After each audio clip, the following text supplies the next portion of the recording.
1 minute remaining.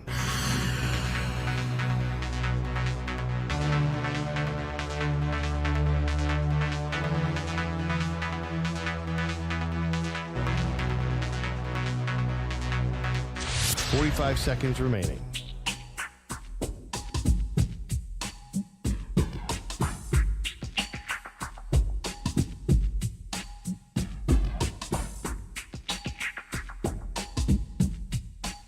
Seconds remaining.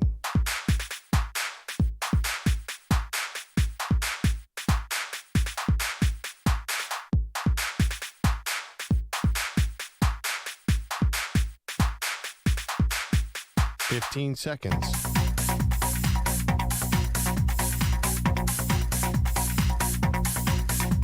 Break ends in 5 seconds.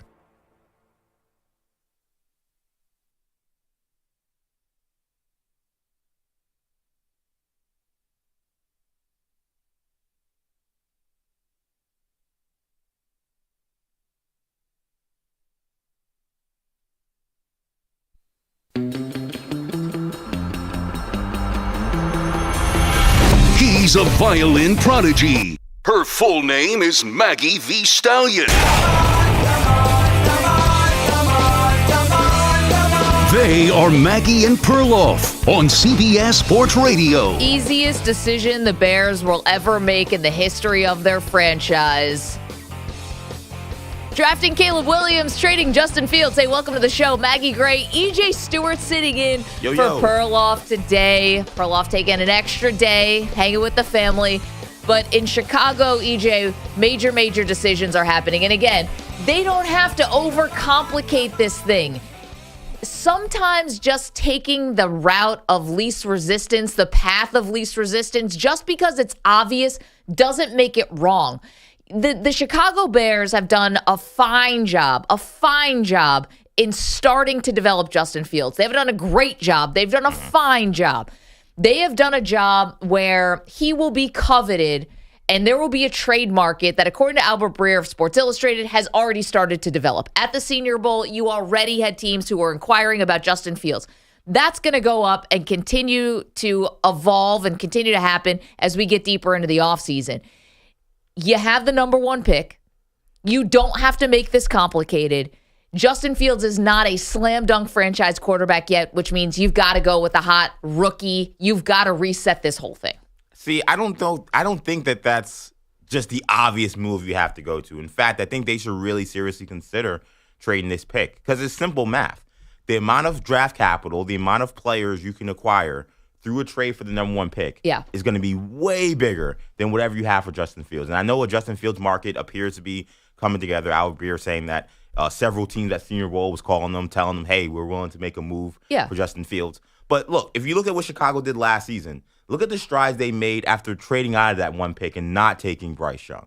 You saw they were able to get DJ Moore, who when he was on the field was an absolute stud. Right. They were able to fill out the roster, add players in free agency, and all of a sudden the team that was rudderless last year became one of the best teams in the second half of the season. Why not have a repeat of that? Justin Fields is a player who, when he's been healthy and has had all his weapons, has shown he can play. Now that you can add another treasure trove of players via draft picks, maybe more veterans, why not add that to what you already have? And if the Justin Fields thing doesn't work next year, guess what? You can do the same thing next year. You can go get a quarterback then. Okay, but I can't, and you can't convince me, you can't tell me that next year's quarterback is going to feature somebody like Caleb Williams at the top. Let's not make it seem like, and again, we don't know how these guys are all going to pan out, but what is the draft? It's basically informed guessing. Right. So I'd rather informed guess with a Heisman Trophy winner and somebody who you want to nitpick things about his personality. Let's go through all these guys. Let's turn over every stone. Nobody's the perfect person, but give me the guy who can do the Mahomes-like stuff. I already passed on Mahomes once about the Bears and a lot of other teams. Give me the guy who can do the Mahomes-like stuff, and I don't want to have to say, oh, next year I'm going to be deeper in the hole. I'm going to be more desperate for a quarterback. And I have done some winning, so I don't know if I'm going to be picking in the top 10, right? Justin Fields could be just enough to get you to picking 12, 13, 14. And then I want to start that because I'm going to have to use that acquired draft capital. Instead of picking players, I'm going to have to use it maybe to start to move up to try to get a quarterback that might not be as good as Caleb Williams. Here's the thing. You have draft capital. You're picking first, you're picking ninth. You've got cap space to the tune of the third most of any team in the NFL this offseason. Now's the time. You solidify yourself with Caleb Williams, you trade away Justin Fields for a second-round pick, late second-round, whatever.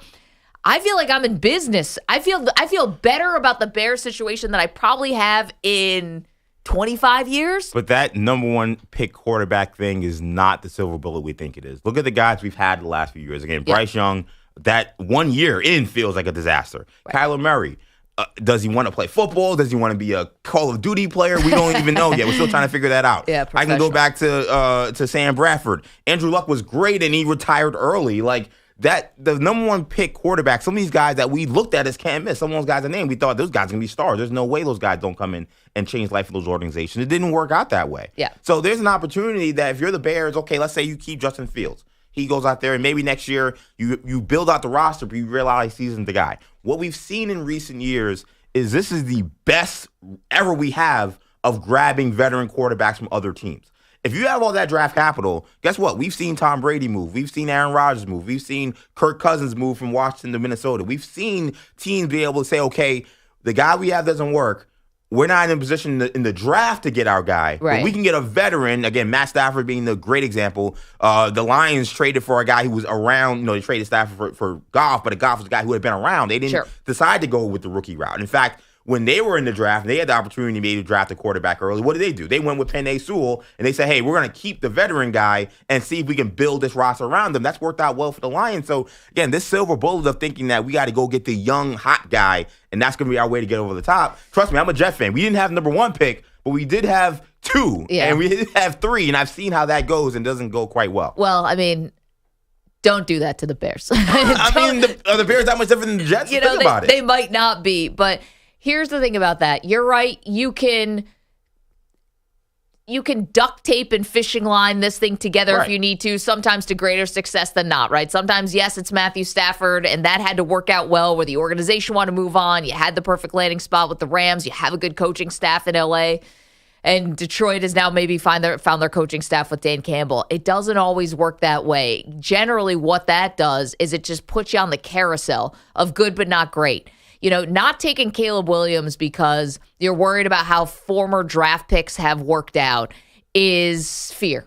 That's fear talking. That's not trusting your scouting. That's not trusting what you've seen with your eyes. And that's not trusting what the draft process is, which is where's a guy's projected ceiling. And that's all you can do, right? I can quibble with the Bears. Don't think they should have kept the coaching staff. There's all the things around it also have to work. But yes, there's a lot of ways to skin a cat, if you will, or win. But the best and the most obvious and the most simple way is to draft your quarterback and try to win when they're young. You're looking for your Mahomes. And this is the guy who has been as closely compared to Mahomes. And here's the thing.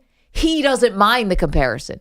This isn't us heaping all this expectation on him. And it's like, wow, guys, be careful. I don't think Bryce Young probably didn't serve him well to be the number one overall pick. I know he was a Heisman Trophy winner also, but there were issues about his size and slight and height and all of that. This is somebody who I don't think is dodging, ducking. He knows he's the second coming. And again, it might not work, but I'd rather take my chances with him at 855-212-4CBS, 855-212-4227. You're welcome to weigh in on this conversation. One other thing about this, right? Okay. This is where the Justin Fields compensation, if you will, is going to start to look better and better. Because you look at the quarterback landscape now, which one of these is not like the other? So I'll give you a Justin Fields, who's 24 years old, still in the rookie deal. Right. Or you could have Kirk Cousins, who's late 30s, coming off Achilles. I can give you Russell Wilson. Good luck with all that. I can give you Baker Mayfield. These are the three guys. Am I missing something? These are the three, and Jimmy Garoppolo is now serving a 2-game suspension for PEDs. These are the guys who are like those veterans who are going to be out there. I'm not going to the second tier of the Andy Daltons and the Jacoby Brissetts. Those guys will be around. Right. But if you're talking about Kirk Cousins, Russell Wilson, Baker Mayfield, those are going to be the three guys who are out there.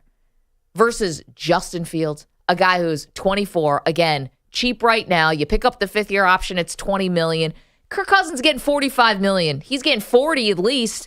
I mean, the investment for some of these older guys, I'd rather go and hand the Bears a second-round pick, pick up the fifth-year option with Fields, and see if I can continue to develop a young player. I just think about team building, and I look at so many teams, and this is a copycat league. You look at what's worked in the NFL. Yeah. And I'm not going to say this example I'm bringing up is like the worst example in the world because they've gotten a little bit out of the doldrums. But who would I rather be? Would I rather be the Lions who decided, hey, our quarterback right now may not be the hottest name right now. He might not be a guy that's going to get a ton on the market. He probably would have got, they traded Jared Goff, they probably would have got similar compensation Something for like him that they got for Fields.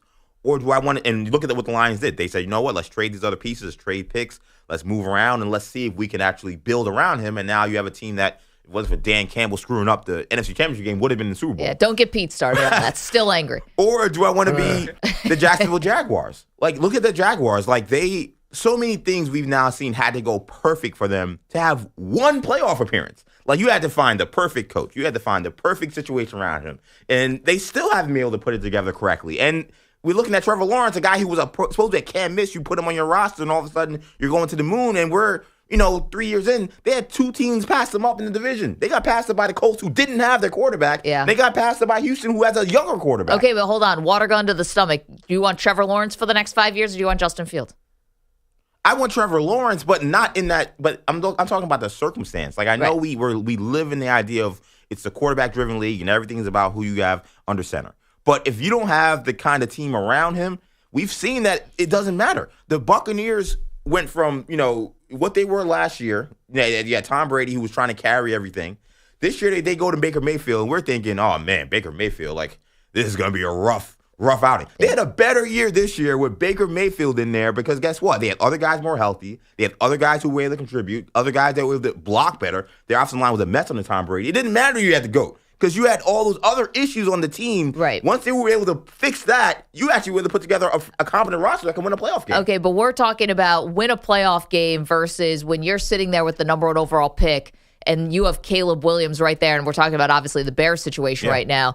That's not the situation the Bucs were in. The Bucs were trying to make the best out of an all-in roster that had already won, but then Brady, retires, and you're trying to just cobble this together, right? You don't have your coach of the future probably. You're trying to make lemonade out of lemons here, and they ended up doing it. And they also got helped by a Philadelphia Eagles team that came to town and rolled over, and they got to win a playoff game. I wasn't so impressed with the Bucs that I thought, wow, this was a sleeper team this whole year that was ready to go on a run. I mean, They got lucky in a first-round playoff game to get a home playoff game. They win the first-round game against the Eagles team that was reeling, but the team that went to the Super Bowl last year, they played against the Lions team we were just mentioning, and they played them to a final possession and on the road. But the Eagles were not, like, we know now, this was just like one slow descent into into nothingness for them.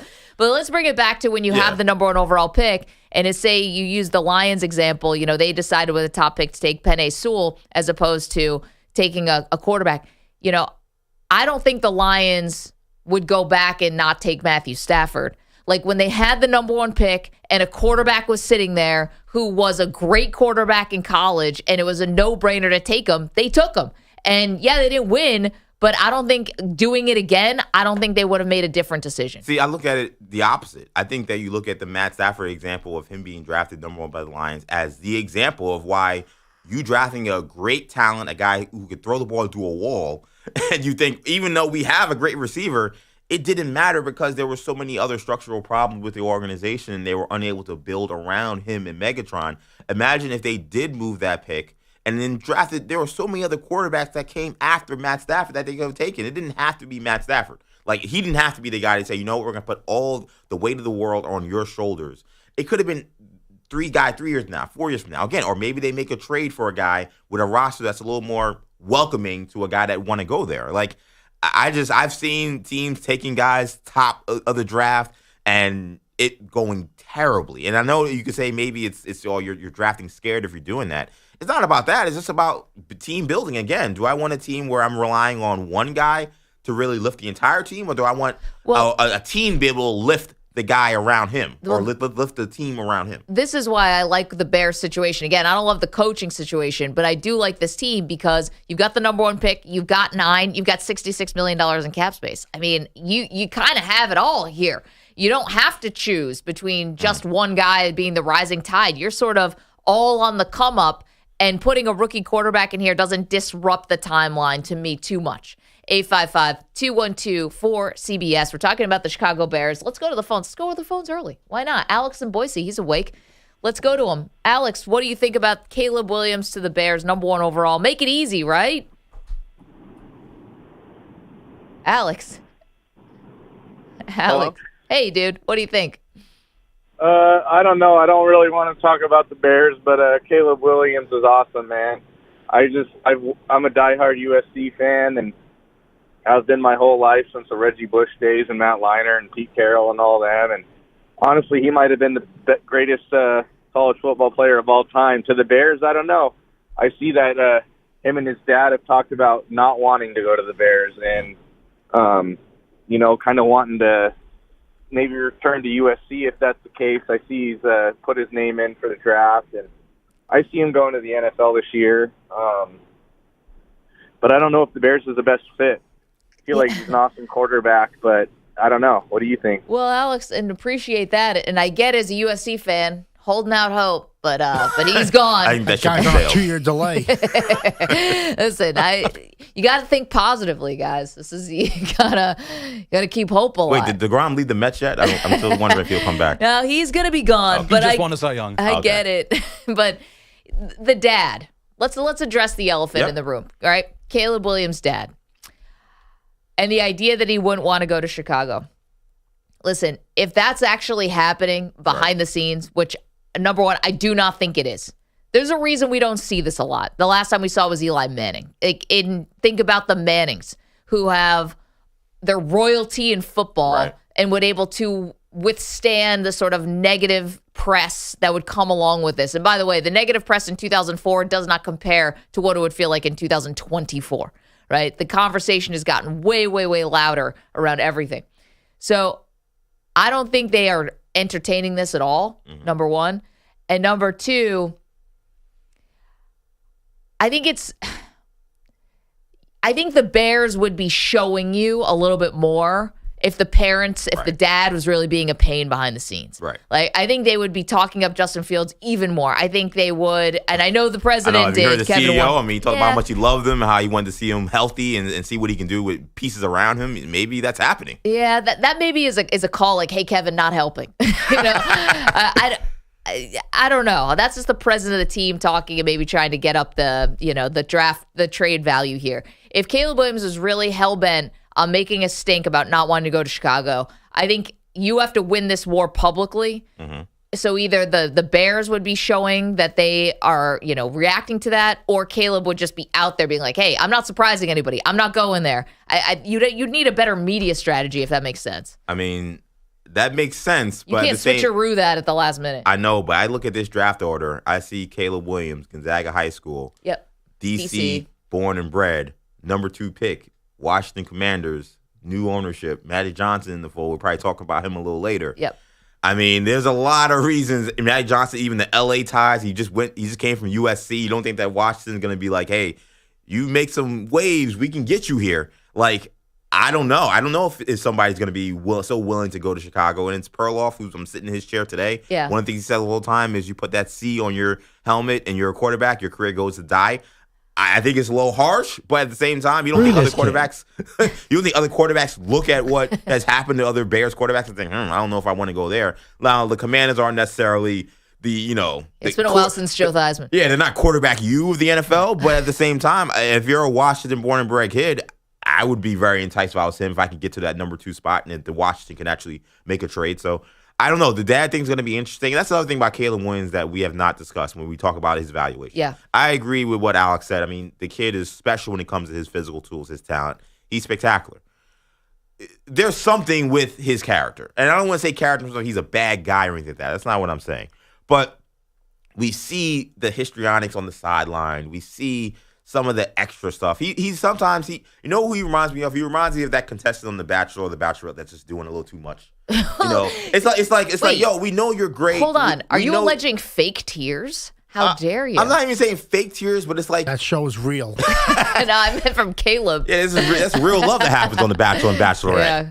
But like, I feel like when sometimes I see some of the stuff, it's like can we tone it down just a little bit? Like, can we just chill just a little bit? We know you're a star. We know all the eyes on you. And sometimes it seems like he almost wants to bring more attention to him, more unwanted attention.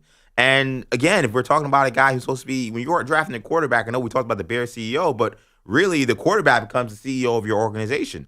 Have we seen Caleb Williams show CEO-like behavior or CEO-like disposition as the head of a program? Okay. I don't think we've seen that in the last 2 years, even though he's been awesome on the field. Can we give him a minute? I mean, here's the thing. I'd rather have a guy who, I think the tears are real. I'd rather have a guy who's super passionate and I've got to rein it in a little bit, or I've got to teach him, hey, this is how it is on this level, as opposed to somebody who comes in and it's like, world's at my fingertips, silver spoon, I could give a crap and you're going to have to make me care.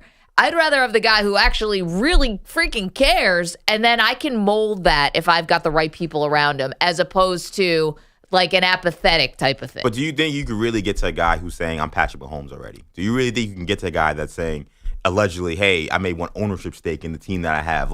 That's some of those things would concern me a little bit, because you are talking about trying to reach a young man and be able to say, hey, this is how it works. If he already thinks he's Patrick Mahomes, what can I really tell him? That's where you got to have some other guys on the team who can show him the way. And they look at that Bears roster. And they're young. Who on that roster you look at and saying, oh, this is the kind of guy that can rein him in and be our locker room leader? Like, that's the one thing they're missing. And for whatever reason, it seems like these guys respond to Justin Fields.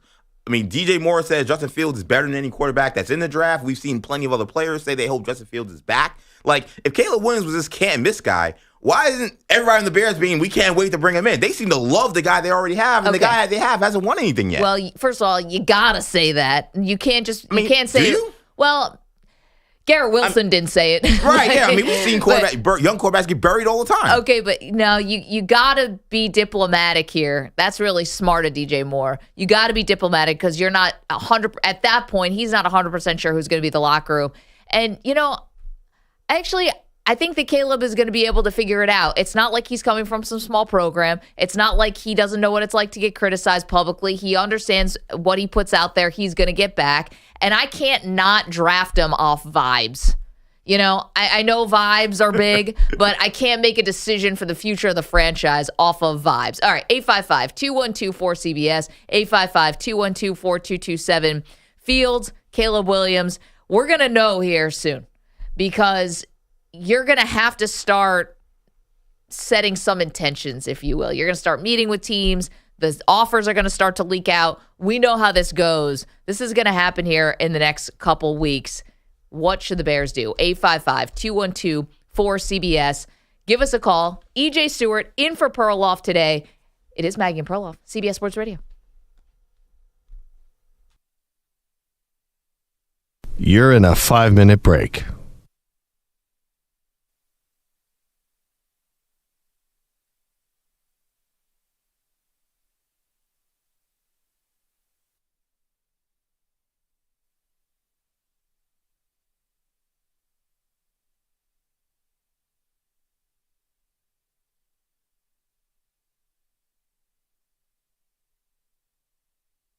Four minutes, 30 seconds remaining.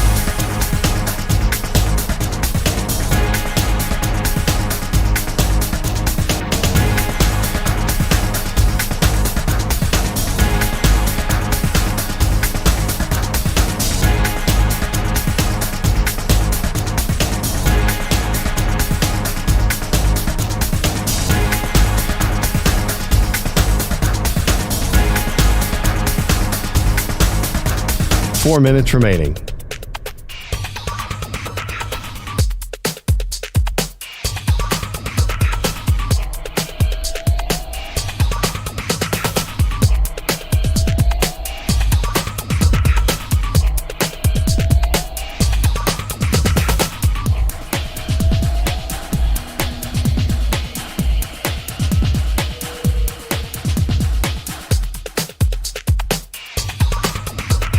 Three minutes, 30 seconds remaining.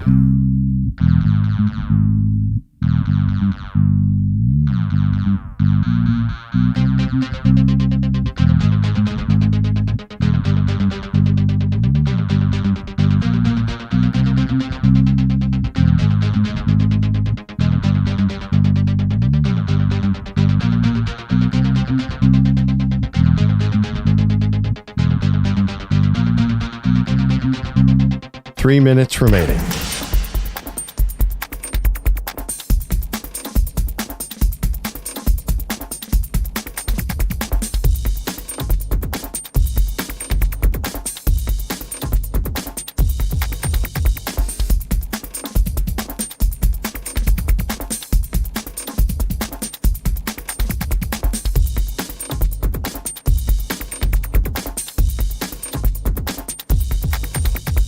Two minutes, 30 seconds remaining.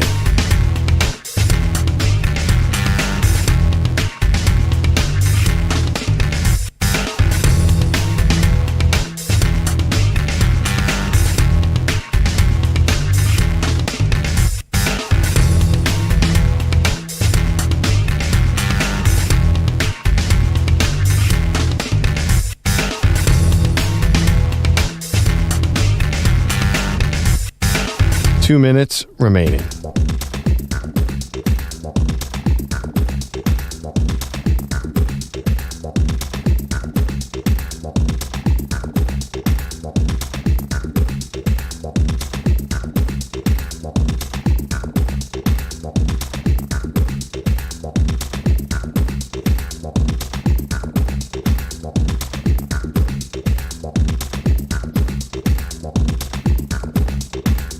One minute, 30 seconds remaining.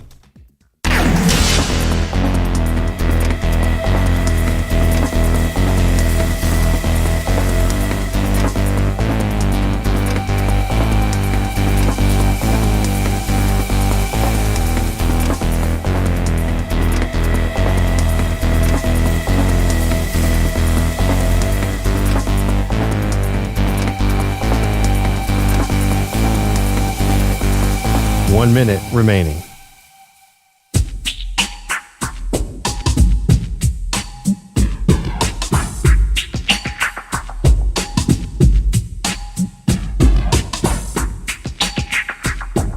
"45 seconds remaining.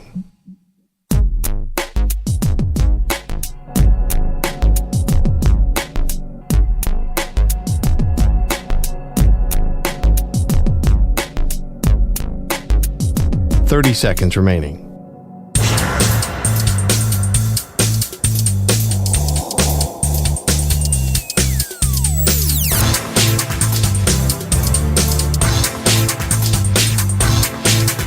"15 seconds.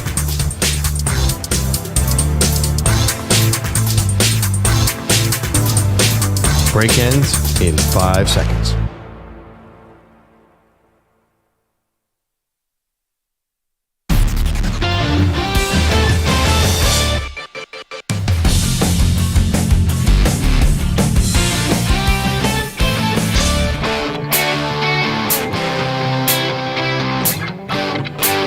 All right, not surprisingly, conversation turns to food in the break. It's a little early to be thinking about pizza. But as far as like national brands, chains of pizza, I will stand on the table, I will pound my fist on the desk. They are not a sponsor of this show. I wish they would be. Sbarro Pizza is a top 5 slice. Really? Yes. What, in the Michael Scott? Yes, exactly. From The Office, greatest slice in New York City. Listen, I can't say for New York or wherever you live, your local spot's probably going to be better. But if you want to put it up against like a Pizza Hut, a Domino's, you said Chuck E. Cheese apparently has some good pizza these days. Apparently Chuck E. Cheese has leveled up. I was stunned when I heard this, but this is what the streets are telling me. I can confirm it.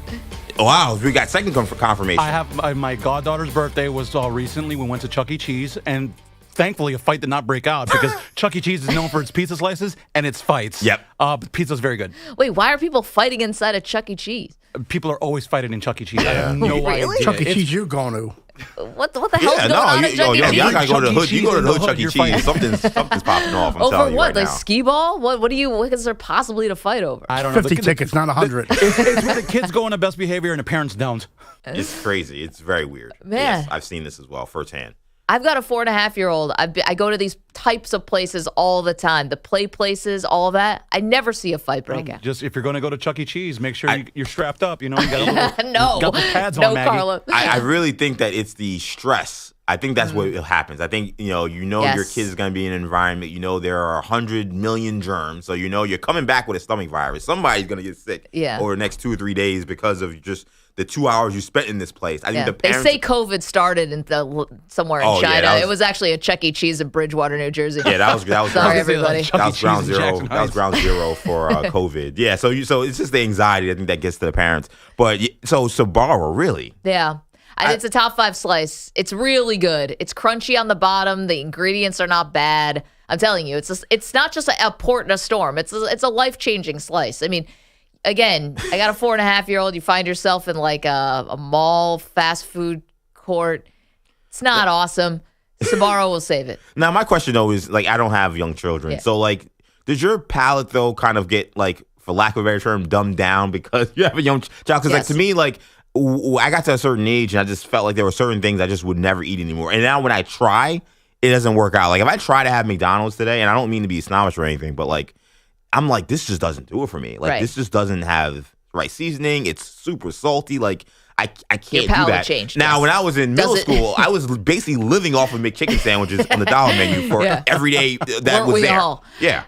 Taco Bell, stuff like that. Yeah. Does your palate go back? Right. Well, because they talking about Sbarro, I'm hearing about Chuck E. Cheese. I'm like, maybe it's just, I don't have young children, young nephews or anything. So maybe I'm going to go backwards in a couple of years when that happens. Well, I'll just tell you, 60% of my body right now is peanut butter and jelly. So, yes, maybe it is.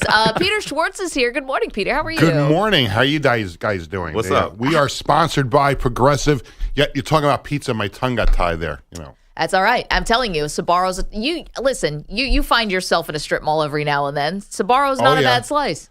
It's not bad. I actually would prefer Chuck E. Cheese. I love the Chuck E. Cheese pizza. Wow. We had 3. one of Bradley's birthday parties was at Chuck E. Cheese. Okay, but he's... Hold on, he's about to go to college. At the time, okay. but Sunday. That's 20 years ago. But we've gone back. We went back a number of times and saying, let's go to Chuck E. Cheese. Okay, we'll get pizza for lunch. Wow. So that's like a destination spot, for a lunch spot potentially. Oh yeah. Well, your kids play some games. They take a break. You sit down, have some pizza. Wait, but not now. Your kids are too old for it No, not now. I'm just I was laughing because I remember the days of going there all the time. Okay, I was going to say, you realize that the cops are going to be called if you show up there right now. We're Dave & Buster's now. I was going to say, I guess Peter Schwartz was my dad because, we had to basically bribe my dad to take us to Chuck E. Cheese.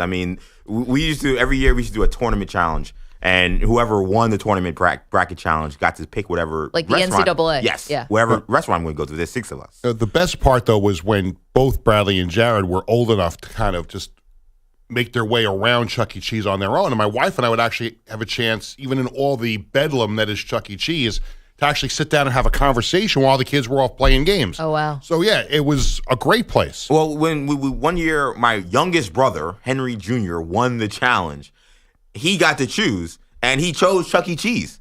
And the amount of groaning and moaning from our family to be like, bro, can you please pick something else? And he stood firm. My dad was like, look, I will buy you video games. I'll do whatever. Can we please? That's great. Can we upgrade a little bit to a Red Lobster or something? or CC's Pizza even. And he stood firm. Chris? And he went. We had to celebrate at Chuck E. Cheese. Well, we've upgraded to Dave & Buster's. And we were actually going, we started a tradition about 5 years ago, interrupted by the pandemic a little bit, of going to Dave & Buster's on New Year's Eve. Oh, that's a good So spot. we'd go there, have dinner. Yeah. Kids would play some games. Wait, not the Times Square one. No. Oh, okay. On Long Island. But we would go have dinner, kids would play some games, and then we watch the ball drop, and we go home. You watch the ball drop at Dave & Buster's? At Dave & Buster's, yeah. I Do a lot of people like go there? Oh, yeah. Wow. But not overly crowded where you have no room to walk. A good amount of people that it's festive when the ball drops. The only reason we didn't go this year was we went to see Billy Joel.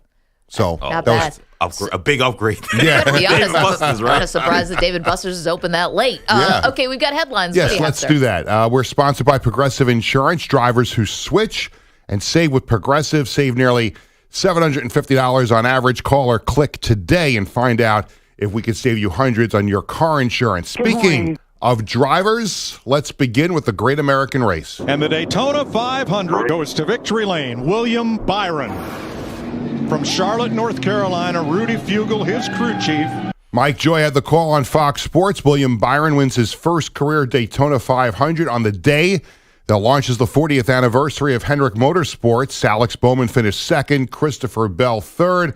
Byron's victory giving Hendrick Motorsports their 9th Daytona 500 win and first since 2014. Now, the NBA gets back into action Thursday following the All-Star break. Saturday night's three-point challenge between Steph Curry and Sabrina Ionescu continues to be a story. TNT analyst Kenny Smith made a controversial comment during the telecast on Saturday, suggesting that Ionescu should have shot from the shorter WNBA three-point distance. Reggie Miller followed by saying, according to Smith, Ionescu should be playing with dolls, and Smith said playing with dolls is good too. So Smith then took to the Stephen A. Smith show yesterday to clarify his comments. Yeah, I think it's much ado about nothing, Stephen, honestly. Most people who know basketball understood what I was talking about. Actually, I was advocating for her more than anything else because basketball is muscle memory. Right. So he practices from one range, she practices from the other. There's even a study, I think, with somebody throwing darts, the guy who throws darts. Okay. And if you move him out one step, his accuracy changes dramatically. But the funny thing about it, if you move him in one step, his accuracy changes because you take so many shots from the exact same thing. So I'm like, why is he getting the advantage to shoot at his line? That's an advantage. It's not gender. It's not genetic. It's an advantage. It's a shooting is only muscle memory. And so that's what kind of, I don't know, people who don't, actually play the sport don't understand. It's all muscle memory. Maggie, a word? Yeah. So here's the thing. She got a 26. Yeah. Right. So she was like deadly from the shooting from the NBA level 3 as opposed to the WNBA level 3. So I don't think that she was at a disadvantage here. I get what he's talking about, the muscle memory, but also don't shooters shoot from a variety of different ranges? Isn't that how we got Steph from the logo and Dame from the logos? Because guys keep moving back and moving back. I listen, he played, I didn't. I just think she was doing great, so I don't know if that theory holds up. My biggest issue was basically him jumping on that this was the reason why she lost right after it happened. Right. Because I'll full disclosure, when the contest was beginning and they saw the rules, I kind of said, oh man, I think maybe she should shoot from the WNBA line just because my thing was, again, like this is where she normally shoots from. So maybe I don't want there to be a disadvantage. Now, I didn't think for him it would be a disadvantage for Steph Curry. I was just thinking fairness. And then she made 26, and I was like, you know what? Like, screw that. Like, she clearly, it don't matter. How you go to that after Steph Curry puts on, like, a shooting exhibition, and that's the only reason he won. Like, he won by 3 points, and it was because he basically didn't miss on the second half of the competition. It's like, and then runs well, it's because she didn't shoot from her line. That was the problem. Like, if you had a problem with it, he should have jumped with that before it even started and say, hey, I think that maybe she should start at her line. The fact that he went to that being the reason why she lost afterwards, I think made it 10 times worse. Well, the other part, too, is he brought up the ball. So he's like, well, the ball is smaller, so why wouldn't she? And he brought up the ladies' tees and all of that. And it's like, if you just wanted to say, hey, I think Steph Curry had a major advantage here because he got to shoot from the NBA line and her rhythm could have been off because she wasn't shooting from the WNBA line, just say that. And the fact that Kenny Smith's been a broadcaster for 25 years, we kind of expect that he's going to say what he means. And honestly, like, they got players, former players, and players who currently do commentary. Stop with if you play basketball or you know basketball. That is the corniest, cop-out answer for any kind of criticism. Guess what? There were a lot of former players, Kenny Smith, that were very upset with what you were saying. You were sitting next to Reggie Miller, and he was giving you crap for it. He never played. He's a better shooter than you. Yeah. But she wanted to shoot from there. Like, that should be the end of the story. She went to the NBA and said, I want to shoot from the NBA line. And anything beyond that should be on her, but she wanted to do it. This is what I said on Friday. I was like, everyone, this is going to be great. It's like, yeah, it is.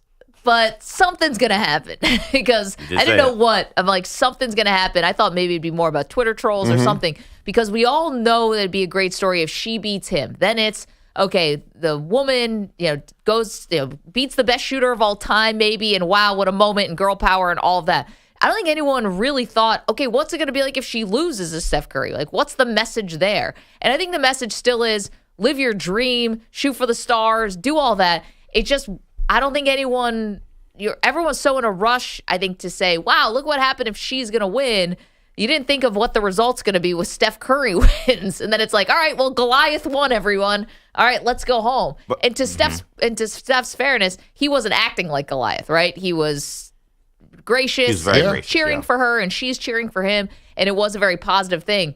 But to think that there wasn't going to be any slip-ups, and Kenny doesn't even think he slipped up, but to be saying there'd be no controversy, rather, it would be crazy. And I think at the end of the day, as I said on Twitter, and I'll say it here, like the NBA, I think they really have to have a real conversation with their broadcast partners about how they cover actual events, especially events that will be fun and cover the league. Because I think what we saw All-Star Saturday night and All-Star Weekend was just generational hating.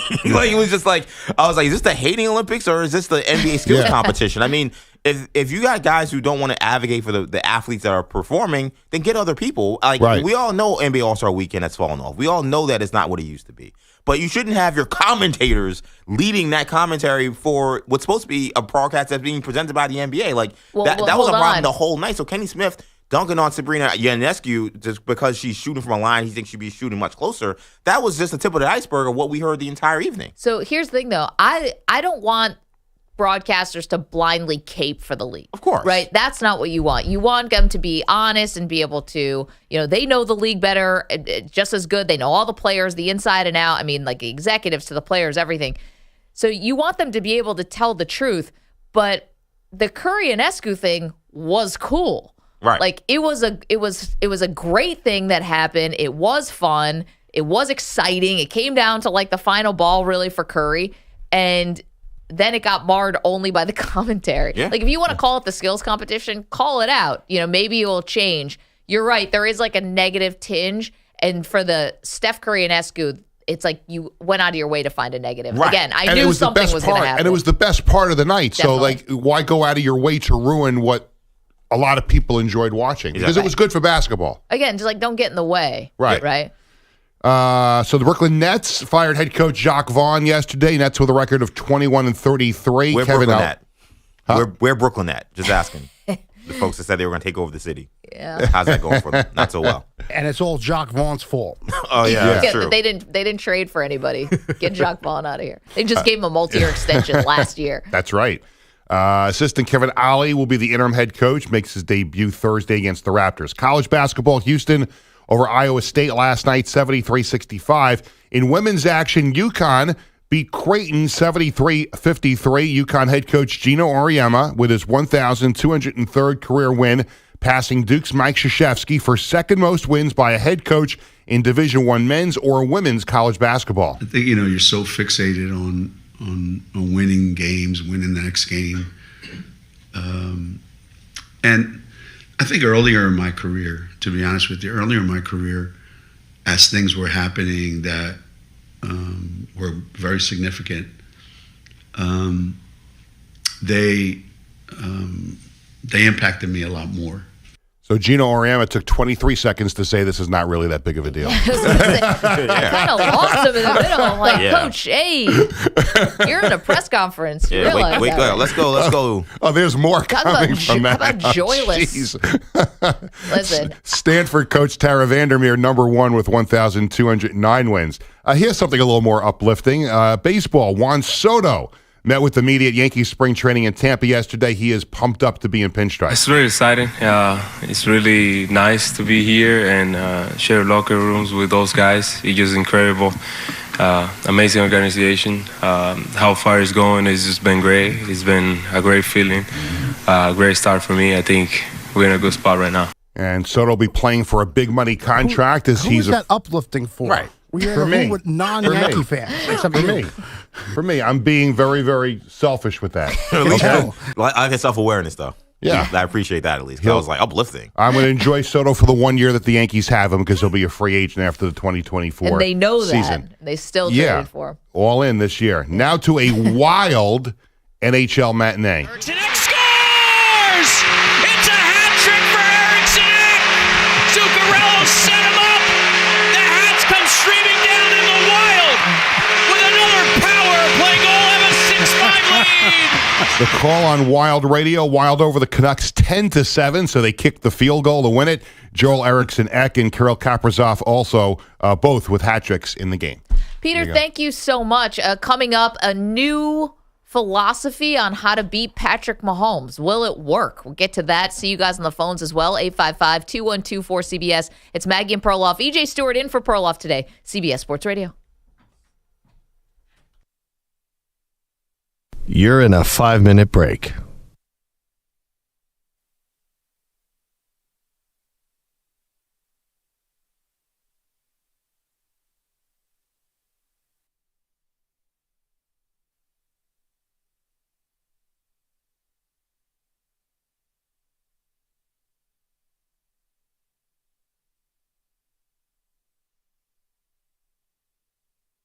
Four minutes, 30 seconds remaining.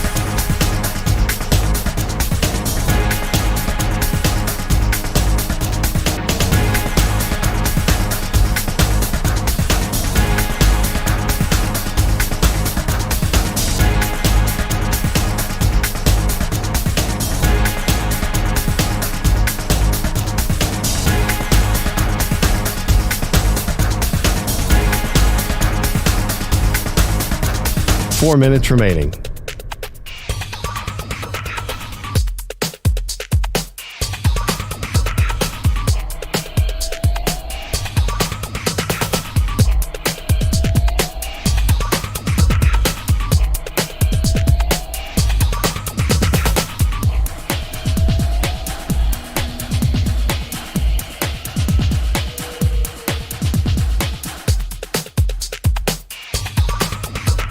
Three minutes, 30 seconds remaining.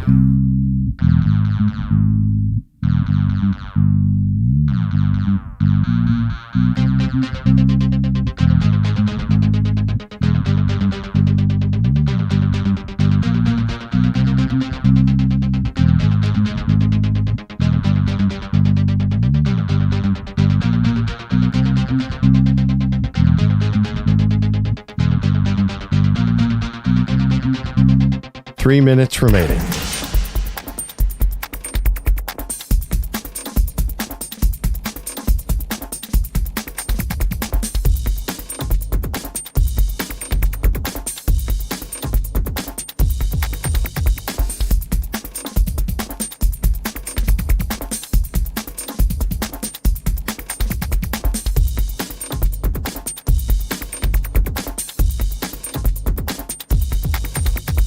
Two minutes, 30 seconds remaining.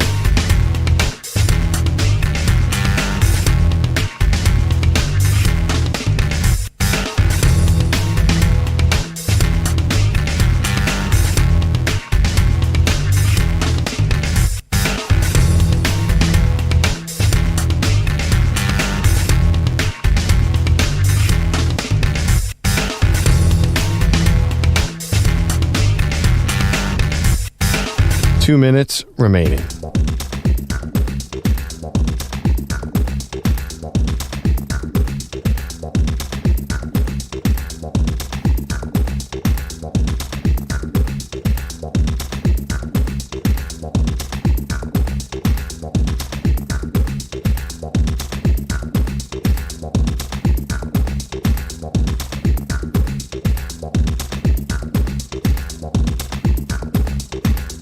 One minute, 30 seconds remaining.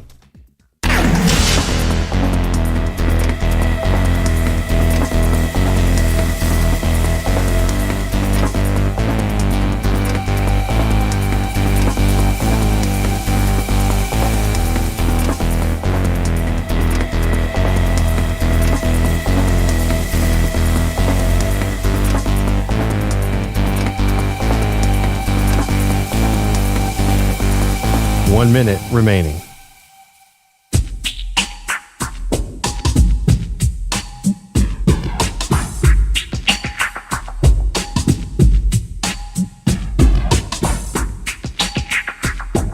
.45 seconds remaining.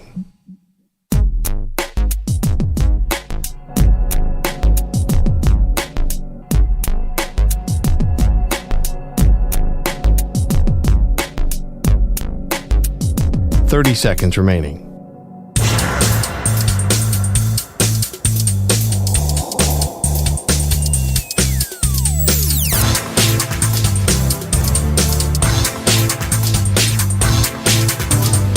seconds.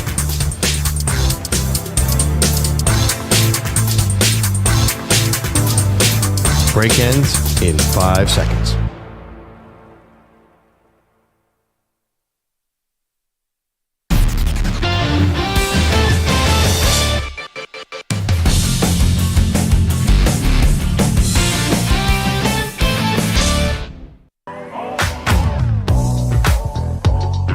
Welcome back. It is Maggie and Perloff. EJ Stewart's in for Perloff today. We kicked off the show talking about the Bears. I don't even think it's a question. I don't think it's a conundrum. It's the easy path. You draft Caleb Williams, you trade Justin Fields. Dean's in Erie, Pennsylvania sees it a little more complexly. What's up, Dean? Hey, good morning. I've been listening to your commentary on keeping Justin Fields and your no-brainer to take Caleb Williams. Yeah, trade Justin Fields, draft Caleb Williams. What do you think? I think that you keep Justin Fields, you draft Marvin Harrison Jr., and whoever else they got at, I think they have another high draft choice at 7. 9, yep. And you go with that. And you go with that team. I think that's a no-brainer. How far does that team get? How far does Caleb Williams get the team that they are now without Marvin Harrison? Well, here's the thing, though. Marvin Harrison in his rookie year. No, I get it, but his rookie year, when you draft him, you've got to be okay with having him take some lumps the rookie year. But I just saw C.J. Stroud have a great rookie year, and they won a playoff game, and he was the rising tide who lifted a lot of these receivers that, were not on everybody's radar, Dean. I even the most staunch Michigan fan, I don't know if you're expecting that from Nico Collins. So I think the quarterback still is the most important piece, EJ. And Dean, Thank you for the phone call. And that's why you give me Caleb Williams, your ceiling, you can only just start to dream. Justin Fields, I think there's going to be a cap on what he can be. Very good quarterback in this league. Is he winning a Super Bowl? I don't know. But I understand what Dean's saying from the standpoint of you start to daydream. Yep. You get two guys on the outside. Again, DJ Moore, who was I thought he was awesome this year when he played. He had a couple injuries, but when he was healthy, he was not, again, playing with a Patrick Mahomes type quarterback, and he clearly showed he's the number one. Yep. You add Marvin Harrison, who I think he steps in day one. He's a top 10 receiver probably, like at least top 15, dare I say top 5. Like that's how highly I think of Marvin Harrison. You had those two guys on the outside. That's an opportunity to where, like I said earlier in the show, you give Justin Fields an opportunity. You see if he could work with those guys. If it doesn't, you know how many quarterbacks that will be knocking on the door next year to be like, hey, get me to Chicago if I can figure this out. There are going to be players that we've seen in recent years that they're veteran guys who are, disillusioned with where they are, and they say, hey, I can maybe win a championship if I go to another place. You don't think people are going to be knocking down the door to play with DJ Moore and Marvin Harrison in the prime of their careers? Marvin Harrison just a pup? I think they would. So I think that opportunity to build a team around Justin Fields and have that contingency plan where if it doesn't work, you can always get your veteran quarterback out there on the trade market. Okay, I don't know if Justin Fields is going to consistently be able to deliver the ball to all of these incredible weapons. Now, I like the fact that he can run. I think that's good. But again, this is a point that Perloff makes a lot, holding on to the ball. Like, we act like Marvin Harrison, who is awesome. And we all know, we watched him play in these massive games at Ohio State. He's not the only wide receiver who's available in this draft. Did we not watch Rome Odunze? Did we not watch Malik Neighbors? I mean, it's not like he's the only pass catcher. I know that he's great. He's different, Maggie. Okay, but some of our best wide receivers, EJ, in the league are guys who were taken in the second round. Okay. There's 100 different ways, I think, there's more ways to find pass catchers in this league and have an effective offense than there are to get all-time quarterbacks. And this is where I want to have my cake and eat it too, where I can have Caleb Williams at 1 and I'm picking here at 9 and I'm going to get something for Justin Fields. And why can't I find a great wide receiver, even if it's not Marvin Harrison? There's more than just Harrison in this draft. I mean, I know it's college, but I do want to go back to Justin Fields' college experience. But when we talk about whether or not he could deliver the ball, look, his last year in college, who do you have as receivers? He had Chris Olave, he had Garrett Wilson, two guys that were awesome, and he delivered the ball to those guys fine. In 8 games, they both had over 700 yards. It was a shortened season because of COVID. Right. But he found a way to spread the sugar. Now, he didn't get the ball to Jameson Williams much, is why he ended up leaving town, and maybe you say maybe you should have got to him, but hey, 2 out of 3 ain't bad. So we've seen Justin Fields, when he has a plethora of real talent, be able to get them the ball. The problem is he just hasn't had that in Chicago. Now there's an opportunity, maybe, dare I say, a once-in-a-lifetime opportunity to do this when it comes to building a wide receiving core. Maybe Justin Fields can get it done. And again, it's not even just about the receiving core. It's other things you can do with your roster. You can improve your offensive line. You can improve your defense. You can improve your running game, which I think can use an upgrade. There's so many things you can get with what I think will be a treasure trove of picks. Because think of your Chicago Bears. You go into this trade negotiation with Caleb Williams. They got an absolute haul for Bryce Young, a guy who's 5'9", who was short, who had a lot of limitations. And they got a haul for him. If I'm the Bears, I'm saying, look, the price begins with what we got last year, plus, in order to get this trade. So you know how much assets they can really get for that move? They're going to get way more than they got for Bryce Young. And if Caleb Williams becomes the next generational superstar, it doesn't matter. You'll still never live it down. 855-212-4CBS. Coming up, the big quarterback conundrum outside of Chicago in the NFL. We'll get to that next. Maggie and Perloff. EJ's in for Perloff today. CBS Sports Radio.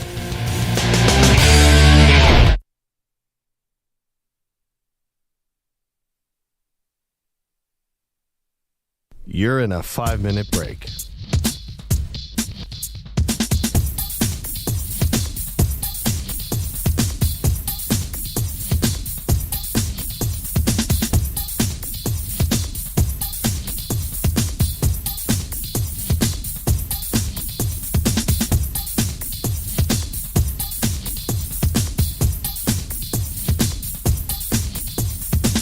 Four minutes, 30 seconds remaining.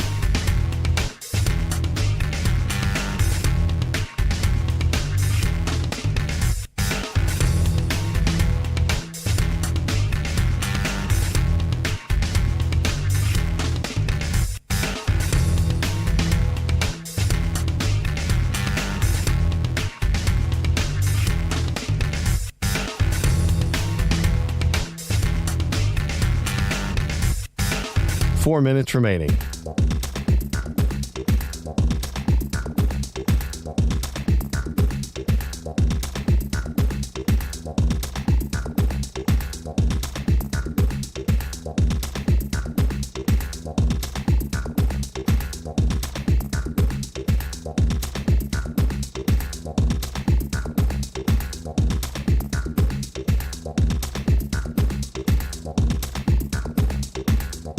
Three minutes, 30 seconds remaining.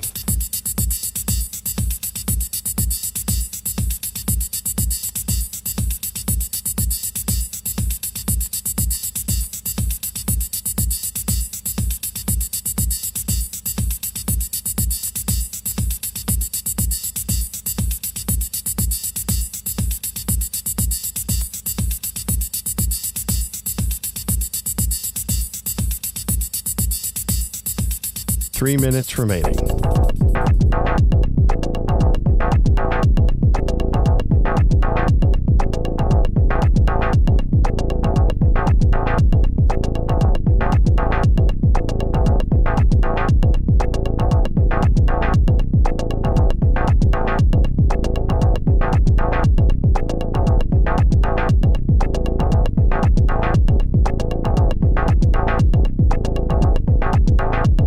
Two minutes, 30 seconds remaining.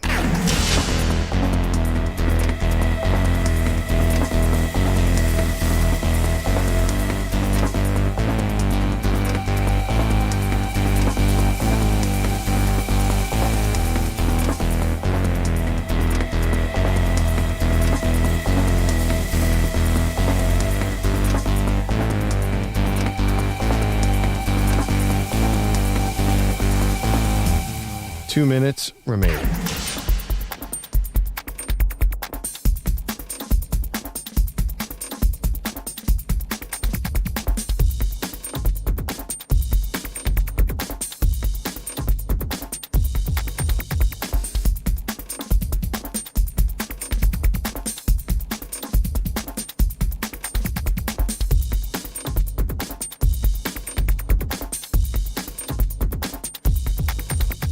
One minute, 30 seconds remaining.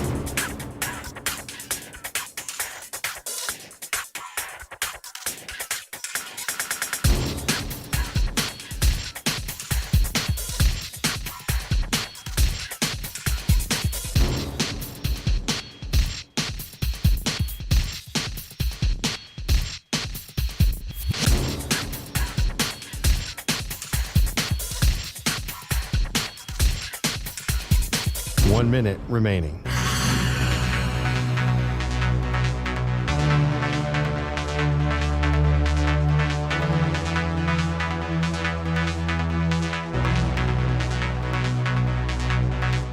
Forty-five seconds remaining.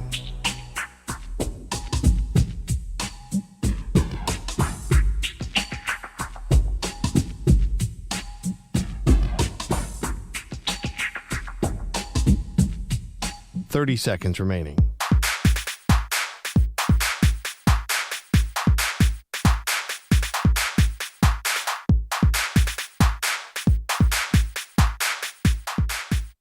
Ah! 15 seconds.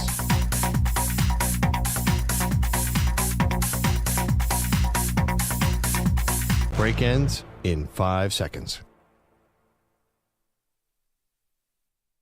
Ah!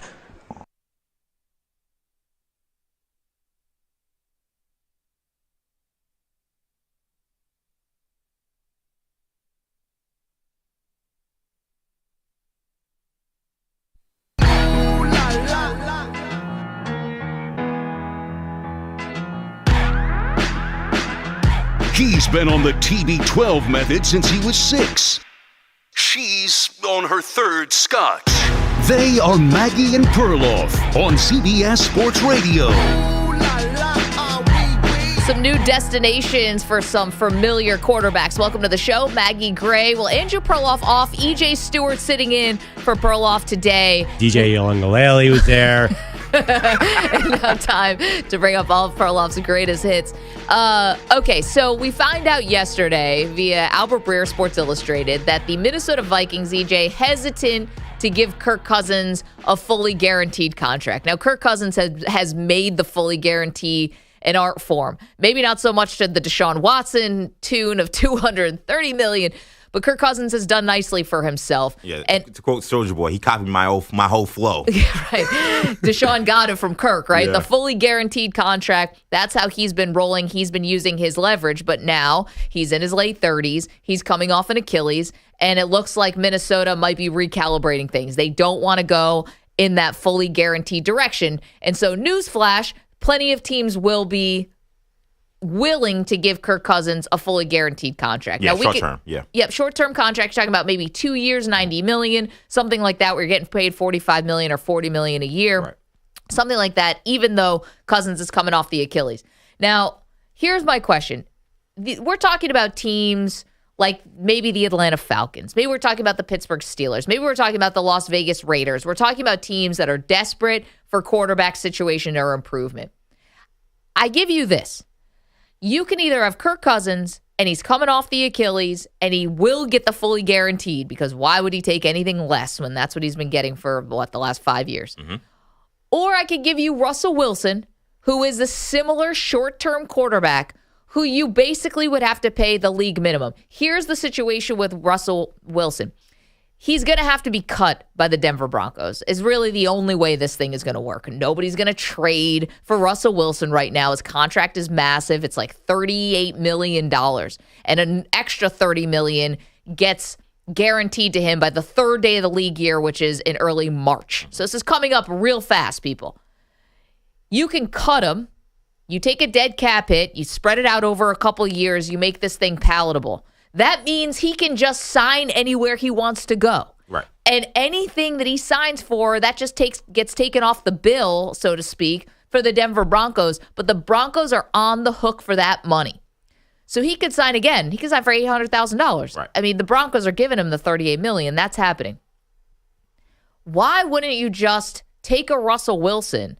If you're looking short term here, we're talking about the next 2 years. You give up no draft capital like you would with a Justin Fields. That's a totally different thing. You give up no draft capital, and you don't have to guarantee this big dollar amount. I have a question for you, Maggie. If you were in a vacuum and you were one of these teams, and the teams you mentioned, I think, are teams that expect to try to at least compete for a playoff spot at least, and Steelers perhaps Super Bowl, Steelers, right. Raiders, Falcons. Who would you rather have as quarterback start next year, regardless of money, regardless of the situation? Okay. Like, you're taking their talent into consideration, the kind of players they are. Who would you rather have at QB? I know that you want me to say Kirk Cousins because I think it's the right answer. I think it's the right answer. But again, 35 coming off an Achilles. We question Aaron Rodgers at 40 coming off an Achilles, and he's got way more talent than Kirk Cousins. So you take like a 80, 70% Aaron Rodgers, even over 100% Kirk Cousins probably. But again, I might get a Russell Wilson major chip on the shoulder because at this point, if you haven't been humbled by this point, I mean, I don't know what else. Still wants to prove maybe that he's a winner. Was on a Hall of Fame track. Maybe that got derailed a little bit in Denver. You got to get yourself back on the Hall of Fame track. I actually think Russ is, again, he's just not a bad option for you if you're a team who's looking for the same type of thing that you'd be getting with Cousins. I think if Russell Wilson is one of your backup options for one of these teams, I think that that's a fine backup option. I think if you're a team that, again, we talked about it yesterday, like if you're trying to be serious about showing your fans and showing the league, hey, we're trying to compete. We're trying to show that we're trying to win next year and take a real big step up. I don't know how you could convince anybody that Russell Wilson is the massive upgrade over the guys you just had. Like Russell Wilson, he was fine last year. I think the numbers will suggest that he played maybe a little better than maybe a lot of people have given him credit for. But the Denver Broncos offense was still a little bit of a mess. It still was definitely a lot of a slow plodding kind of situation. And if you're adding him to those teams that already have offensive problems, I don't know really what the ceiling is. Like if you're the Falcons or you're one of these teams, your ceiling with the skill players you have is pretty high. Why wouldn't you want to add a guy like Kirk Cousins, who we've seen when we've given him weapons like Justin Jefferson or Terry McLaurin way back, or he wasn't Terry McLaurin, whoever he had in Washington back in the day, or the young rookie they had, Jordan Addison, before he got hurt this year with playing with Jordan Addison. Like, why wouldn't you want to see Kirk Cousins with those guys? I saw Russell Wilson go to a young receiving core that looked up and coming, and now those guys, they're trying to ship them out of there in Denver. Like, we were looking at Cortland Sutton being like, is he really a number one? We're looking at Judy. We're like, can we give him away? These were guys that Russell Wilson got there. These were highly coveted, highly touted receivers, and I saw what he did to them. I don't know if you're able to maximize the players on your roster if you add a Russell Wilson. I know that Kirk Cousins can get the most out of good receivers. Okay, so we're talking about if you're all things equal, you're a team that needs a quarterback for like the next 2 years. Does it make sense to go with a Kirk Cousins who is going to get a fully guaranteed contract, just not from the Vikings, allegedly, according to Albert Breer of Sports Illustrated? Or do you go with Russell Wilson, who's getting paid by Denver, is going to get released by Denver? Right. You can pay him league minimum. See, it's about the allocation of the resources. For everything you're paying Kirk Cousins, that's not another weapon you're getting. That's not another offensive lineman that you're signing. That's not another pass rusher, right? That's the thing about Russ. He's going to cost you nothing. Mm-hmm. So I almost like having that cost-effective quarterback, and what else can I upgrade around him? If you're the Falcons, maybe you feel like, all right, we have enough weapons, but you can always use an extra somebody. You can always use an extra body to block. You could always use somebody, and I'd rather use those resources towards roster building when, yes, Cousins is better than Russ, but am I getting $45 million better? Am I getting $40 million better? No shot. No, I agree with that. You're not. But I think the other question you have to think about as well when you talk about, Russ versus Kirk Cousins, a lot of these teams we're talking about, maybe take the Steelers out because they just drafted a young quarterback they made their move off from. These are places that are revolving door quarterback situations where it seems like every 2-3 years, there's a new guy in there that we know is not the answer. Right. But they just got to throw him out there because they got to see what happens. The Raiders, the Falcons, some of these other teams that are going to be looking at quarterbacks next year. Like, if you get Russell Wilson, you're one of these teams. If you're a fan of these teams, you're an observer of these teams, do you have any doubt that you will have a new quarterback in 2 years? But you are with Cousins anyway, just by his age. Not necessarily. We see quarterbacks playing, like Tom Brady played to whenever. Aaron Rodgers was healthy up until 40. Like, he's been playing in the NFL for a long time. Like, we've seen quarterbacks, because of the way the game is played now, you can't beat them up. You can't illegal hit them. It's a lot different game. Really, the only threat to quarterbacks right now appears to be the turf. We saw that with Daniel Jones. We saw that with Aaron Rodgers. It wasn't like these guys were taking massive hits and they were getting crushed. So as long as invest in some grass and maybe you'll be fine. Like, I have a lot of faith that a guy like Kirk Cousins who gets the ball out fast, he's not someone who's going to hold on to the ball and take unnecessary hits. There's no reason why he can't play into 37, 38, 39. With Russell Wilson, like, he already looks very long in the tooth. And it feels like that is the ultimate stopgap guy. So if I'm bringing in Russell Wilson, I'm one of these teams. I'm like, all right, I better be looking at the high school, 247 Sports draft, QB rankings. Yeah, because I'm like, these guys are gonna be the guys we're gonna be looking at. as our quarterback in 2-3 years. And I just don't know if those franchises need another revolving door kind of player. I think they need to have the airplane. I think they need some kind of stability. Listen, Russ's weird commercials aside, all right? you guys watch Quarterback on Netflix? I mean, Kirk Cousins has his own, like, shrine to himself. Yeah, he's a little behind quirky. a closed door that's like a fake door that he goes in there and just sits amongst all of his trophies. Okay? We're not everybody is like, But that's another big difference. He's a weirdo, too. That's true, but there's another big difference, though, between Kirk and Russ, is for both of their quirks, it feels like Kirk's teammates rally around him way more than Russ's does. Like that! It felt like with Russell Wilson, it always took a half step slower for one of these receivers, one of these players to be like, hey, man, we like Russ. Like, they kind of let Russ hang out there for a while before they actually rally around him. Okay. These guys, they live and die in Minnesota for Kirk Cousins. They live and die with him when he was in Washington. Like, they like Kirk Cousins. They rally around him. Okay, but here's the thing. We're discounting the fact that it's going to have to be a different kind of Russ. And does it like people, a leopard change their spots or whatever? Is he going to come in? Is he going to be aloof? Is he going to want his own office? Is he going to want all of the things that apparently rub people the wrong way? Unlimited. See, I'll take Russ's weirdness as right out there. Kirk Cousins' weirdness, as we learn, behind a closed door. Like, I don't know. Pick your poison. But again, you've got Russ now with the prove it, like he's got to get back on that Hall of Fame track. And I think that he would be more likely to be, again, I don't think he was ever not a team player. I think Nathaniel Hackett really was one of the worst coaches of all time. And I think Sean Payton came in and never wanted Russ. And I think that was from Jump Street. First of all, I don't know how much Sean Payton wanted the Denver Broncos job, period, full stop. Yeah. On top of that, saddled with a big money quarterback, I just don't think that was ever going to be a fit. Let's see him somewhere else. Let's see someplace where maybe you do get like a bit of a fresh start. I guess for me, though, just seeing what I've seen from Russell Wilson I feel like the last 3 years, because I'll go back to when he was going to be moved from Seattle. I didn't think he played great his last year in Seattle. So I think we're looking at 3 down years from Russell Wilson. So if I'm looking at bringing in Russ, the question I have is, what does he actually bring to the table at this point in his career other than experience? Like, he's not someone who throws the ball great throughout over the middle. He's not someone who throws the ball great to the sidelines. He's not that athletic anymore. He's definitely lost a step and a half, maybe 2. Like, to me, he's like, again, the ultimate stopgap guy. Can you win some games? Can you win some games with his guts and guile and just his wisdom? Sure, we saw that last year, which is why I think he's getting a little bit of a raw deal in Denver. Right. But I know with Kirk Cousins, I saw him go up against the San Francisco 49ers and tear them apart on Monday Night Football.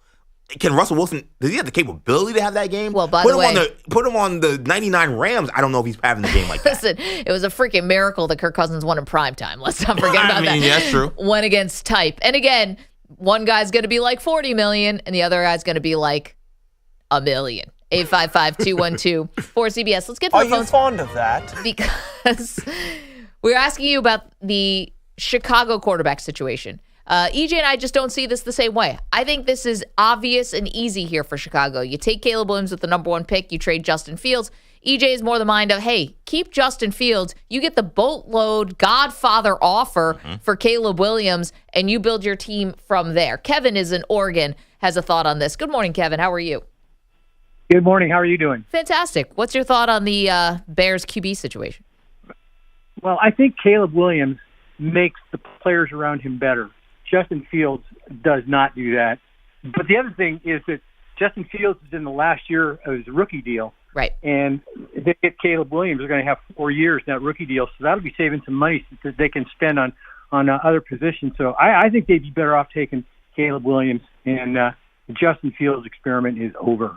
Kevin, appreciate that. Yeah, the contract thing is interesting, right? Because you do reset on a rookie deal, but Justin Fields, you could always just pick up the 5th-year option. Right. You could just play this thing out. The other thing, too, is with Justin Fields, he is not going to reset the market. I don't care what he does next year. I think realistically, I don't think Justin Fields goes, even if he plays well, as an MVP candidate next year. So whatever contract you're signing him to, if you decide to actually give him an extension and not do a rookie, kind of a 5th-year option deal, you're not going to be resetting the market with another $55 million per year deal. We're not talking about Justin Herbert Justin Herbert, Joe Burrow. Joe Burrow Yeah. money. You're not talking about that. You're talking about something way, way less. Well, could it be Kyler? He might be looking for Kyler Murray, which is not cheap. Right, Daniel but- Jones is also not cheap, but it's short. Right. I mean, again, those deals have a lot of caveats. Again, people saw the big numbers and said, "Why you give Daniel Jones $160 million?" I say, well, it's really only 2 years guaranteed. Like, you can get him probably on a deal like that, and you'll be fine.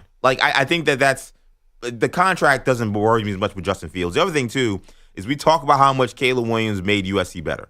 Well, why the hell did anyone win more? Like, they were picked to win the Pac-12 this year. They fell way short. Yep. The year before, the Pac-12 wasn't as good as it was this year, and they still couldn't find a way to beat Utah one time. They got smoked twice. Like, why didn't they win if Caleb Williams is this guy that makes everybody around him better? Well, he got hurt in the Pac-12 title game last year, Right? so maybe they were losing that game, but yeah. Maybe you give him a pass there. And I think people look at the defense and say, this is bad. This is really, really bad, and never gave him a shot in these games. But, I mean, listen, like... At what point, though, if we talk about quarterbacks, wins being a quarterback stat, and we talk about meeting expectations, Caleb Williams going to USC was supposed to be the launching pad for really Lincoln Riley's USC reign. This was supposed to become the next big program. This was supposed to be essentially the reincarnation of the Pete Carroll years. Even though Caleb Williams won a Heisman Trophy, we did not have that. No. Like, we did not have that happen. And Caleb Williams was fantastic, but I don't think that it's not lost on me that what we expected from USC and Caleb Williams as a team, they didn't achieve that. Yeah, I don't think he wasn't so bad though, right? Like he was great. I don't think Right. it's possible to look at him and say, man, USC underachieved and that guy is the reason why. I think that he has some, if you want to call him excuses, fine, but I think he has some. Adrian is in Maryland. Good morning, Adrian. What's up, dude? Hey, good morning. What's up, guys? Hey, EJ, I'm with you. I say trade down, get the picks. You still probably can get Marvin Harrison if you trade down to about 5 or 6. And you just load up, and you play it out with Justin Fields. With Caleb Williams, you really don't know what you're going to get in the NFL with him.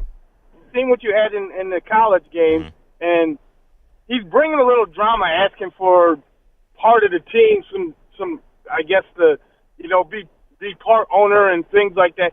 So to me, He shot that down, by the way. Let's be fair to him. He shot that down. I mean, listen, Adrian, I get it. It's like there might be something there. But let's go personality by personality. We're going to be able to find stuff with everybody, you know? And I just think the draft, it's informed guessing. And you look at what Caleb Williams has done, there's no doubt you'd have to say that the ceiling is higher for him potentially than it is for Fields. Maggie, to make your point, yeah, as far as getting Caleb Williams, Chicago fired their OC. So that's why I think they're going to get Caleb Williams. Right. They don't want to teach like a third OC in 4 years. Right. That's how you ruin quarterbacks. Right. So that's where you're going to say they're taking Caleb Williams. But mine, I would say keep him. Chicago was not a bad team last year. They were a bad team to start, but they were 7-10, and they were coming on. So if you want to break that up, you go ahead and break it up. And then if we get the same thing out of Caleb Williams in 1 or 2 years, what are you going to do? You're going to go out and get another quarterback, right? Yeah, I don't want to be the person, Adrian. We talked about fear before, and thank you for the phone call. If you're not drafting Caleb Williams, it's because you're just afraid things are going to go wrong. I can't do that. I can't look at a guy and say, my job as an executive is to project into the future of how good a guy's going to be. And I'm looking at Justin Fields over the last 2 seasons, 17 touchdowns, 11 picks, 16 touchdowns, 9 picks. I know he only played in 13 games this year. It's not like his numbers aren't blowing me away so much by the time we've gotten to 40 games under your belt. His numbers aren't blowing me away so much that I can feel like I can afford to stand pat and say, I'm going to roll with Justin Fields when I've got this other guy here who has the projection that Caleb Williams has. But I do think with Justin Fields, when you talk about his numbers, you have to include the rushing numbers because that is a whole different dynamic. And it's not like Caleb Williams is a statue. Caleb Williams is a great athlete as well, but he's not a running quarterback. So that also adds a dimension to your offense that you don't have with Caleb Williams. So 4 rushing touchdowns this season with about 650 yards rushing. Right. Now he missed 4 games. Missed 4 games. So, I mean, you're talking about a guy who could have had 800, 900 yards rushing this year, 8 touchdowns last year and 1,100 yards rushing. Right. I mean, Justin Fields, I mean, I don't mean this facetiously, but he's almost like a running back playing quarterback. Like, I mean, he can throw the ball, obviously, but, like, he's a real threat as a runner. So when we talk about stats, we do run those passing stats, and he's never going to have passing numbers that are on par with Caleb Williams. But as a runner, he's electric. You also have to factor in, though, with the running comes the fumbles. 16 last year, 10 this year. Rich is in Chicago. Hey, Rich, what's up? Hey, I'm kind of on EJ's side on this, and here's why. Yeah. Being embedded here and kind of being close to guys that played and the news guys, here's what I think people aren't taking into consideration. Tell us. One is Fields' numbers were with, admittedly, one of the worst teams in the NFL for 3 years. Mm.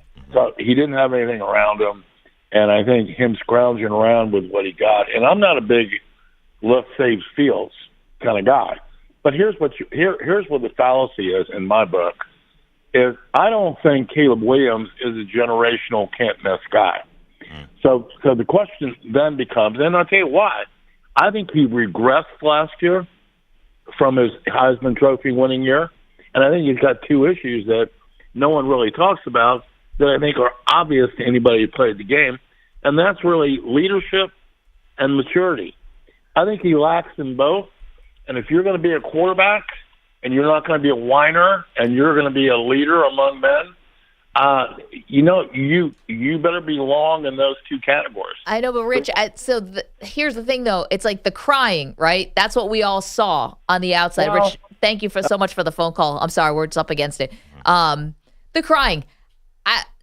I don't know. I'd rather have a guy who's passionate about it. You know, I didn't see that as whining. And like, let's not forget, and I know Justin Fields ended the season on some high notes here, and the team looked a lot better. I mean, there was a moment this year when Tyson Bagent was a story. I mean, come on. Yeah. He came in and he went 2-2, and it was like, well, maybe this kid. Like, come on. If you really have your slam dunk, no doubt franchise quarterback, Tyson Bagent does not register, and he did. That's true. Yeah, Tyler Bagent, he's Tyson Bagent, whatever. I'm sorry. Yeah, the dad was the arm wrestling champion. Remember that whole story? University great. Yeah, that was Shepherd you. That was like Tommy Cutlass before Tommy Cutlass exactly. season. So yeah, that was definitely a low moment for Justin Fields. But I think for Caleb, it goes beyond just the moment with the crying. It was not talking to the media after they lost their last game at UCLA. Yep. UCLA team that apparently their head coach didn't want to be there anymore. He left as soon as he left months later to take an OC job. There were some other moments. We talk about the fingernails. We talk about before games, he's not with his teammates. He's just sitting on the bench. Some of the stuff is some of the stuff you wonder, is it nitpicking? But I think when you're talking about, again, drafting who's going to be the CEO of your organization, that's what NFL quarterbacks are. Everything's on the table for discussions. I don't think any of this stuff can be dismissed. 855-212-4CBS, 855-212-4227. You're also welcome to weigh in on our social media at Maggie and Pearl. EJ Stewart in for Perloff today. Coming up, well, we know one guy says the sport he plays, not all that important. We'll get to that next. Maggie and Perloff. EJ in for Perloff today, CBS Sports Radio. You're in a 5-minute break.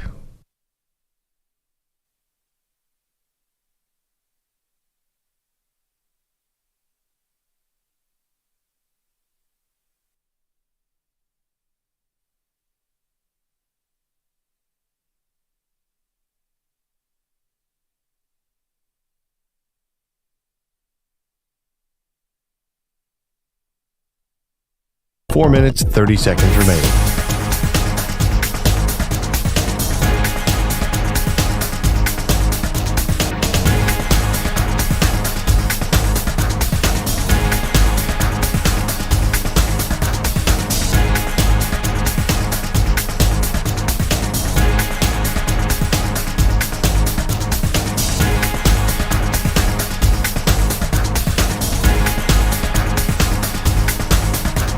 Four minutes remaining.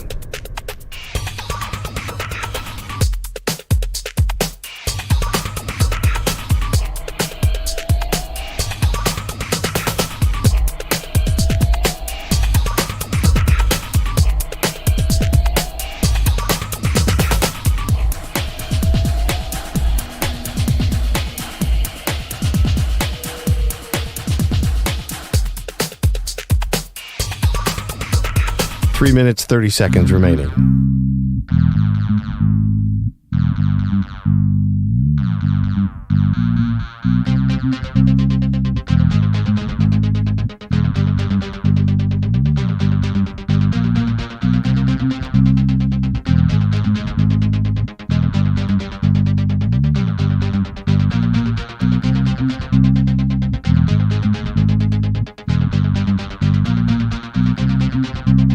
Three minutes remaining.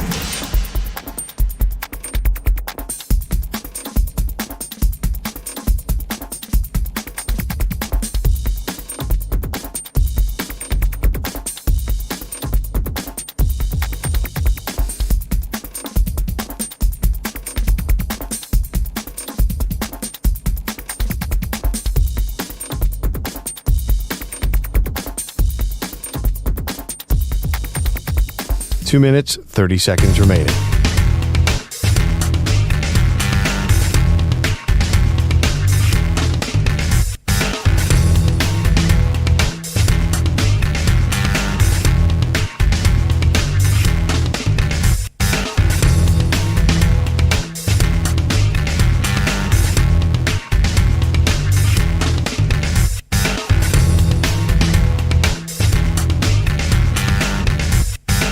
Two minutes remaining.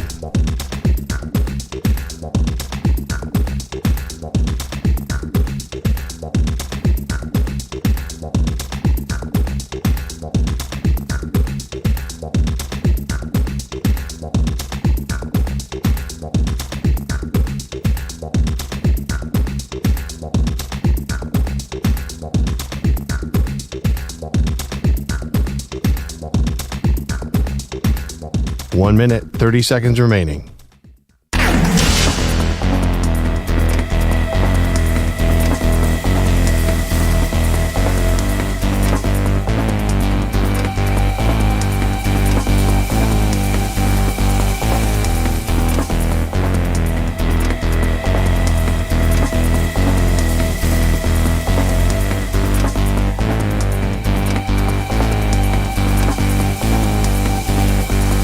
One minute remaining.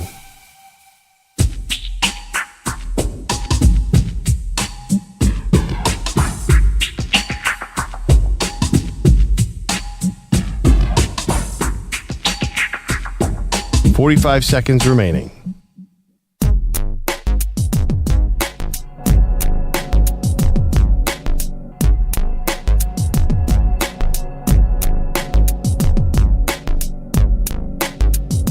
.30 seconds remaining.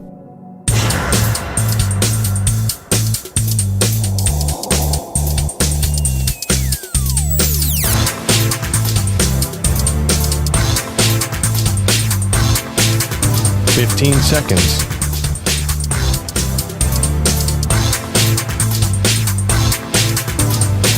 Break ends in 5 seconds.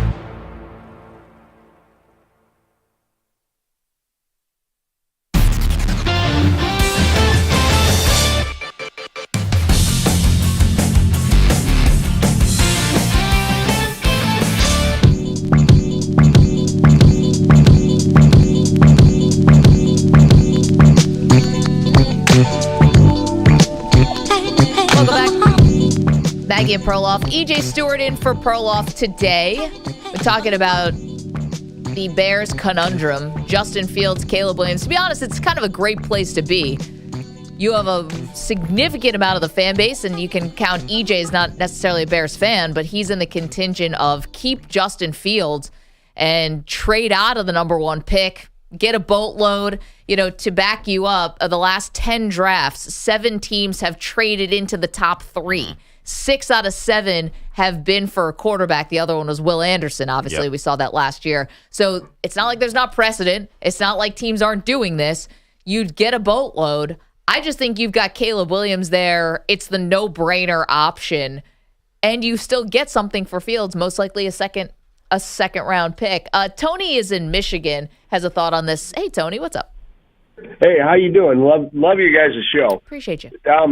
For me, it's not who's the quarterback in Chicago. There's something else wrong. It doesn't matter what quarterback you send there; they're not going to work.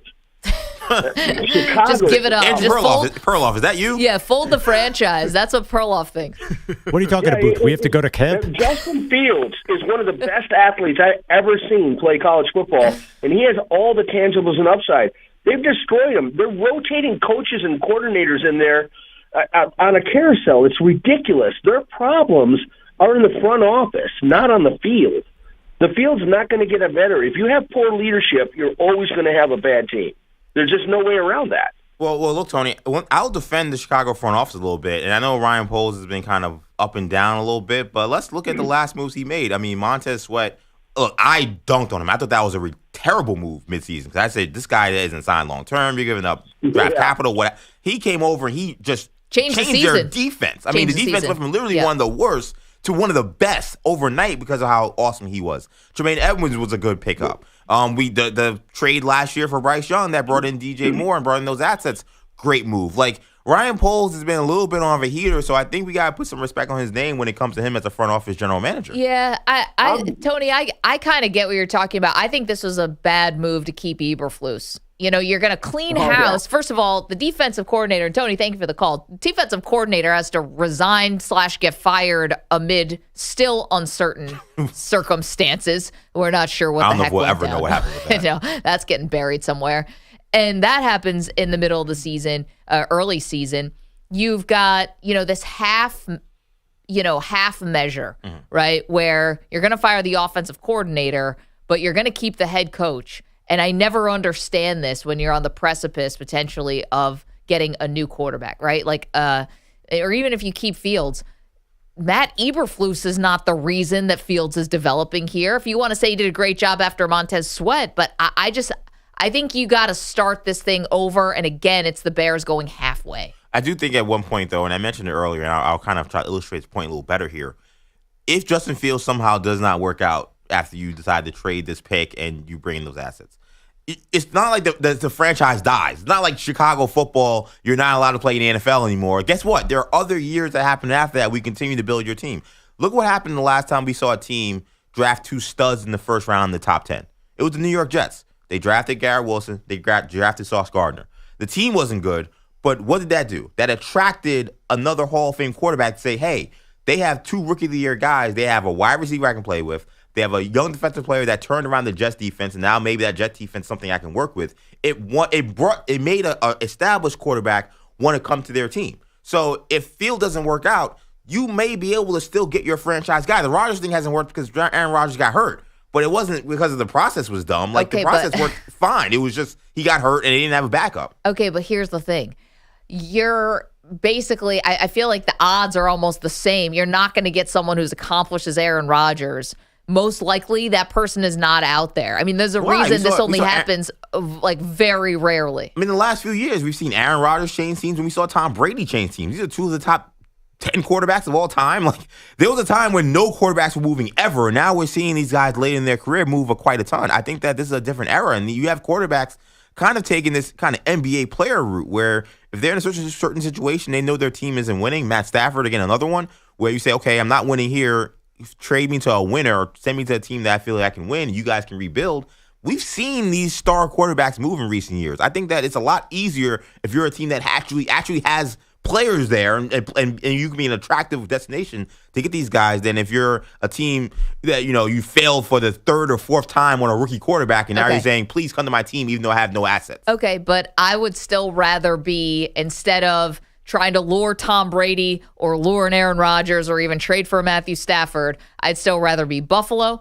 I'd still rather be Cincinnati. I'd still rather be Kansas City, obviously. I'd rather be Baltimore. I'd rather be Houston. I'd rather be Jacksonville. And I can go on and on and on. I'd rather be Philadelphia. I'd rather be the team that drafts these guys, even if you end up having to pay them. I still think that's the best path. But some of the teams you named, again, you're a Buffalo Bills fan. How many guys did they fail with before they got to Josh Allen? Okay. How many guys did the Bengals fail with before they got to Joe Burrow? Like, there are the teams that you're talking about that, right now they got it right. Right. But how many guys did they have to go through? Some of those teams didn't draft a quarterback number 1. Lamar Jackson was the last pick in the first round. You pick until you get it right. I honestly believe that because, yes, I watched the Bills suck in a variety of ways. Yeah. Whether it was bringing in veterans, whether it was drafting guys, they could never get it right. But again, they weren't drafting number 1 overall, and they weren't drafting number 1 overall 2 years in a row to pass on a quarterback twice. They never did that. So you can say the Bears, it's going to be this revolving door. You pass on a quarterback twice. If Caleb Williams is even if he's even a top 15 quarterback, you're going to regret it. But you know what's going to happen, though, is if they draft Caleb Williams, I don't want to hear anything about the talent around him and why they don't win. Because what I keep hearing is, well, you got to get Caleb Williams because he's such a generational talent, and if you bring him in, he changes your franchise. Well, if he comes in and I got to hear again, well, he's throwing for 300 yards, but they're not winning games. Like, no, you had a quarterback who was capable, and you said that, no, we want to build when we don't upgrade at the position because we feel like we have a team that's fine enough and that we don't need to get more assets. Like we said earlier, you can never have enough good players. Like Caleb Williams comes in, he has no excuses. And I don't know if you're a rookie quarterback, that's the best environment to be entering. Okay, Justin Fields, they came in last place in the division. It's not, they won 7 games. It wasn't like they were 3 and 14. But still didn't get them anywhere. You know, it's not like they're throwing away this amazing diamond in the rough guy who's been awesome for them, and they're just throwing the baby out with the bathwater because they got the number 1 pick. But they haven't done jack squad with him. Justin Fields got hurt though. If Justin Fields plays all 17 games, how many games do they win? 9, maybe 10. Maybe, I don't know. I mean, they went 2-2 with Tyson Bagent. It's like it's. I gotta think they win at least one of those games that Bagent stunk. Like, I gotta think so. One of those 4 interception games. Yeah. Peter Schwartz is here. He's got headlines. We see you guys on the phones, by the way. We'll get back to it. What's up, Pete? Good morning. Hendrick Motorsports, all smiles today. They begin their 40th anniversary season with a huge win as William Byron captures his first career Daytona 500. I'm so proud of this team. Whole Exalta team, 40th anniversary to the day on Monday. So just extremely blessed and thankful for all the opportunities. And we just want to keep it going. We have a lot to prove this year, and this is a good start, obviously. And Daytona 500, it's freaking awesome. Let's go. Byron, courtesy of Fox Sports. Alex Bowman finished second. Christopher Bell came in third. Now to baseball. If you look at any Little League field around the country, you see kids playing the sport that they love. Many of them dream of one day being a Major League Baseball player. Angels third baseman Anthony Rendon is one of those kids who made it all the way to the show. But was it a dream come true for him? It doesn't sound that way. Is it still a top priority for you, though? That's never been a top priority for me. This is a job. So I do this to make a living. My faith, my family come first before this job. So if those things come before it, I'm leaving. Is it a priority? Oh, it's a priority for sure. This is my job. I'm here, aren't I? Do you want to be here? I don't want to talk to you guys at 7 in the morning or whatever time it is. So. Do you want to be here playing baseball? I have answered your question. So why do you keep picking at it? Oh, yeah, you technically answered it. Thank you. Well, because you're a loser. That's why. Is Rendon out of his mind, or is he being refreshingly honest? I mean, $245 million just doesn't buy you what it used to. You know, you used to get someone who could just fake it. They want to be there, especially when you don't play. Yeah, so he's played about 30% of the games with the Angels. He hasn't cracked 60 any season that he's been there. Yeah, he's been hurt. See, this is where, in life, this is a healthy thing, right? In life, you want a healthy thing. You say your faith and your family come first. He's got 4 kids. Who's going to crucify you over that, right? Like, that's a good, healthy work-life balance. The thing is, we don't respect work-life balance when it comes to professional athletes. No. We want maniacal, crazy, win at all costs, work hard in the season, work harder in the off season. We want that for you because you get paid a ton, right? Because we have to pay to watch you, and because you get an off season. And I think people understand, like, hey, the sacrifice that comes with being a professional athlete because you get so handsomely paid. Is it healthy for life? Probably. Is it infuriating for fans? Definitely. And he's going to get no sympathy here. Yeah, he shouldn't. Go ahead. No, he shouldn't. I mean, what I think bothers me is he did not have to answer this the way he did. Because you say, no, it's not a priority. It's like, well, my priority is family and faith. Okay, that's everybody, dog. Like you're making you're making a point. You're trying to make a big deal out of something that's not. You could have just said, hey, I'm more than just a baseball player, but I take baseball seriously. I think the problem that I have, and I would have as an Angels fan, is we don't think of professional athletes like other jobs. There are plenty of people who do jobs, who do them for the paycheck, who do them because they have to, or for whatever reason. Like, if you're a professional athlete, that takes a level of pride and takes a level of emotion. There's a certain level that goes beyond just I'm doing this for a check for you to be great. So if he's saying that I'm only doing this because I don't want to get fined, dog, like, then what are you actually doing here? Yeah. Like, then you can go do something else. But, like, I know there are guys in the minor leagues. I know there are guys, behind him that are busting their butt trying to get to this level. You got a guy saying, oh, I'm just here because I got to be here, I guess. Like, It's like a job just like any other. And it's not. It's not. And it comes with luxuries that you can mix both of them. Like you're making the amount of money that, you know what, like there are players who play in the minor leagues in any sport and they're detached from their family because they can't afford to move their family from wherever they're from to wherever they're playing. In this case, like he doesn't have to make a choice between one of the two. You can have both because you can move your family all over the country. Well, I think nowadays we are better, I think, as a society, that if you are dealing with real problems, whether you're a rich and famous athlete or whether you're a regular person, I think we're a lot more open and empathetic and sympathetic to all of that stuff. This doesn't seem like real problems. This feels like maybe you're a little burnout at work. You're getting paid $38 million a year to kind of push through that burnout, dude. So, like, if he was saying, hey, listen, guys, like, say he had to step away because he had, like, mental health issues or something wrong with one of his kids, heaven forbid, knock on wood, or something like that. It's like, take all the time you need. Take care of yourself. Right. Put yourself first. To just say, like, baseball. It's just last year we saw I'd rather be home hanging out with my kids. Like, wouldn't we all? I mean, last year we saw that with Andrew Wiggins where he just disappeared and we didn't know why. But everybody, I think for the most part, had like hey, I just hope he's okay, and whenever he's back, I hope he's back.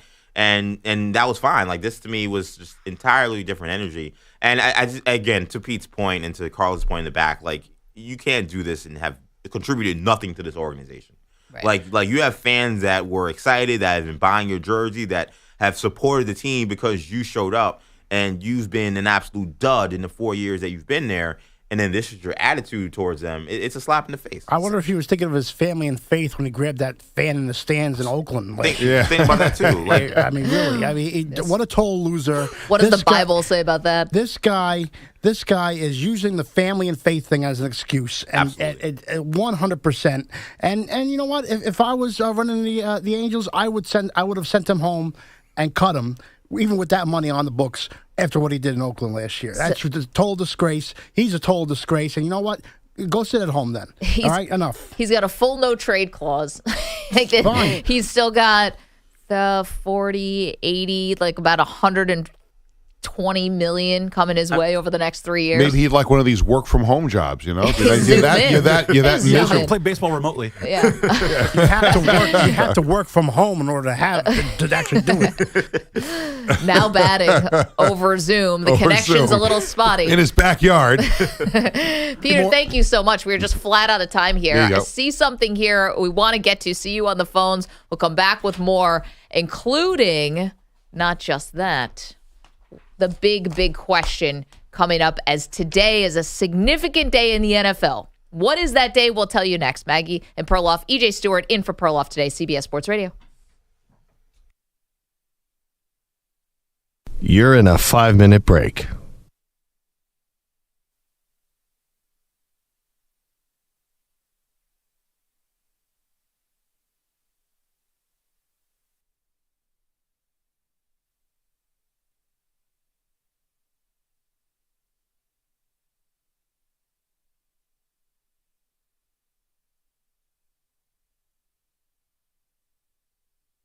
Four minutes, 30 seconds remaining.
1 minute, 30 seconds remaining.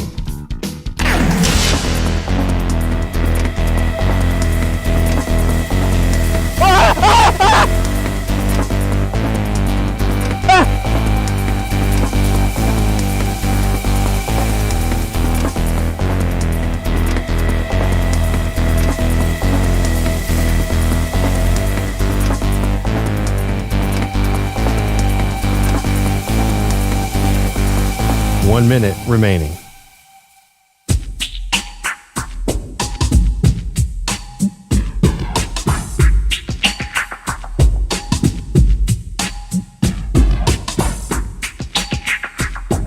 $45 seconds remaining.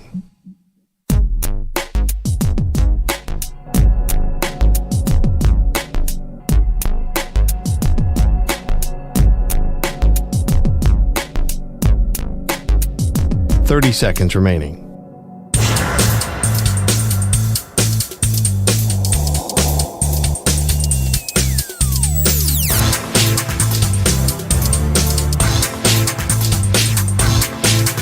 $15 seconds.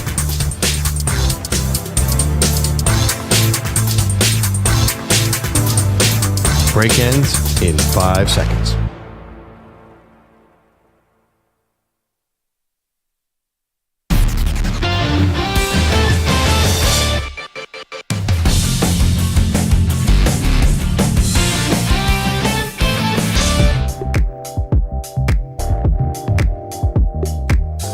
Welcome back. Maggie Gray, EJ Stewart in for Perloff today. Well, when someone tells us they've got a poem they'd like to recite, well, that's going to move you to the top of the list. Big Friendly is in California. Big Friendly, I'm told you have a poem for 49er fans. Good morning. Good morning, Maggie and EJ, and thank you so much for taking my call. You got it. Is this like a roses are red, violets are blue situation? What do you have for us? Maggie, like I've told you before, I've been a Rams fan my whole life. Okay. The gentleman who gave me the name Big Friendly was a big Niner fan. God rest his soul, so I'm not saying nothing about him. But I live in Northern California, and there's a lot of Niner fans. So with no delay, I will get at it. Okay. A tisk, a tat, the Niners lose again. Next year is our year, is all you hear. But thus year was your year, you cheered and cheered. Now the big game is over, no ring for your team, and second place has no prestigious news to read.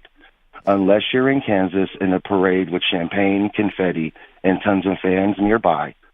But in San Fran, all they can do is cry. Now hug them, console, and keep their spirits up. Sorry, Niner fans, your team just sucks. You scream dynasty for everyone to hear, but names like Rice, Montana, and Lott are not around to be feared. So back to the drawing boards, get out of here. Chief said so loud and clear. Not knowing the overtime rules, we'll just start there. I mean, wow. Bars. Big Friendly. We're snapping for you. Like they're in the coffee shop. I like that beatnik style. Very cool. How long did it take you to come up with that? Maggie, I wrote that the last day I spoke to you guys. Oh, is that right? So and maybe we're a little of the inspiration, too, not just the Niners sucking. Well, no, it's not that. It's that I'm just kidding. They didn't I want suck. to thank the gentleman I spoke to yesterday. He hit me up with the Odyssey app to listen to you guys. Because I haven't been able to listen to you guys. I think I spoke to you, EJ, when I explained the radio station isn't up here no more, that you guys was casting you guys. Oh, so there we go. Well, this is a good thing. Good, and I should be reminding people of this more often. Yeah. The absolutely free to download Odyssey app, crystal clear. Big Friendly found it. You can find it as well, and you can listen to the show on Rewind. Big Friendly, do you write a lot of poems? Is this your thing? Yes, ma'am. I have a poetry writing background, a music writing background, and a riddle writing background. And I'd like to leave with this one. You got a riddle for us? I just like to leave with this riddle, and I kind of stole the beginning from the Riddler. Oh, I love this now. Okay. Now you're talking my language, Big Friendly. What's happening? Okay. Riddle me this, riddle me that. If every next year is the Niners' year, then what year is that? Big Friendly. Wow. And we'll have you drop the mic on that one. Thank you so much. Man of many talents. I loved it. What was the best line? It was something about the 49ers sucking, I thought was Because it was really what light through yonder breaks until we got to the 49ers suck. He said something where, and this is where I get into my rap genius bag, where he was like, you said this was this year, you said next year was your year, but what was thus this year or something like that? I was like, yo, that is like a triple entendre. That was like Jay-Z and Rakim at his finest. Like, I was super impressed by that line. He had me hooked at that. That was maybe 3 or 4 lines in. Yeah. At first 4 lines, I wasn't sure where he was going, but when he dropped that this year, thus year, I was like, oh, he's in a different plane right now. I did like that. Pete's not impressed. Pete, what do you got to be Bill Shakespeare over there for you to get impressed? We do. It was fine. All right, it's not Yates. Got to come do on. Ye Olde English. Yeah, come on. Pete, can you do any better? I never said I could. All right. I mean, I'd love to know what Pete could come up with about, a poem about the Jets or something. Oh, don't tempt me. I will. All right, I'll give you a poem at the next update. Oh, wow. Oh, now a Jets poem. We got a little battle going on now. I'll give you a Jets poem next update. Yes. Now you gotta stay with the show. We're on right now at 7:51 Eastern Time, 8:20 around that time. The next update, you gotta hear Pete's poem now because I can't wait. I cannot wait for this. I'm surprised you wanted to go Jets too. You could have gone Mets. I mean, there's a lot of heartbreak to share. We have a whole 162 game season for the Mets, so we got along. We'll go to the Jets before we put the cap on the 2023 season. Oh, I love this. Roses are red, violets are blue. Aaron Rodgers' Achilles popped.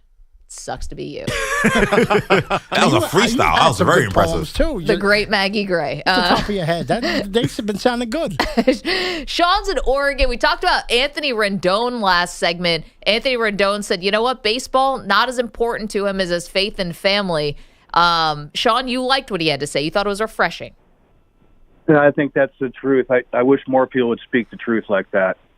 Because these guys are doing a job. They're living someplace they don't want to live. L.A.? Like I hear you guys talk about. Well, it's just like somebody you talk about sending a football team to Mexico City. Well, I want to. When you send a football team to Mexico City, who's the first guy to demand a trade? Mexico City is amazing, though. Cool. Mexico City is awesome. As long as you're not running a drug cartel, Mexico is very safe. Yeah. You pretty much got to worry about your family and your kids going to school every day. And I like more than here, dude. I like living in my hometown. I like living in my neighborhood. Believe me, dude, the brothers don't want to live in Mexico City.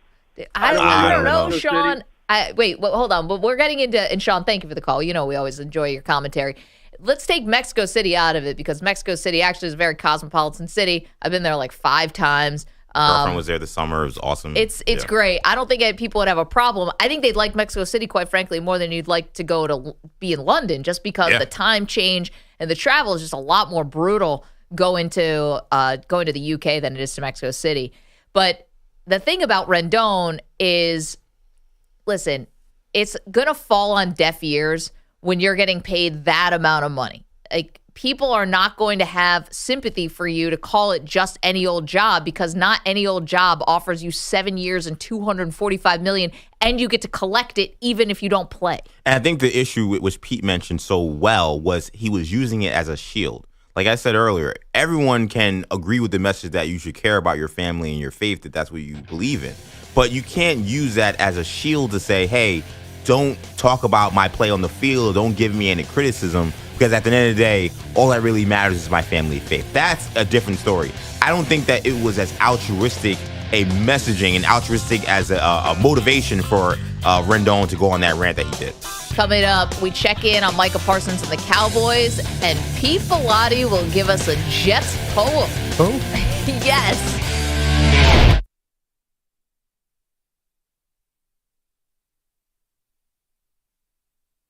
You're in a 5-minute break.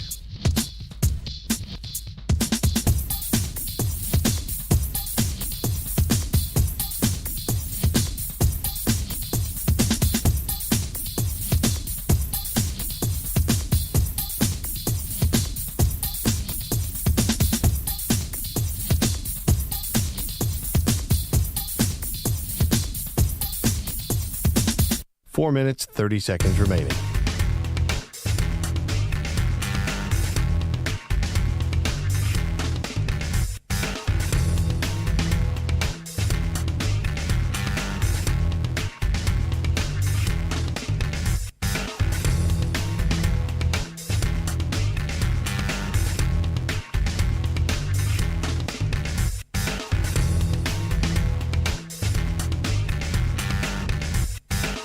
4 minutes remaining.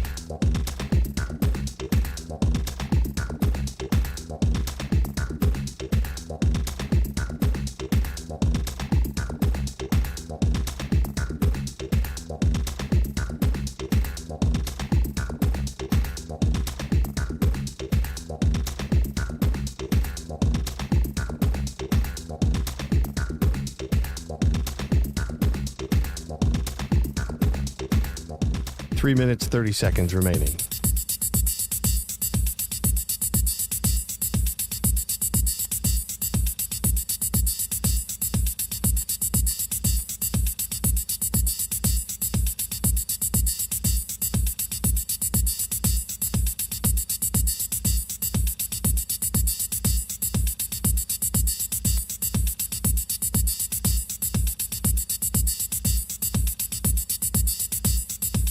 Three minutes remaining.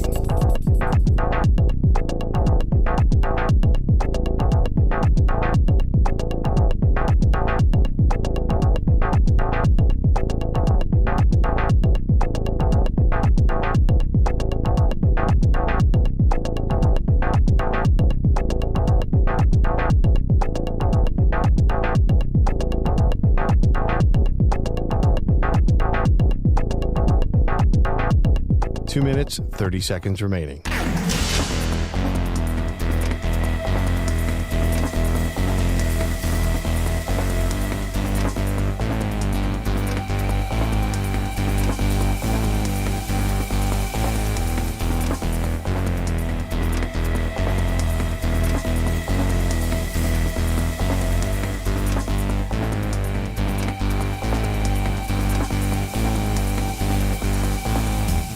Two minutes remaining.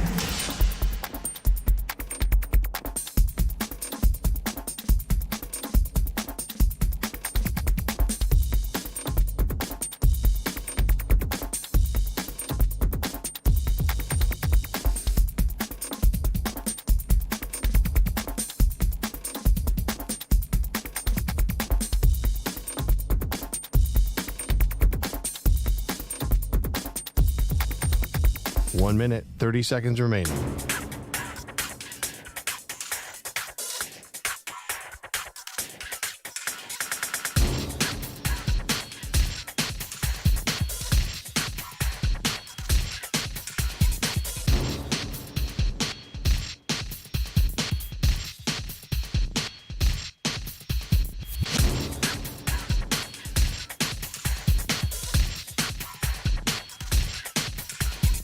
One minute remaining.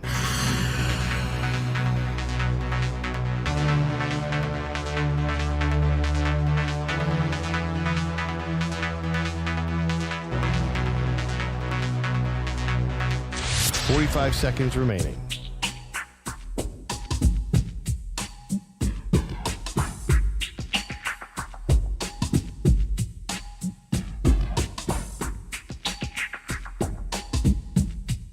Thirty seconds remaining.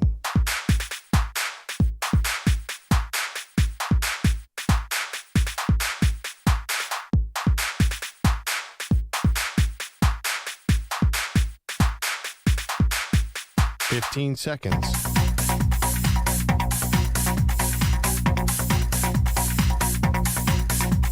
Break ends in 5 seconds.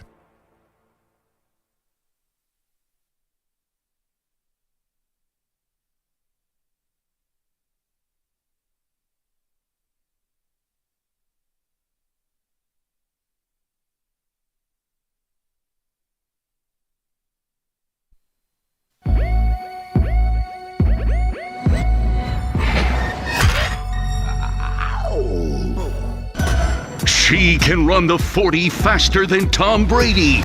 He got a perfect score on the Wonderlic. They are Maggie and Perloff on CBS Sports Radio. Who is the real leader of the Dallas Cowboys? Welcome to the show, Maggie Gray. Well, Andrew Perloff is off today, so EJ I've been around a lot of naked men in my life. And Pete's just been waiting for a day for Perloff to be on vacation. Oh, that's him, actually. That's him now. Live. That was him calling in. He just dropped in. Oh, man, can't go away on vacation with his family for 1 second. EJ Stewart is in for Perloff today. Welcome to the show. Okay, so the Dallas Cowboys, ever heard of them? They've got a very charismatic and very talented pass rusher in Micah Parsons, EJ. I think we all understand that he's got all the talent in the world. Now, the question is about his leadership, and that's been what's under attack. So Micah Parsons was actually responding to one of his teammates, DeMarcus Lawrence, who said at the end of the season, the Cowboys, part of the reason that they failed against the Green Bay Packers is that they were tired. It was the grind of the season. They just ran out of gas. Here's what Parsons had to say about that. You should never go into a game like I'm tired, like I'm ready to go home. Because that's exactly what's going to happen, and it did happen. I'm coming to the game every week like, man, I got 4 more weeks left. I don't know what y'all got, but I got 4 more weeks left. Like, that's part of the culture and identity that I just feel like we're missing. Like, that's just something like I don't agree with at all. Like, regular season, all right, yeah, I'm tired, like I'm wore out. But as soon as playoffs hit, knowing how limited and how hard it is to win in playoff game, I would never say I'm tired or I feel fatigued, because that's my job to not feel that way. Okay, so this was, to me, no lies detected here. I actually like this from Micah Parsons. Now, Bart Scott, my former co-host, who I know and absolutely adore and always kept it a buck, he hated this from Micah Parsons, right? He thought Parsons has to go to leadership school. You lead by example. You know, if you don't want guys playing tired, you set the example. And he pointed out the fact that nobody would have brought that not A+ effort in the playoffs if it was Ray Lewis and you were playing on that kind of team. So it's like Parsons has to sort of shoulder the load for any culture and identity problems that the Cowboys might have. You got to look yourself in the mirror. And listen, Bart was huge on accountability. Right. He took it. He took the mantle. He got paid a lot of money. He felt like he was responsible for how the team played, and he felt like he was a culture setter. So he's coming from a place here where he's not only talked the talk, but he has walked the walk. I actually didn't mind this from Parsons. I don't mind that you're going to call out a teammate, because at some point, EJ, this stuff has to change with the Dallas Cowboys.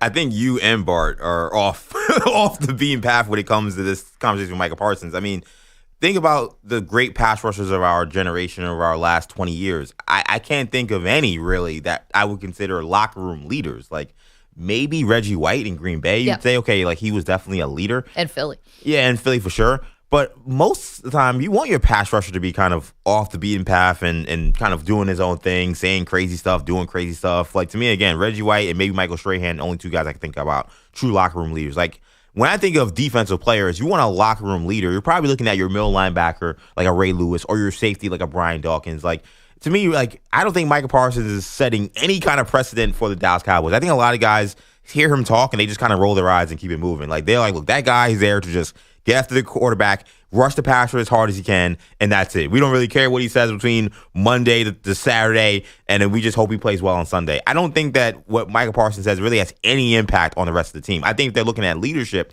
they're looking at Dak Prescott. They're looking at the head coach and Mike McCarthy. They're looking at other players on that team before they think about Micah Parsons. Micah Parsons just talks a lot. No, I like that Micah Parsons wants to take some of this upon himself, because I don't think that he's just saying it to say it. I don't think he's saying it just to hear himself talk. Now, does he have some learning to do and some growing up in the league? Right. Yeah, earlier this year, he said he's been in the league 3 years. He feels like he's seen it all. You definitely haven't seen it all. Yeah. No, but at least somebody wants to step to the front here. Like Dak Prescott, that's a given. I think in the absence of this coming from players, where does it come from with the Cowboys?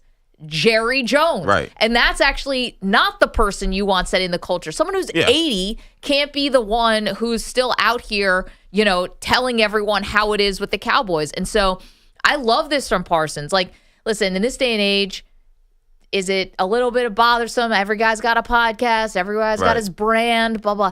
Like, at least he's trying to use it to get the Cowboys to a better spot. Like, you could never accuse Micah Parsons of only just being about himself. Don't you think he really is about the team? No, I think he is by himself. You don't think he wants to win? You think he just wants to be famous? No, because there's a reason why he's going on his podcast or going on other people's podcasts to keep making these comments. Like if he has an issue with DeMarcus Lawrence saying, "Hey, we were too tired or whatever," then guess what? You can pick up the phone and say, "Hey, why did you say that? And is that really the right mentality we got to have? Like, what does it do for you other than get you more engagement and more followers to then say, hey, I'm going to go and do a therapy session with CeeDee Lamb and have a podcast where we air out the issues with the Dallas Cowboys?" That's why, again, we look at leadership. I don't know who looks at Micah Parsons and says that's a leader. Like, to me, a real leader, again, goes and rallies the troops, goes to the team, or better yet, maybe stops talking for a couple of seconds, actually leads by example. Maybe they're staying in the facility. Maybe they don't go to Cancun or go to the Super Bowl, do whatever. Like maybe they're saying, hey, I'm staying in the facility all offseason because I got to set the tone. I don't know how you set the tone going to the podcast mics. I don't see how that helps anything with the Dallas Cowboys. But at the same time, if I'm the Dallas Cowboys, if I'm following Micah Parsons, then you got bigger problems, which I think is my concern. If the Micah Parsons is the guy that's leading this team into the battle, and he's the guy that's rallying the troops, then you got bigger issues because it just shouldn't be that player. Again, unless you're a Reggie White, a Michael Strahan, a very special type of character. Forget about player, because Micah Parsons is a special player. Yeah. But if you're that kind of cult of personality where people want to follow you, that's one thing. But the pass rusher just mouthing off every 5 minutes, like, that doesn't affect or help anything for the Cowboys. Okay, and we're talking about Micah Parsons and whether or not he is the right leader for the Dallas Cowboys. I hate to do this because I'm not trying to just be that person who always puts it back on the quarterback. But we do expect a lot from quarterbacks leadership-wise, whether that's good or bad. They get paid a lot. They're in the front.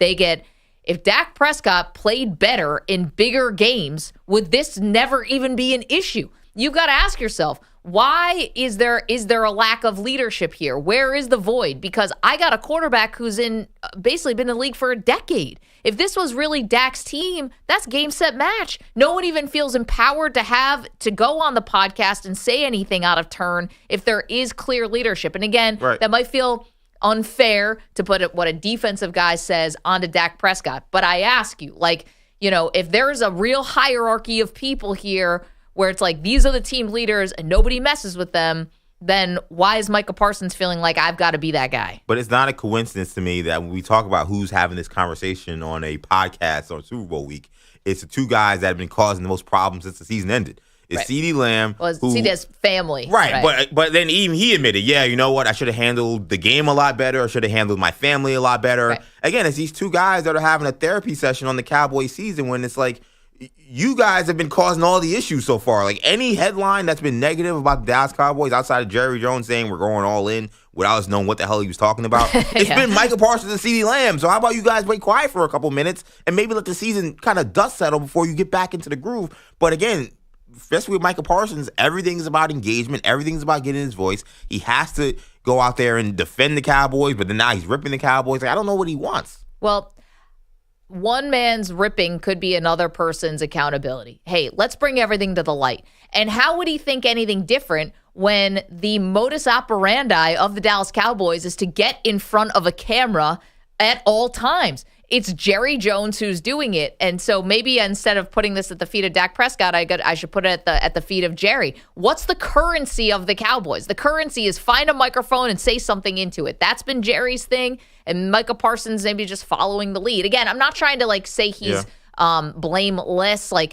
Of course, you can always handle things better, but I see Micah Parsons playing hard. I see someone who's trying to maximize his talent. I see someone who's calling out teammates for making excuses that cannot be made after you lose at home to the Green Bay Packers.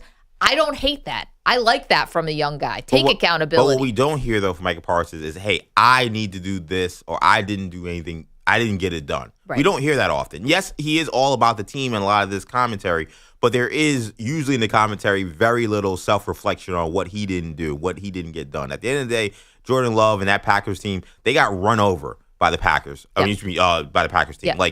It wasn't like, yes, Dak Prescott had some terrible turnovers and he put them in a terrible position. But at the end of the day, how many points they scored? 31 points, whatever they scored. The game was over. Right. And then some of that's garbage time stuff. But at the end of the day, that Cowboys defense didn't show up. And if Micah Parsons is the quote-unquote leader of the Cowboys defense, well, where the hell were you? Why are you complaining about what everyone else's perspective was on the season and not looking at yourself in the mirror and saying, hey, how come I didn't get my guys ready to go if I'm this great leader? Or how come I didn't make more of an impact on the game? It feels like with Micah Parsons, there's always a lot of finger pointing. It's always someone else's fault. It's DeMarcus Lawrence's fault for saying we're tired. It's the media's fault for not giving Dak Prescott enough praise. It's everyone else's fault but his. And I don't know how you can be a leader and have that attitude. And again, I don't know what helps a culture by turning on the podcast by saying, hey, let's talk about our season. I've never seen a leader lead his team by turning on the podcast mic to say, hey, let's really air this out. That's not happened yet. It's like, so is this the first time we're going to see a leader who motivates through podcasting? I'll be shocked if that happens. Motivates through podcasting. Was he a Kelsey brother? 855-212-4CBS. Our pal Big Dave is in Kentucky, diehard Cowboy fan. Hey, Dave. Do the rats jumping off a ship have a leader? Do the fleas on the back of a dog's back have a leader? There is no leader. That's the problem. Your leader's a 97-year-old babbling billionaire who grabs a mic. Micah's just following his lead. This is next generation crap. The fish stinks from the head down. That's the problem, Maggie. How are you? I'm doing great, Dave. How you been, man? Doing great. Yeah? Doing great. No complaints. You back on the Cowboys bandwagon, or are you still no, giving up? I'm just sitting on the sidelines eating popcorn, watching the elephants. I like his energy from Dave. Dave is like that. He's like that ex that sees their former ex just like struggling out there in the streets, being like, "Hey, that's someone else's problem now." Could have been with me. Exactly. They belong to the streets. EJ. Excellent analogy, EJ. Dave, I'm sure you'd love this one too. Micah Parsons also defending Dak Prescott, saying, he, besides Patrick Mahomes, he hasn't done, he's in the same category as Joe Burrow, Josh Allen, and Lamar Jackson. Do you put Dak in the same category as those other guys? What a ridiculous comment, but that's what we do. Have a great day, guys. Thank you. Later, Big Dave. Love it. Now, this was something I knew Pete Bellotti was hard at work, by the way, because he's promised us a Jets poem. Big Friendly in California. We got a Big Dave and a Big Friendly. What a lucky show we are. Yep. Big Friendly in California wrote a poem about the 49ers as a Rams fan. So it was biting, but beautiful.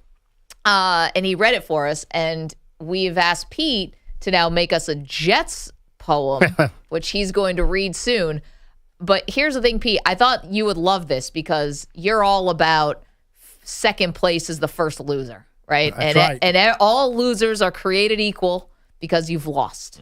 Exactly. So Dak Prescott is the same category as Josh Allen, Lamar Jackson, Joe Burrow because they all haven't won. Losers. Oh. All losers. Okay. Oh, I thought you'd say consistent here. Yeah. I'm on the other side of the glass, and now maybe I feel like I'm becoming Perloff. How can you say that Dak Prescott, who's been a generational choker in the playoffs, is the same as multiple-time MVPs, guys who have went to the Super Bowl, and Joe Burrow? Like, there's a difference there. For 2023, they're losers.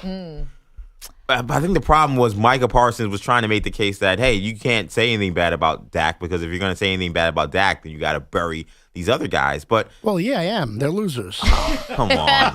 There's different levels, Pete. There's different levels of that. You are taking over the Perloff. I think it makes sense, and I agreed with Pete when we talked about teams. I think, yes, at the end of the day, you win as a team, you lose as a team. I think it's fair to say, yes, if you came in and you didn't get it done, at the end of the day, you're all losers. But I think when we're comparing quarterbacks and what they've accomplished in the league, we can't say that we only rate the guys that have won championships and everyone else is the same. I can't see that. Because what about Matt Stafford? He didn't win this year. Is he still a loser? He's a loser for 2023, yes. Like I said previously, they are losers. The only team that are winners and the only players that are winners this year are the Kansas City Chiefs because they won the whole thing. I know everybody else, you name them, they're losers. Wait, can I give you a hypothetical? Sorry. Yes. Say next year the Chiefs go to the Super Bowl and lose. Right. So they would have won 3 in 5 years, but they would have lost in the Super Bowl. Losers? Yeah. There you go. Yeah, He's not moving off the spot. Everyone was, hey, are they going to win 3 straight? No, they didn't. They were losers.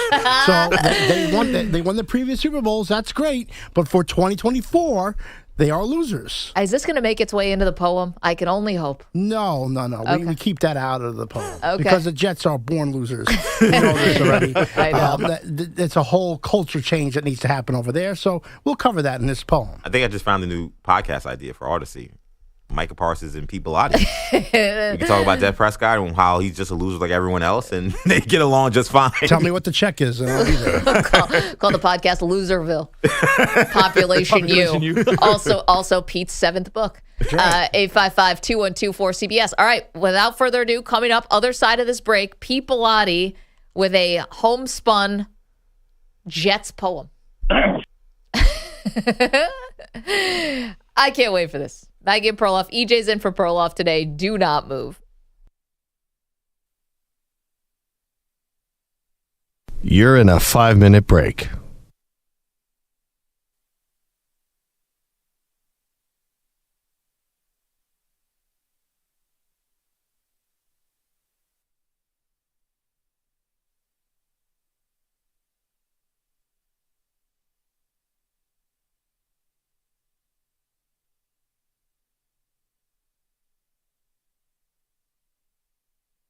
Four minutes, 30 seconds remaining.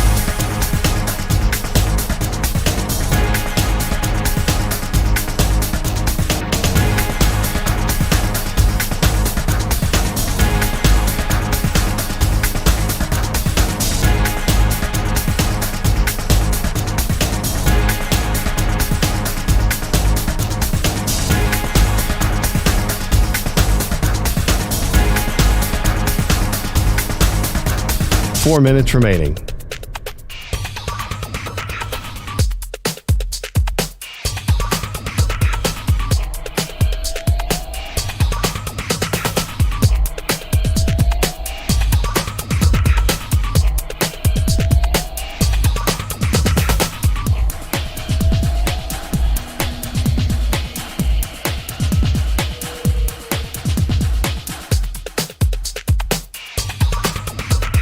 Three minutes, 30 seconds remaining.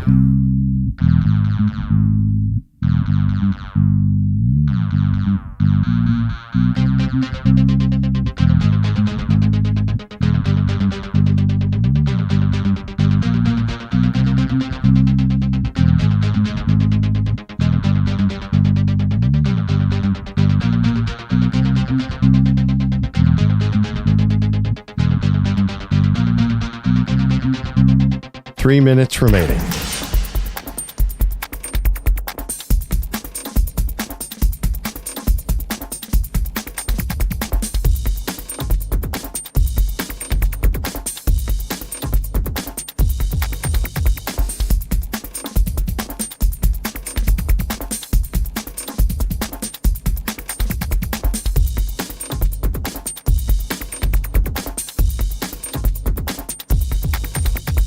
Two minutes, 30 seconds remaining.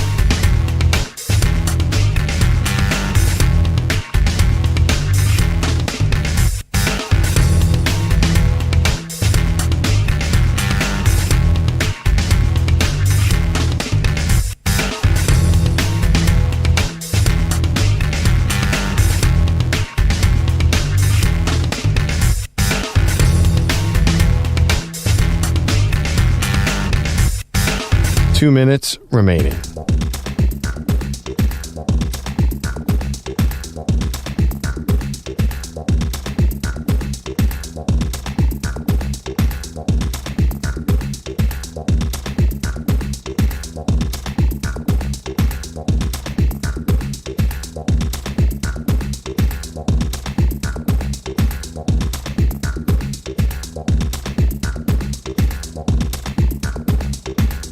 One minute, 30 seconds remaining.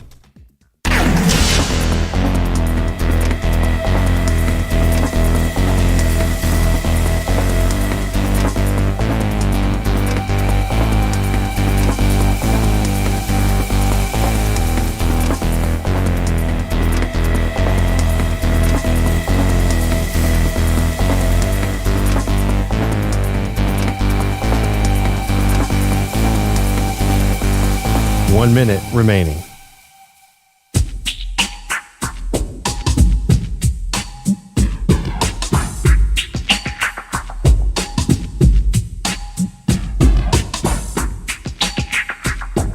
Forty-five seconds remaining.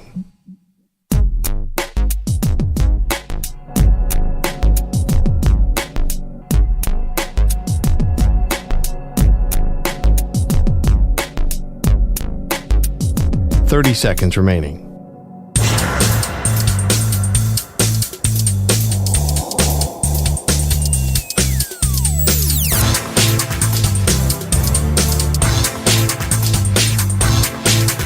Fifteen seconds.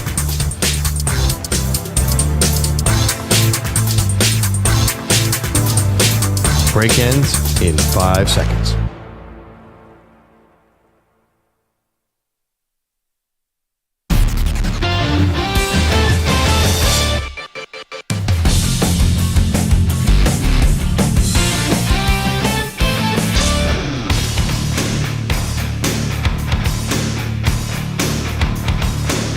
Defensive Player of the Week is sponsored by Navy Federal Credit Union, who proudly serves the armed forces, DoD veterans, and their families. Their members are the mission. Learn more at NavyFederal.org.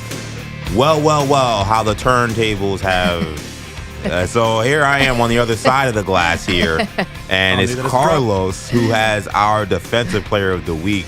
Now I feel like the terror/confusion/ frustration that Perloff feels every day, not knowing what is going to come out of Carlos's mouth. Usually I'm the one to do Defensive Player of the Week, but now it's Carlos. I am stumped because we had an all-star weekend that kind of stopped the NBA for several days. Yeah, when you score like 400 points in a game, I don't think and no one's winning defensive nothing. All right, I'm going to channel Carlos here.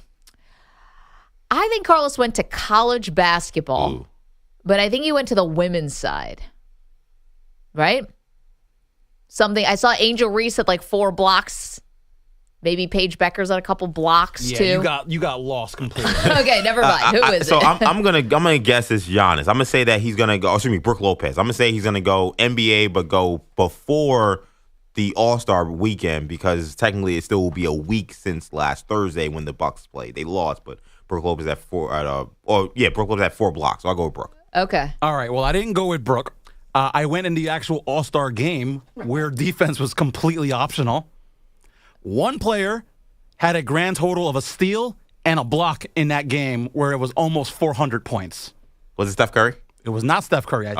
He did get a block. He had a block, which was stunning in the game. And I thought about him, but that one steal put Jason Tatum over the edge. So Wow. Jason Tatum is the Defensive Player of the Week for that game where there was no defense whatsoever. Adam Silver will be cutting you a check for that one, Carlos, to find any shred of any kind of defense there. Okay, without further ado, Peter Schwartz standing by with headlines, but we have been promised a Jets-related poem from Pete Bellotti.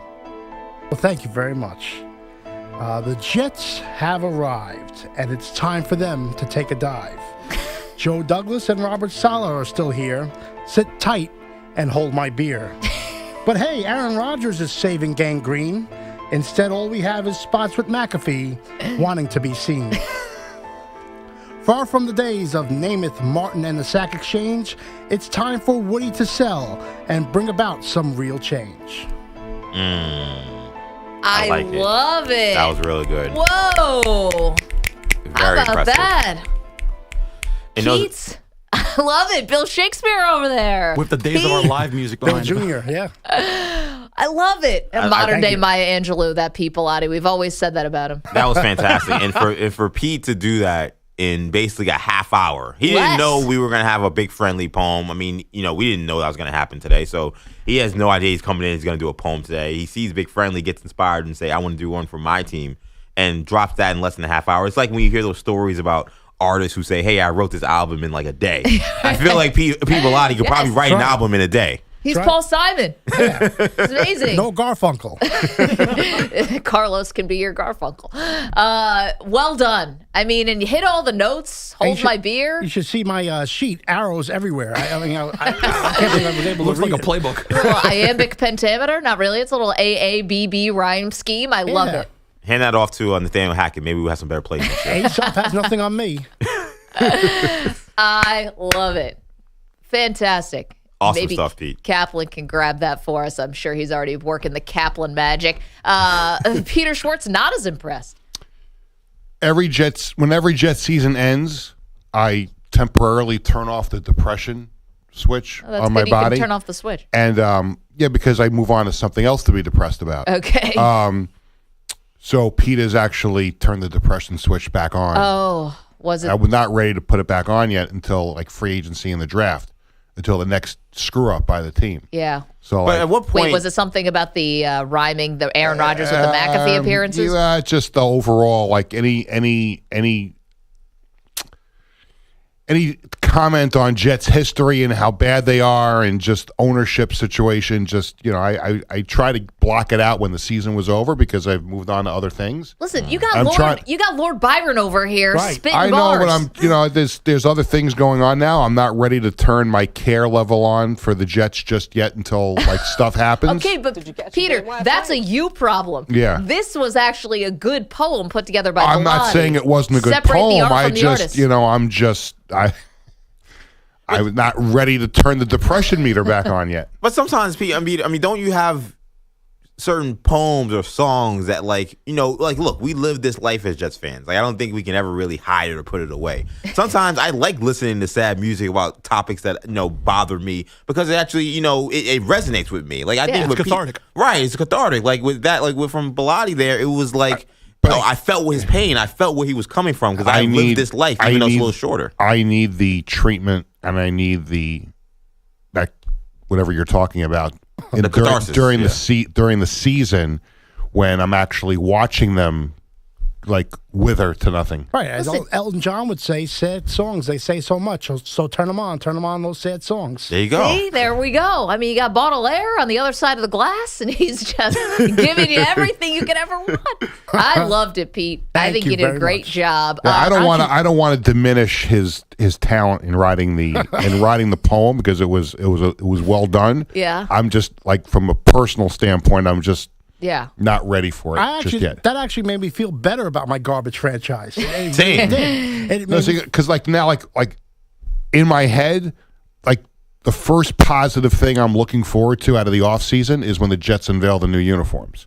Oh, because that will for at least one evening, like at whatever event it's going to be at, will at least they're nice. They went back to the old ones, and I can remember when the Jets were good. All right, we got the T.S. Eliot of the Turnpike here, right? And Schwartz is not impressed. Well, let's go. Let's take that for example, and go back to when the last time they did reveal new uniforms, less than 5 years ago. Yeah, right. I was there. It was silly. It was silly.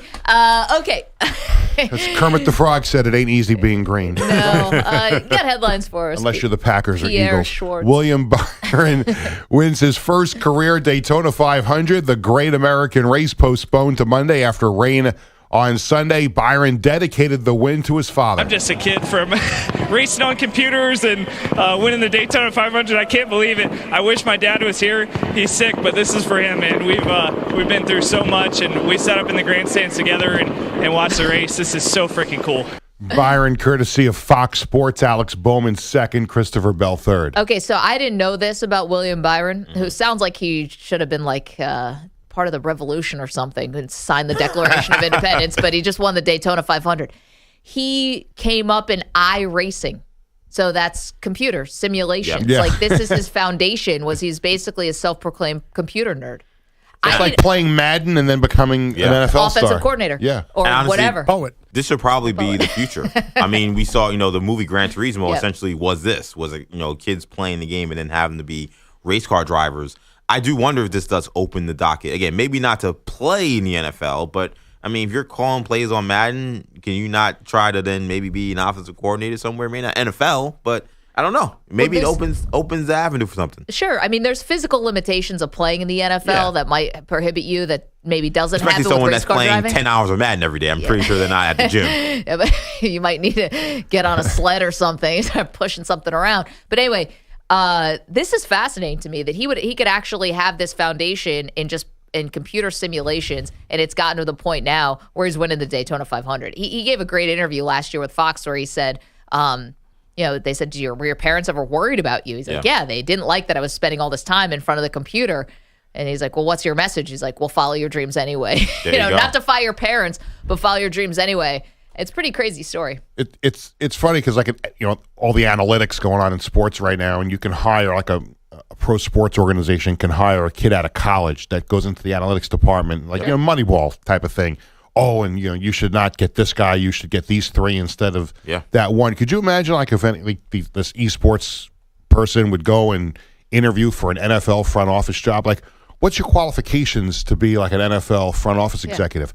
Oh, I know when to hit X on my controller and spin move, and 10,000 hours. Look, I will say this: as someone who played Madden franchise and simulated a ton, I have won way more Super Bowls as a Jets general manager on Madden than any Jets general manager. So I'm just saying, you are hired. Right? If Woody Johnson's looking for a new GM, he wants to move on from Joe Douglas. Woody, I've got it done in Madden. I can get it done in real life. Woody, we could hook you up with EJ. There you go. Have unconventional stories about GMs, and one unconventional story is Leon Rose.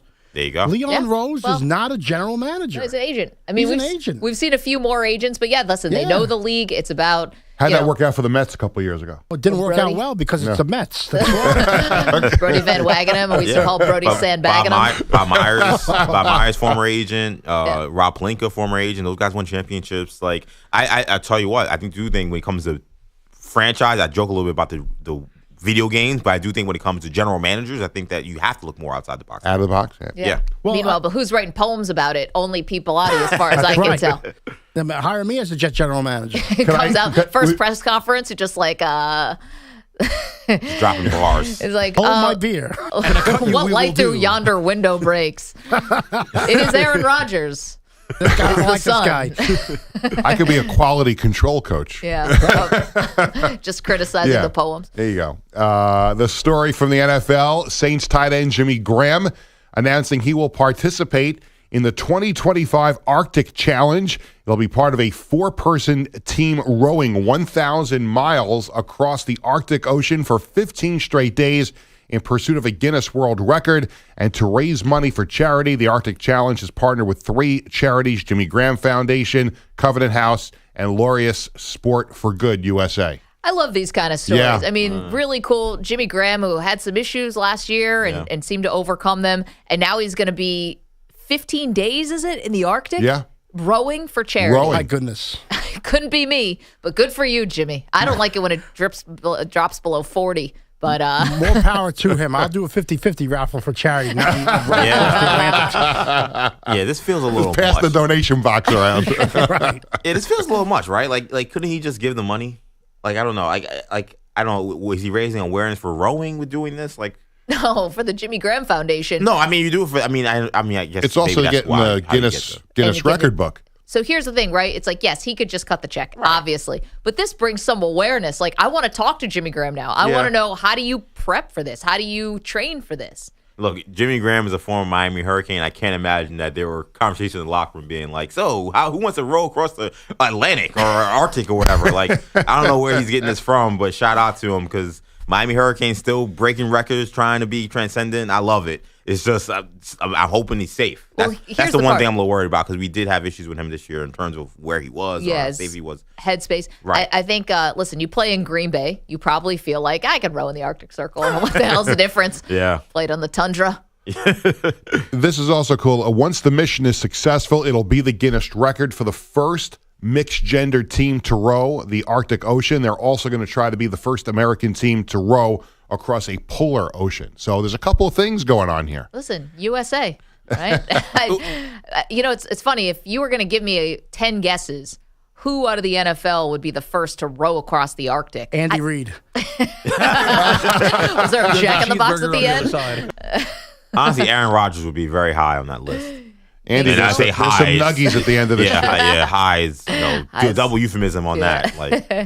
There you go. Can you bring ayahuasca to the Arctic? Yeah. Does it grow there? It's more of a rainforest activity, I feel. Now to baseball at Angels camp yesterday. We heard from Anthony Rendon last hour, and now we'll hear from Mike Trout, who addressed his future yesterday with reporters. And the easy way out is just ask for a trade. There might be a time, maybe. I really haven't thought about this, but when I signed that contract, I'm loyal. I want to win a championship here, and that's mainly. I think the overall picture of winning a championship or getting to the playoffs here is bigger satisfaction, bailing out and just taking the easy way out. So I think that's been my mindset. Maybe down the road if some things change. But that's been my mindset ever since the trade speculations, came up. So that's where I'm at. Yeah, the smart way is to ask for a trade. I haven't thought about it. I mean, the smart thing to do is ask for a trade. But I haven't thought about it, though. I've not thought about it. I'm just saying. That's the easy way I out. just thought about this 2 seconds ago, but it's never come once. Even though I know that's the easy road, that probably is the right thing I should do. Yeah, right. Can I ask you something? So he obviously signed the big contract, right? Yeah. 12 years, $426 million. Mike Trout's amazing. At what point, though, does the easy way out becoming never sniffing the postseason again? Like, you might want to win. Your organization doesn't. They just let Shohei Ohtani walk out the door, and Shohei Ohtani's getting all of his money deferred until the year 20 whatever, and he's willing to go play for the Dodgers for $2 million a year. So at some point, it's not you don't want to win. Your organization doesn't want to win, and even if they did want to win, they don't have any clue how. They have no clue how to win, and you've played in 3 playoff games in your entire career. I'm not saying that he should walk out the door. That's his decision. But at some point, when you're this all-time great talent, doesn't the easy way out become never being on the big stage or giving yourself an opportunity to be on the big stage? This year is his last chance. It's his last chance. How old is he? He's getting older. Yeah. He's injured, and it's his last opportunity to go somewhere where you can work out the contract. 32. Yeah. If he doesn't go this next year without seeing the playoffs, he's not going to see it. Well, here's the problem, and not as a problem. I understand it's just a function of the sport. But we don't judge baseball players off postseason success. I mean, individually, maybe we'll talk about guys and whether they came through or were terrible big game pitchers, blah, blah, blah. But him getting to the Hall of Fame has nothing to do with a postseason. Yeah. And so he has no incentive, like besides just wanting to win or telling us he wants to win, he's got no incentive to ever leave. He can be in LA. He can make tons of money. He goes completely under the radar. He doesn't get near the amount of pressure of an Aaron Judge or a Bryce Harper.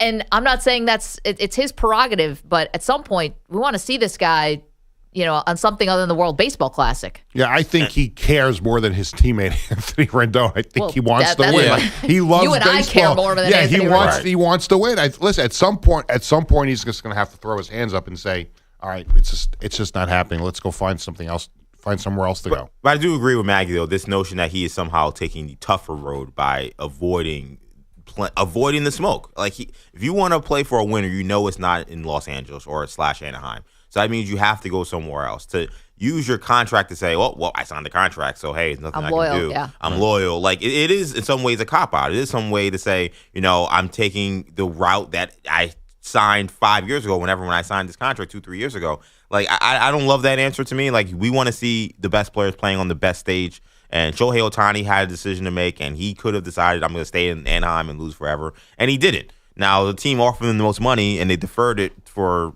the next 40 years, basically. But at the end of the day, he chose that challenge. And Mike Trout saying that him not taking that challenge is somehow more altruistic, I don't buy that at all. And NBA, Nets fired head coach Jacques Vaughn. Yesterday, Kevin Ollie takes over on an interim basis, and today we'll hear from Nets general manager Sean Marks to explain all this. Can't wait for that. If a Nets coach gets fired, does it even make a sound? I was going to say the same thing. That's one of the great riddles. How many more chances is Sean Marks going to get? That guy hire a coach. He got votes for Executive of the Year last year, just last season, after they traded Kevin Durant and Kyrie Irving. You want to talk about a guy whose Q rating just went from one direction, swinging directly into the other so fast. Sean Marks, he's really one of the worst general managers probably in the NBA at this point. Pete, can you write a poem about him? I ask you, if a Nets GM gets fired, Right. does it make a sound? Doesn't make None of this stuff matters. But Peter, thank you so much. Thank you. Both Peters, excellent this segment. Pete Bellotti with his Jets poem, just You're welcome. amazing. And Peter Schwartz with the update. Okay, coming up, lots more to do, including guess who's filming a Last Dance-like documentary? And we just found out about it. We'll tell you who next. Maggie and Perloff. EJ's in for Perloff today, CBS Sports Radio. You're in a 5-minute break.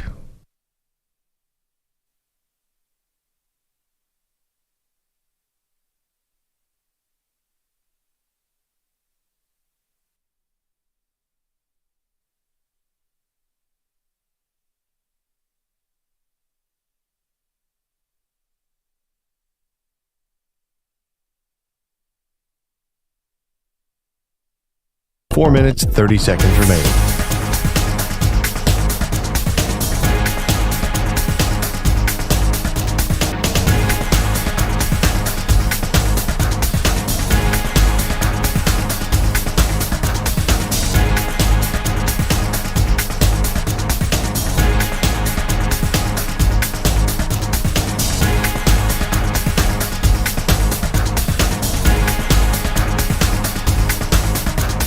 4 minutes remaining.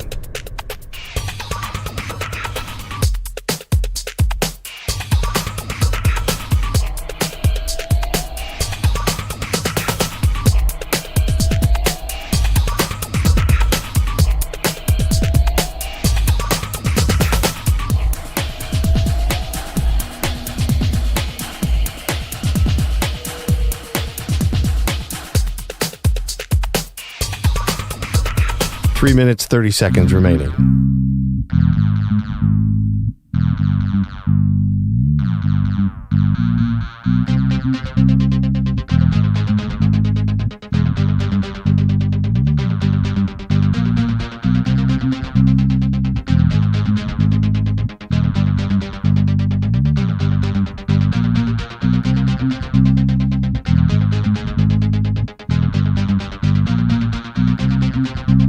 Three minutes remaining.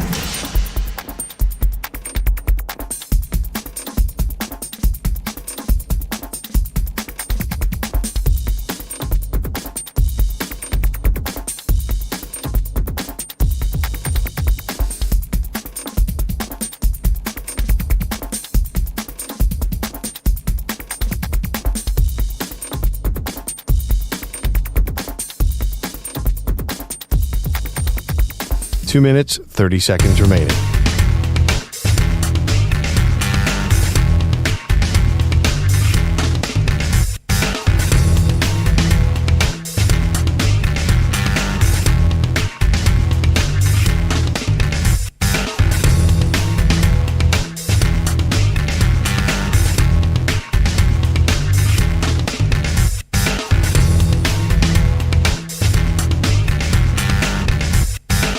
Two minutes remaining.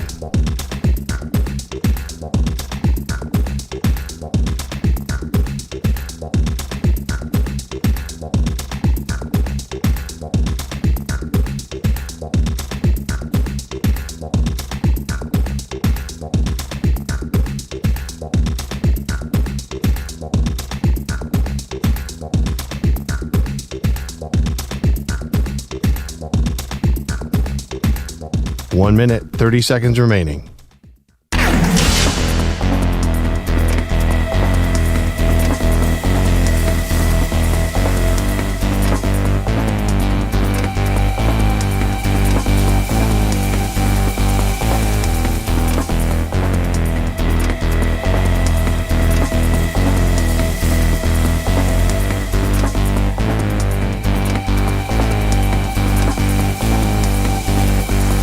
One minute remaining.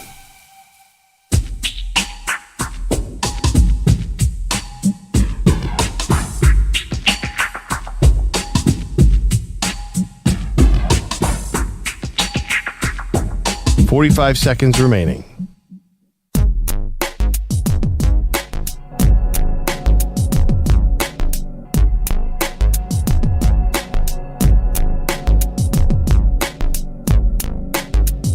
.30 seconds remaining.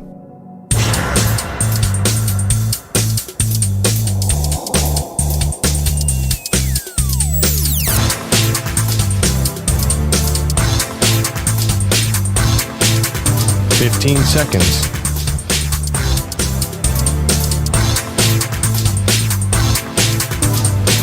Break ends in 5 seconds.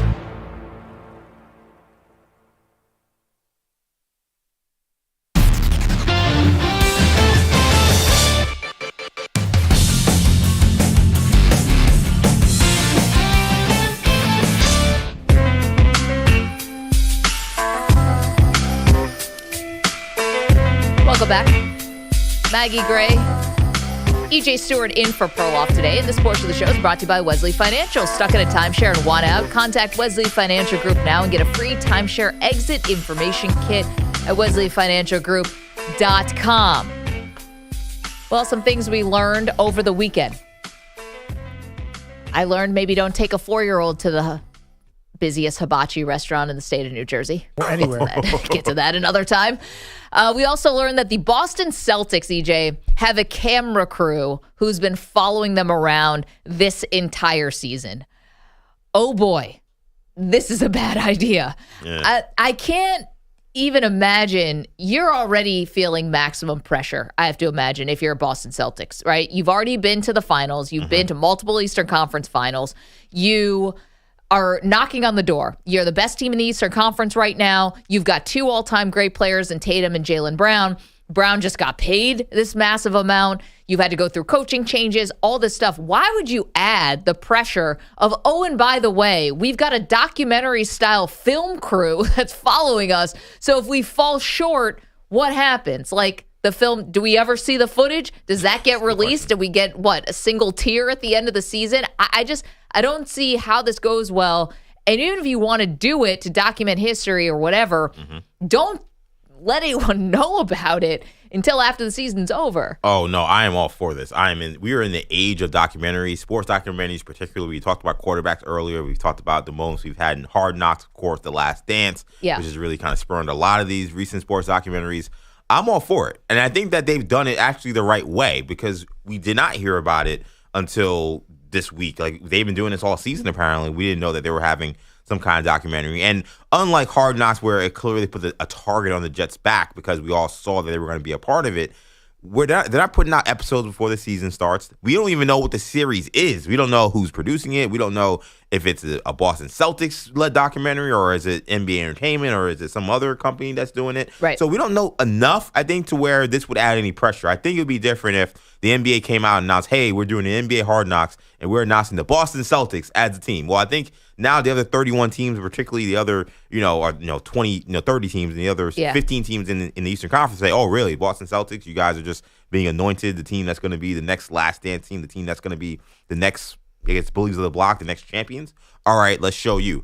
I don't think that that's really going to have the impact that it would have had they announced this before the season. So I'm all for it. I cannot wait to see this. The Celtics don't necessarily have a bunch of characters that I think are all that interesting. But I saw Kirk Cousins do a documentary. He was the most interesting guy in the world. Going to Barnes & Noble on every Tuesday? Yeah, and it was great. So my thing is more power to him. Like, I want to see it, so I have no problem with it. Okay. This is going to add pressure, just like announcing if they were on Hard Knocks, because now all the other teams in the Eastern Conference are going to say, oh, I'm sorry, you're cutting a championship DVD. I'm sorry, I forgot the last time you guys hung a banner, everyone on this team was in diapers.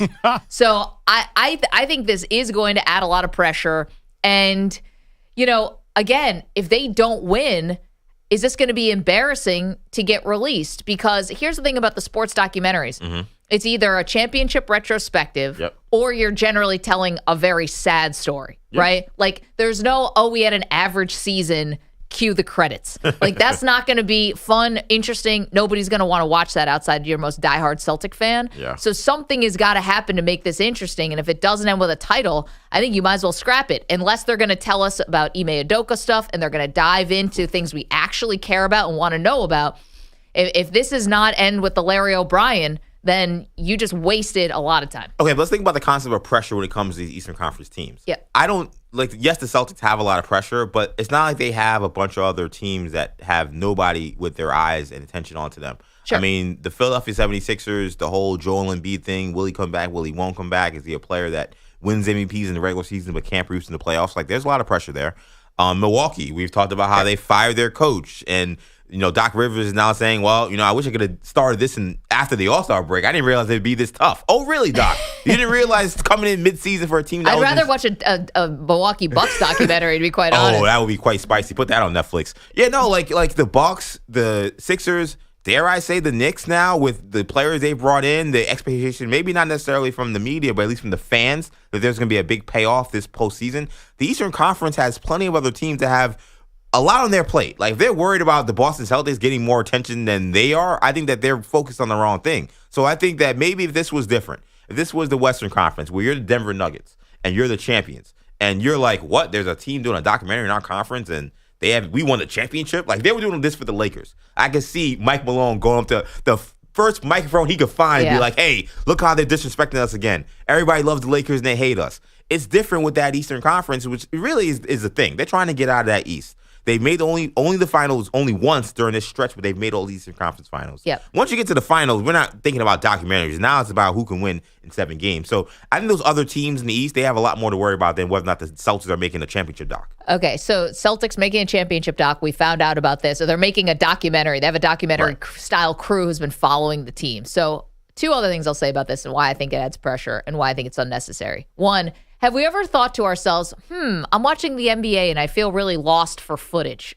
Like, these guys are documenting everything. The Last Dance was different because it was 1998. We didn't have camera phones back then. I'm never hurting for inside access when it comes to the NBA. They're a sport that's very good at miking players up and making guys feel like you have access to them. 2, calling your shot doesn't really work. And I think really the only time I can remember it working, maybe you'll correct me if I'm wrong, but Jason Terry getting the tattoo before the season started and the Dallas Mavericks somehow won the title that year. Normally this stuff doesn't end well. And because it's hard. And anyone who would know this is actually the Celtics who know how hard this is. So to win a title. So to me, again, I don't love it. And you're right about the characters. Who am I learning about? Joe Mazzulla? That guy looks like he's got the personality of a Joe paper Mazzulla. bag. Yeah, I mean, the guy doesn't get a haircut. It seems like. I mean, maybe that's the most interesting thing about him. I mean, they have guys that I think are pretty high quality guys. I mean, Drew Holiday. Good guys are fine. Yeah, Drew Holiday is a good guy. Jason Tatum, all accounts, good guy. Jaylen Brown. I love what he did doing the dunk contest, even though he didn't do that great. Like, their character guys are fine, but they don't have interesting guys. I think the interesting thing is the chase, which I think is why, for me, I'd be invested because I do want to see, hey, this team, and especially now that we've watched them, this team's been killing everybody. And that's the other thing, too. It would be different if we learned about this and they were having a season like the Warriors are having, where you're a team that's interesting. Yeah, it will be that'd be a better documentary, quite frankly. But like if they were having that kind of season where they're in the play-in and they're not being able to figure it out and they're having all these issues, and I learned, by the way, they're making a documentary, I'd be like, well, there's the root of all the problems. Like they have this documentary they're trying to do and they're distracted. Like they have this documentary crew all around them and they've been just murdering all the teams they face. Like they seem to be doing better than they did before they had documentaries on the Celtics. Well, I wish I had a documentary crew following me on Sunday night because I decided to go to, if you're wondering where everybody is in whatever state in this country that you live in, the answer is they're at the hibachi place.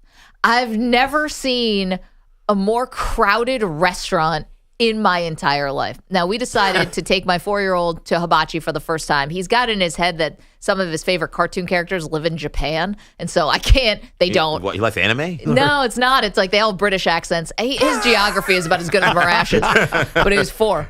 So it's better. Yeah, maybe. So he wants to go to Japan now. The next best thing, let's get him to a Japanese-style restaurant with hibachi. Can't Way eat to give sushi. him authentic experience. Yeah, I know. Meanwhile, this place, how are people not having more seizures at this place? Like they did a great job. The food was good. They must be seating 700 people a night. I mean, you get there. We got there at 5, and the place had 15 hibachi tables. Everything's packed. People are lit too. Why is everyone so drunk at these places? Oh no, the hibachi place is where you get lit because of the atmosphere, because of the excitement. Like that doesn't surprise me.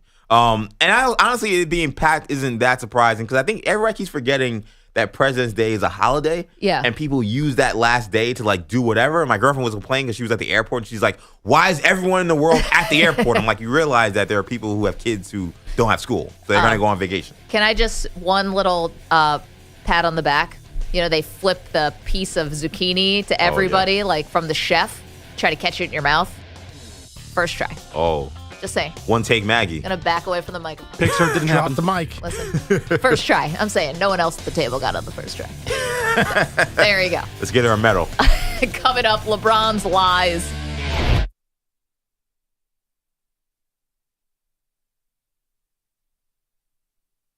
You're in a 5-minute break.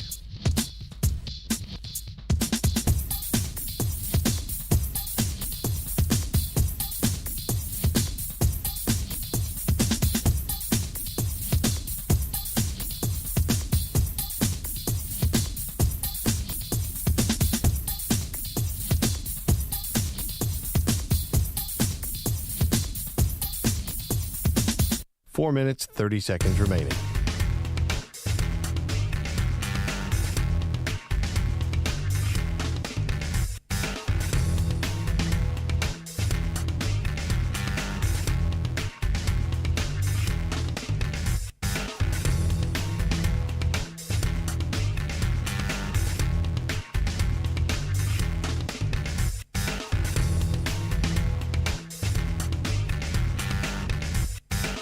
4 minutes remaining.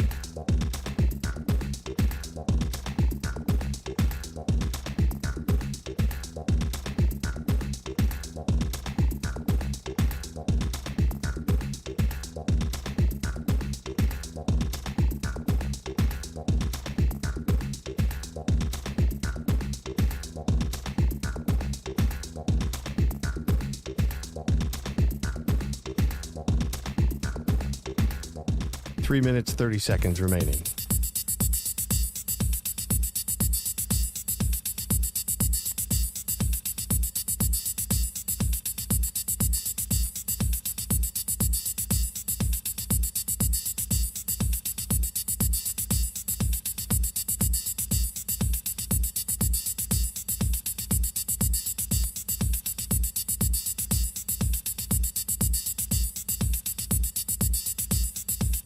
Three minutes remaining.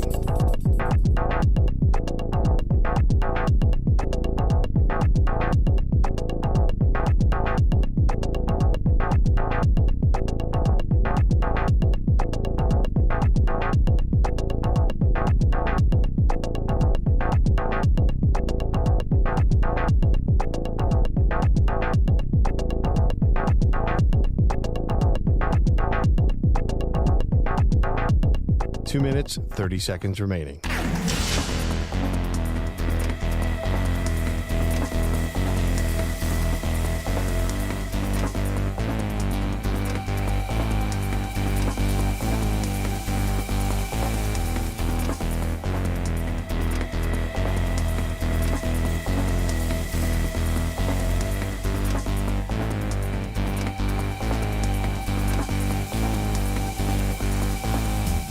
Two minutes remaining.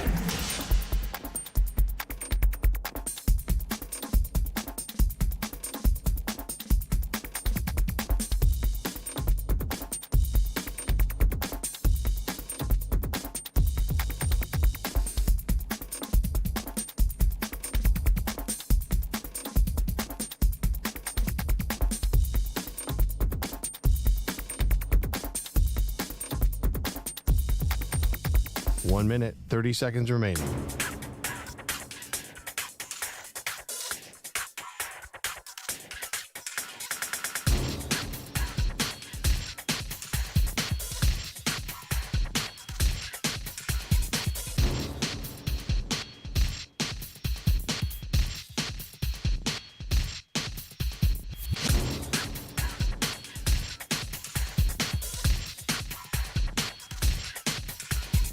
One minute remaining.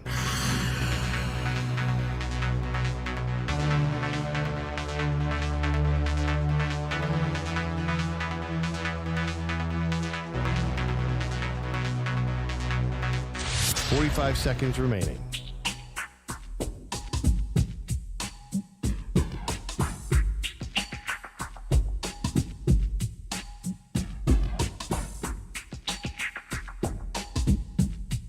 Thirty seconds remaining.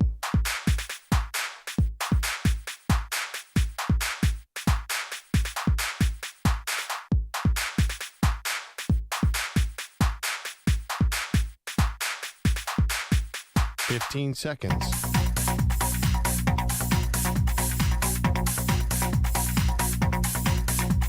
Break ends in 5 seconds.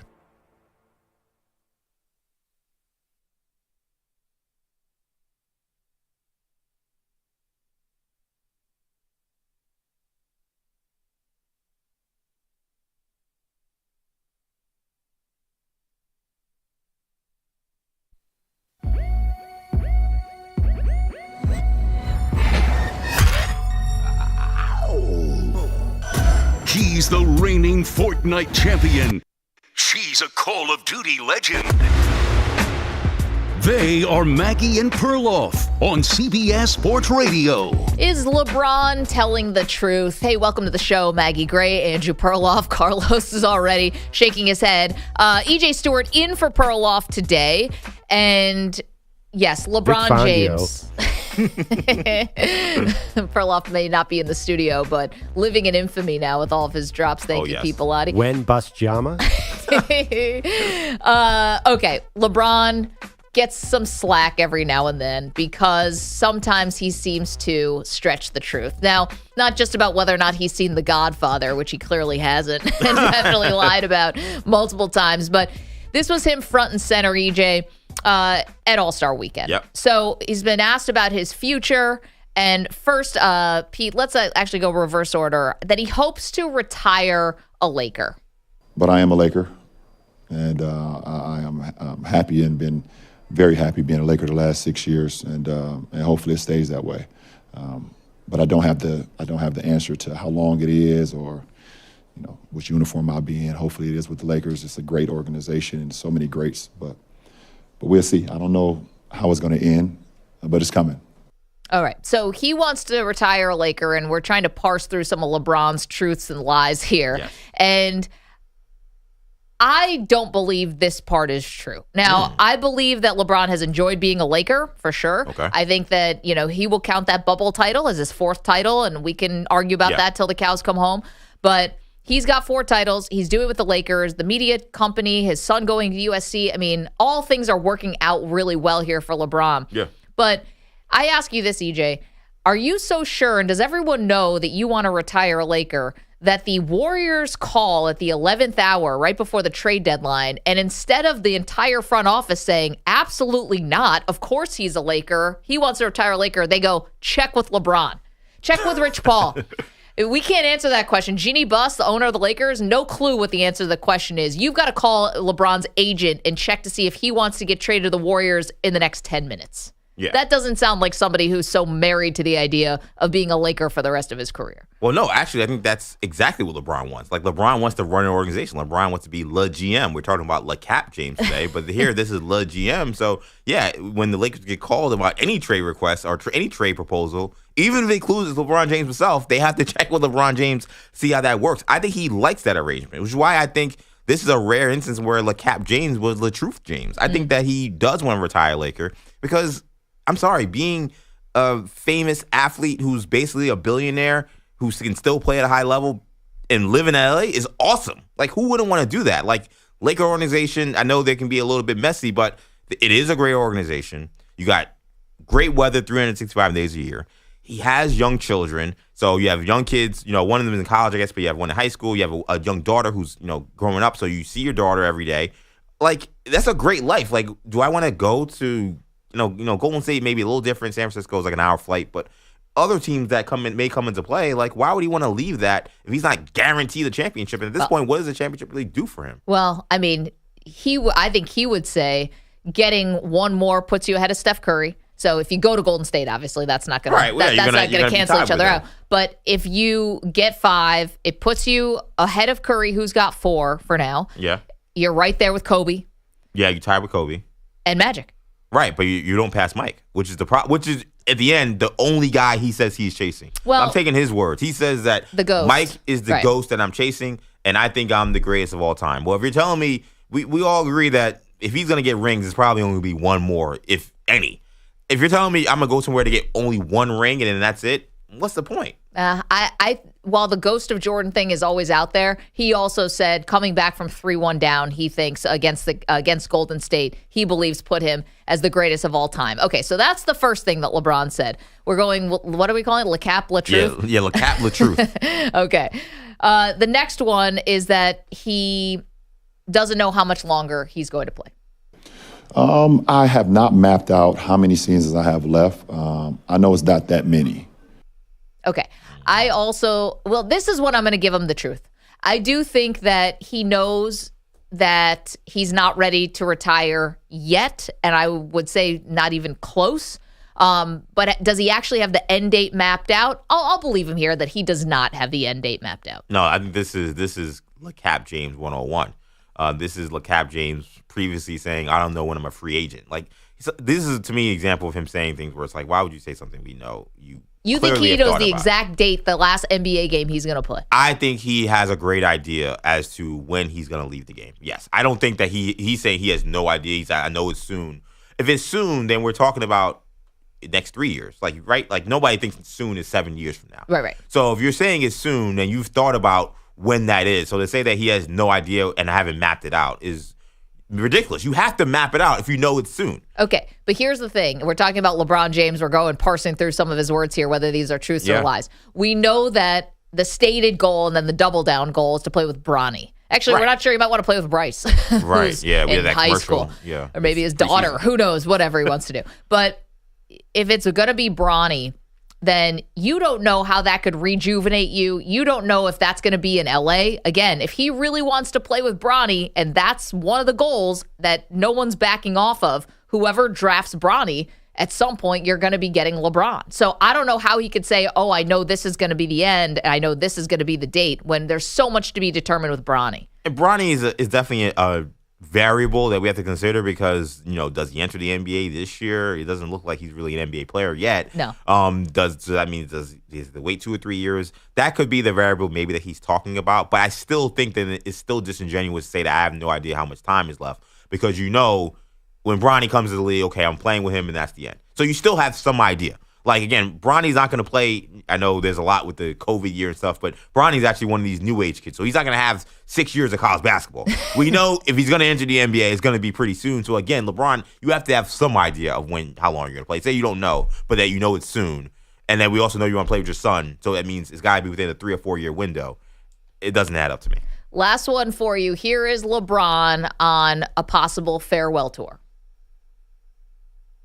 I'm 50-50. I'm going to be honest because there's times where I feel like I guess I owe it to my fans that's been along this journey with me for 2 decades plus to be able to give them that moment, whereas every city and whatever the case may be, and, they give you your flowers or whatever the case may be, and that seems cool. Okay, so LeBron says he's 50-50 on a farewell tour. I know they're teaching something called new math. I think it's 100 on 100. There is no chance that he does not do a farewell tour. And EJ, I'll go out on a limb. I think he does multiple farewell tours. I think that LeBron, like Brady, like Jordan, does a retire and a comeback. I mean, I know he's a little old for that now, but Brady was a little old for that too. A retire, come back. I think we get multiple farewell tours for LeBron James. Oh, this is cap. Like, I mean, come on. Like, LeBron doesn't want a farewell tour. I mean, this is a guy who can't. He couldn't wait until the playoffs ended to say, hey, I might retire next year. Like, he was at the podium when they got swept saying, I may retire next year, to get people ready for what was going to be a farewell tour. Like, he's already done this already. He's already soft launched this. So for him to say, I'm 50-50 on it, you already tried this, dog. We already saw you in plain sight. I saw you in 4K say, I may retire next year. The fact that now we think LeBron James is going to actually retire from the NBA and not tell anybody. He said he's contemplating doing a Tim Duncan. What do Tim Duncan and LeBron James have in common? Absolutely nothing. They both play basketball for a living. Right. That's it. They both have 4 rings. Like that's pretty much where it ends. I do not believe this. Get ready. We're going to have a whole LeBron. You know, there's a documentary film crew following the Celtics. There's going to be multiple crews following LeBron in some kind of farewell season. He's producing his own tape. Yeah, he'll pre-produce it. The NBA will have something going on. Who knows? They stopped the game when he broke the record, Kareem's record, and he brought Kareem out. And all. Like, tell me, that doesn't look like a guy that's not wanting a farewell tour. Well, he said he's always been had trouble accepting praise. He said that's the only child in him. I was like, what? I'm looking forward to that. It's like, weren't you on the cover of Sports Illustrated, The Chosen One? Yeah. The Chosen One's tattooed on his body. But really, guys, humble dude. Don't compare me to Jordan. Don't compare me to Jordan. I'll do that. Yeah.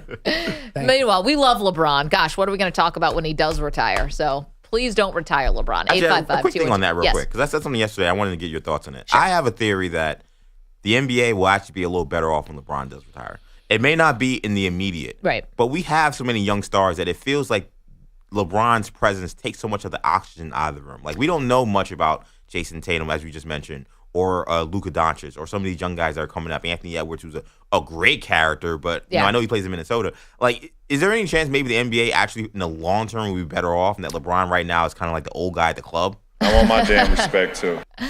I got to be honest, watching the All-Star game on Sunday night, LeBron did fine, and he's still a great player, obviously. But he didn't pop off the screen like he has in All-Star games past. I kind of just looked at him a little more like another one of the guys. I mean, he still had the good tomahawk dunk and all that stuff. He's he can dial it up when he needs to, but it wasn't like, I'm watching, all eyes are fixated on LeBron, and it's like watching the puck in hockey. You just like can't take your eyes off it. I don't think that way anymore about him. So in some ways, are we kind of already moving past it? The thing is, I worry that guys are like, are they trying to be perfect now? Definitely. LeBron is part of that. Living your life in the spotlight for 2 decades, you gotta. It's difficult. We like lambast him for stuff, both big and small. Yeah. I called him a liar because I didn't see The Godfather. Like it's some kind of capital crime. I mean, he's living his life in the public eye. I think it's harder for dudes now. So I think guys want to be a little more perfect. Yeah, no, that's definitely the case. I think that when we talk That's about interesting. Yeah, but I think, and then we talk about why guys don't do the dunk contest. It started with LeBron, right? And it started with this concept of, well, if he loses, he's gonna it's a stain on his legacy, and it becomes a big conversation. So now all these guys, meme, right? Now all these guys don't want to do the dunk contest, and fair or unfair, like it starts with him. So I do think that a lot of these guys have kind of taken the LeBron school of hard knocks, so to speak, in terms of how they conduct themselves. I think some of the problem is some of these guys ain't LeBron. Right. So you got like Anthony Edwards trying to explain why he can't do a dunk contest. It's like, come on, bro. Like, you're not LeBron James.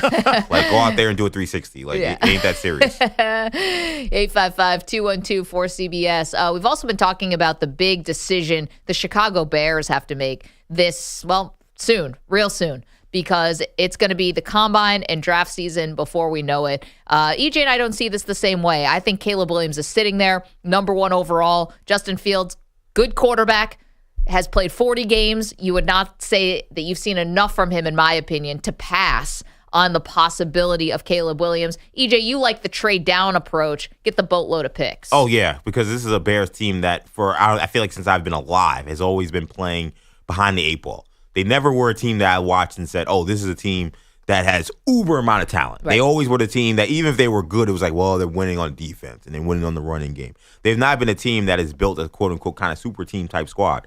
And we saw the change the Bears made just last season with a couple of moves that they made. So they have an opportunity to continue to build out that roster, maybe for Justin Fields if he shows next year that he can be the guy. But if not, okay, you got another draft and you have another trade cycle, or maybe you make your move for your franchise quarterback then. Caleb Williams is going to get you a historic haul. I don't know if you can pass it up knowing you have a guy who could be the guy already. See, I don't know if there's going to be someone coming behind Caleb Williams that's going to profile to have a higher ceiling than Caleb Williams. And again, that's all this is. Whether you're doing the decision this year or you're doing it next year, you're making an educated guess. And I'd rather make that educated guess on Caleb Williams and then not have to use any of that newfound capital that I just got, that I'm planning to fill out the rest of my roster, and end up having to mortgage that stuff to trade up to try to get a quarterback who's going to not be nearly at the high ceiling that Caleb Williams is. But maybe it's not trading up. Maybe it's getting a veteran. Like, again, we've seen Tom Brady, we've seen Aaron Rodgers, Matt Stafford. We've seen some difference-making quarterbacks. Two of those guys have won Super Bowls in the new cities they went to, guys that played for teams and decided to move on. They went to franchises that had not won championships. Right. And they went there and they won recently, year. Right. Yeah. The Rams, I guess, did they win this? The Bucs. Yeah, Kurt Warner, of course. And the Bucs as well. So, yeah, they haven't won in a while. So, yeah, you have an opportunity maybe to do that next year because you have a team and say, hey, look at the roster we have. We have maybe Marvin Harrison. You have DJ Moore. We have one of the best defenses in the NFL. We have a roster that's ready-made. And all we need to do is just add in a quarterback. Who's turning that down? It's not like most of these teams we're talking about this year that are looking for quarterbacks, they're not the greatest fits. Like, I think that Atlanta's a little underrated for a fit. I think Pittsburgh's a little underrated for a fit. But it's not like we're talking about, the San Francisco 49ers looking for a quarterback. Right. Like, you might have a rare situation where you could actually have a roster that profiles as a Super Bowl contender looking for a quarterback, and that's where these guys are going to strike. And they're going to say, hey, send me there. Okay, but for every Tom Brady and Matthew Stafford, guys with these amazing pedigrees who get traded, I don't want to get stuck when the music stops with Jimmy G. I don't want to get stuck with, whatever's going to happen with Kenny Pickett. Russell Wilson. Yeah. You leave yourself open to, what's the market bear when it's like, damn, we could have had Caleb Williams. Let's go to Jamie. Hi, May. It's in Syracuse. Good morning, Jamie. What's up? Hey, Maggie, EJ, how you doing? We're doing great. As you know, I'm a Bears fan since 1983. Haven't had a quarterback since Jim McMahon.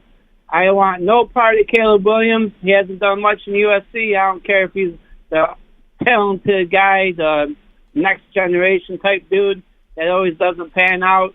So I think he's got a bit of an attitude on him, so I don't need none of that for my Bears.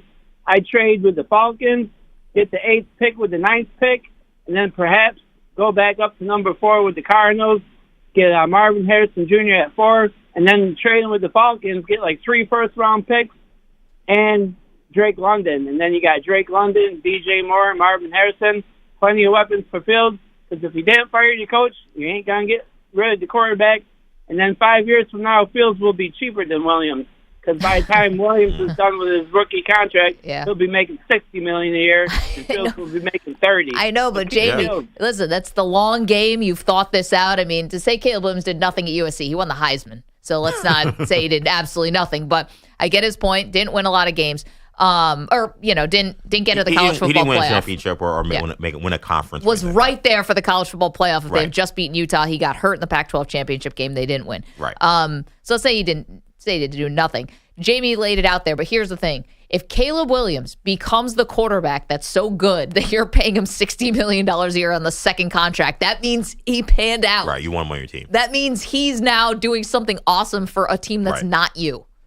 That is fair, but I think that we can't look at Caleb Williams as this can't miss, because, again, the number 1 pick quarterback has basically been a 50-50 proposition.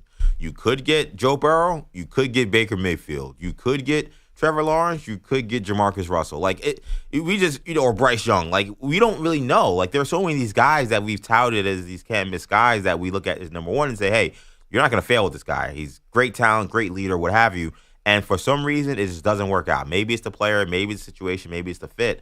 I think when you talk about Caleb Williams, I can't say for sure he's a can't miss.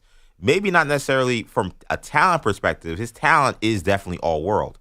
But from a leader standpoint, from a guy who's going to get guys to rally around him standpoint, from a team CEO standpoint, have I seen that at USC?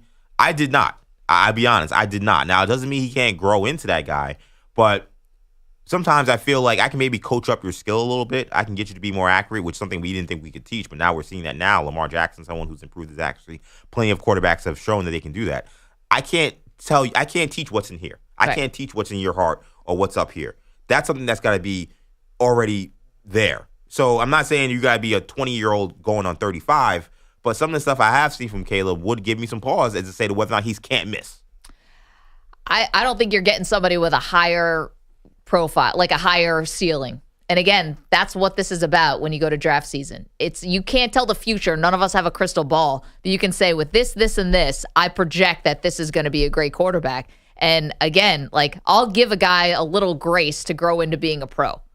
I'd rather have the tools. Maybe you and I differ this way. I'd rather have the tools and the physical ability to play on that level, because I'm going to be picking really high. This isn't Brock Purdy where you found your diamond in the rough, Mr. Irrelevant, and it's like, oh, this is just awesome that he's panning out. We're talking about you're sitting here back-to-back years with the number 1 overall pick, and if you don't come out of this with a great quarterback, I think it's unforgivable. And if I was a fan of this team, I'd be incensed. But doesn't it change the conversation a little bit that you already have a young quarterback who could be really good to great still? I think that's the difference. Sometimes these teams picking at 1, they don't have anybody there. So it's it's an easy choice to take this guy. But they have a guy who has won games for them when everybody's been healthy and when the situation's been right. And now you have a chance to make the situation as ideal as you can possibly want for a quarterback.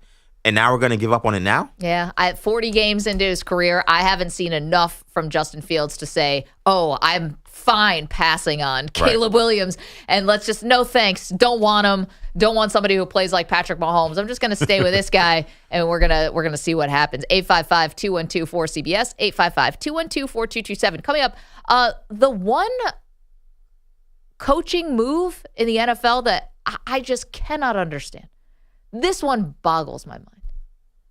And maybe more poetry. Got a lot more to do. Maggie and Perloff. EJ's in for Perloff today. Don't move. You're in a 5-minute break.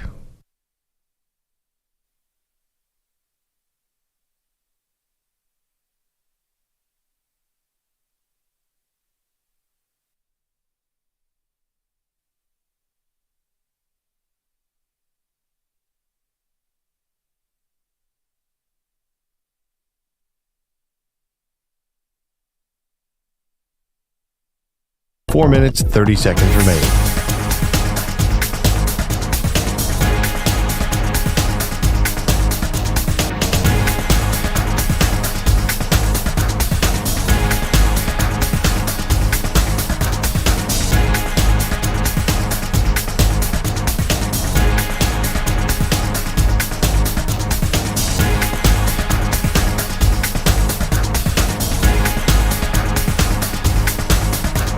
Four minutes remaining.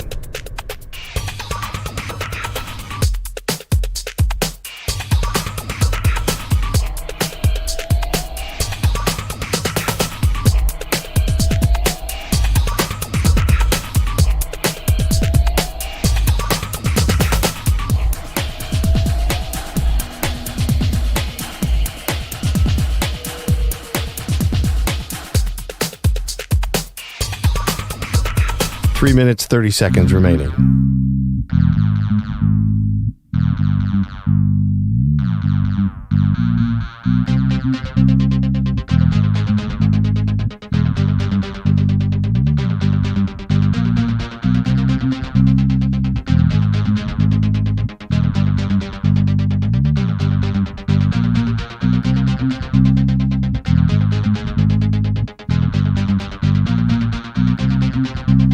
Three minutes remaining.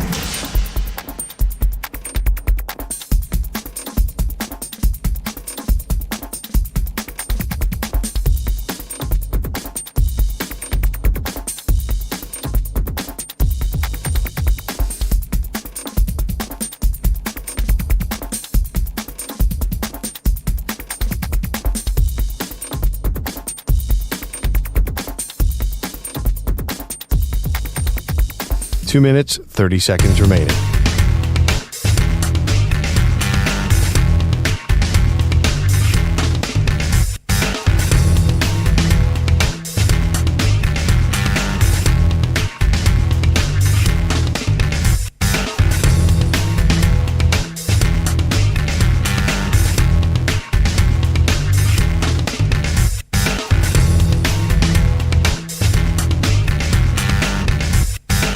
Two minutes remaining.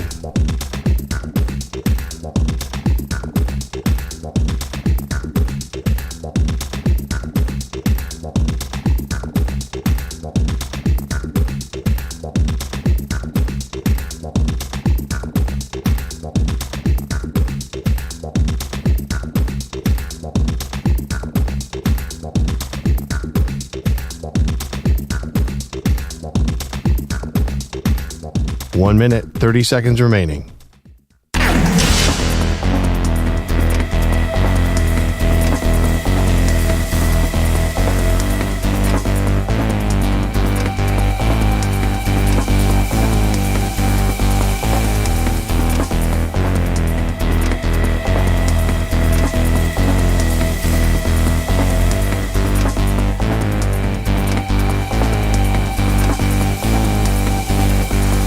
One minute remaining.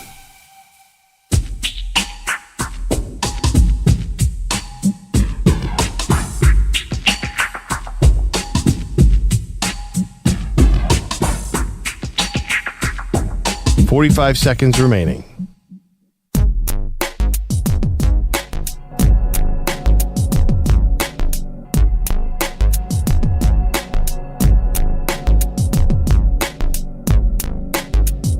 Thirty seconds remaining.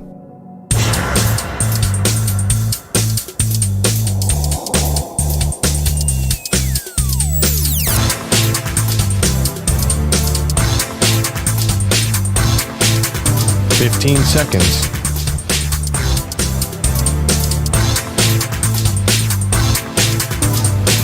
Break ends in 5 seconds.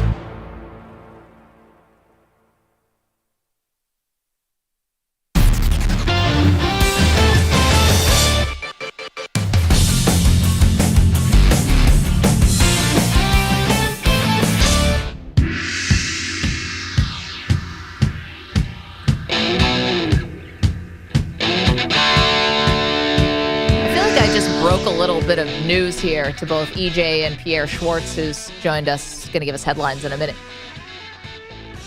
I don't know who needs to hear this, men out there. If you're wondering, man, I had these undershirts that had all these holes in it, and I had these boxer shorts that had holes in it, and where did they go? Your wife's throwing them out while you're asleep. Whoa. Do I need to tell you this? All the things you don't like, just wait for you to fall asleep and just throw them out. You just ruined the bit for all the wives and girlfriends out there who have been doing this now. Now I'm going to be digging through the trash. Oh, I'm going to be digging through my drawers to see what am I missing. It's always the stuff that's just got holes in it. It's gross. It's crappy. You've been wearing it since 1994. All that stuff, just throw it out in your sleep. Yeah, no wonder why I have 2 shirts. Generally, we'll replace it too, but yes. Is that not a front though? Also, that doesn't work both ways. Men don't throw stuff out. What ladies. if I decide I'm going to throw out some Andrea stuff? Am I going to get thrown out the house? Basically, you're going to get like DJ Jazzy Jeff, the Fresh Prince, just, right out the front. Speaking of relationships, we found out from the always reliable U.S. Sun. I don't even know what kind of publication. It sounds like something from Yellow Pages. The National Enquirer and yeah, exactly. Some Daily Mail created a conglomerate called the U.S. Sun. Yes. They have Travis Kelce, what he got for Taylor Swift for Valentine's Day. So we're a little old on this, but they just got the details. He spent $16,000 on her Valentine's gifts. That's it? That's all. Ooh, that's it? A little light. So he spent over $2,000 each on 2 giant Eternity Rose arrangements. They're 250 roses. They are expected to last for a year. And then he bought her a rose sculpture made by Paragold. I've never heard of that before. That cost $3,100. So $3,100. So, yeah. So nothing she can actually use. No. Great. Is that what Valentine's Day is? Great gift. Then everyone wants to get on Dion for his kids buying him a house. I mean, he could use that. Right, exactly. I agree with Pete. Where's the house? Buy our house. Buy her a house? Yeah. I think if you're buying flowers, there's a certain point where it's like, enough. Okay. Like, what is it? Combined $5,000, it sounds like. You got a rose sculpture, and then you got like $2,000 worth of actual roses. Like, at what point, like, you could have got her a car. Here's the other, get her a car. You think she's driving anything that costs less than like $150,000? Anyway, here's the thing. The rest of the gifts included a beret, a handbag, and a shawl, all made by luxury brands. These are in preparation for her tour in Europe. I bet he proposed to her in France. Oh, you think it happened already? No, I think it's going to happen in Paris. Oh, you think it's going to happen? Gave her a beret. No, the whole city of love thing, that's so cliche. He can't do that. You guys, people thought he was going to propose after the Super Bowl. Yeah, Taylor is a cliche, so, I mean, it'd probably be up her alley. I don't know. I just feel like if you're going to spend that kind of money, it needs to be on a bomb experience. Like, my thing is, if you're going to spend a lot of $16,000, you got to say, we're going to Tahiti, we're going to Bali, we're going to all these crazy places, we're going to stay in the most luxurious spots. I think to spend a lot of money on just some flowers is weak to me. Well, here's the thing, like 3 times a year. And I will say this. She's in Australia. I mean, he's trying to do the best he can. He had to send them to a different continent. Oh, come on. Could afford a plane. Can't send her to Tahiti right now. She doesn't have any time. She's got to work. And I guess what bothered me too, because I was someone who was pro Travis Kelce, Taylor Swift when this began, because I loved the thought process behind when this began. Remember, he went to a Taylor Swift concert and he made a custom-made friendship bracelet, which is like the signature of Taylor Swift and her Swifties. And I was like, wow, you know what? I live in a house with someone who's a big Taylor Swift fan. I know what it is to the friendship bracelet. I know how big deal that is. I'm like, wow, that's someone who really put thought behind it. Like, he didn't just say, here's you think a Rolex. This is not a lot of thought? No, there's no thought behind this. This is like, what's the most expensive flowers I can buy? What's the most I can buy? Okay, good. Send them to Australia. Like, where was the thought process? Like, I know when you get in a relationship. Beret. I know when you get in a relationship, you start to maybe mail it in a little bit. I feel like it's a little early for that. Like, I spent $16,000. He didn't mail it in. No, buy the Eiffel Tower. I mean, do something different. Listen, he's been taking pay cuts this whole time so that the Chiefs can keep this thing together. He can't be buying. Although I bet he does propose something with the Eiffel Tower. Guys, it's still just a football player proposing to a pop star. They're not going to overthink this thing. Peter Schwartz is here with headlines. Yo. I'm missing some shirts this morning. I can't believe it. Oh, yeah. Tell your wife. She'll be like, I have no idea. She'll play it off, but those things have been in the garbage for 6 months. I don't know if she's thrown things out without me knowing, but she has informed me you need to. It's enough with this. Right. Like enough. Right. And Like did you ever see that thing again? No. There you go. No. Watched it go in the garbage. No, there was this really. She's doing you a favor. Well, yeah, there was this really old Jets jacket that I loved, and I would never get rid of it. In fact, the zipper, like the piece on the zipper that you pull it up and down, broke, and I was putting keychains on it so I can keep using it. Wow. And she just like flat out said, "That's it. You're not wearing that jacket anymore. The logo is faded. Everything." I'm like, "I love this jacket. It's so comfortable." And we got rid of it. Okay, so here's the Use a keychain as a zipper. Yeah, crazy. I didn't want to get rid of EJ. I didn't want to get rid of the jacket. That is crazy. I could not let that fly. I thought it was intelligent on my part to keep using the zipper. Are you MacGyver with your jacket? Wait a minute. Now, what year is that jacket from? I got that when Parcells was the coach. Oh my Back to God. the 90s. So here's I was the thing. 6 years old when Parcells began to coach the Jets. I remember this. I was watching the NFL shop on Home Shopping Network, and I'm like, they've got a 4XL? I can't believe it. You're a home shopping network guy. When the NFL shop is on. Oh, interesting. So Pete's having a heart attack back there. A zipper on a jacket? You're holding it together with a paper clip. Oh, don't throw that out.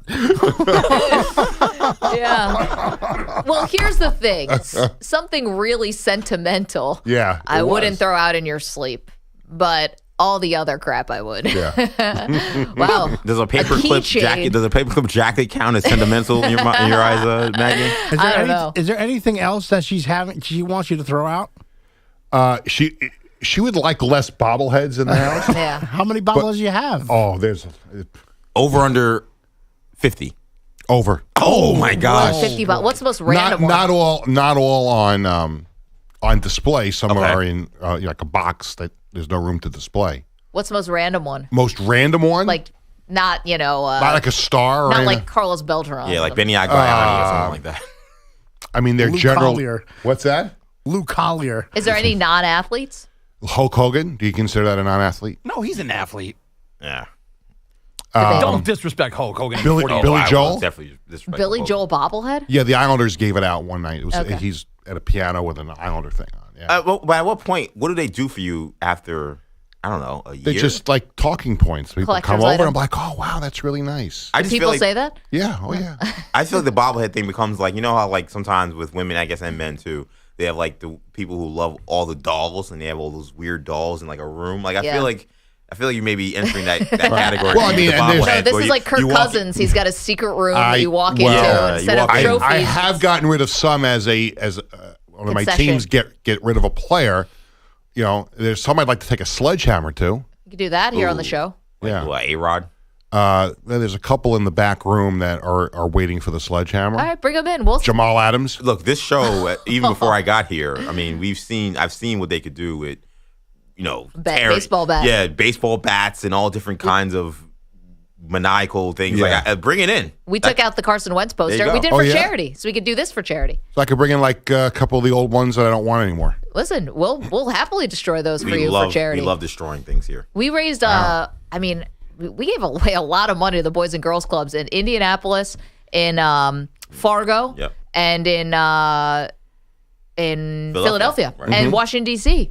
All the places where Carson Wentz have played. I get personalized thank you notes from the people in Fargo.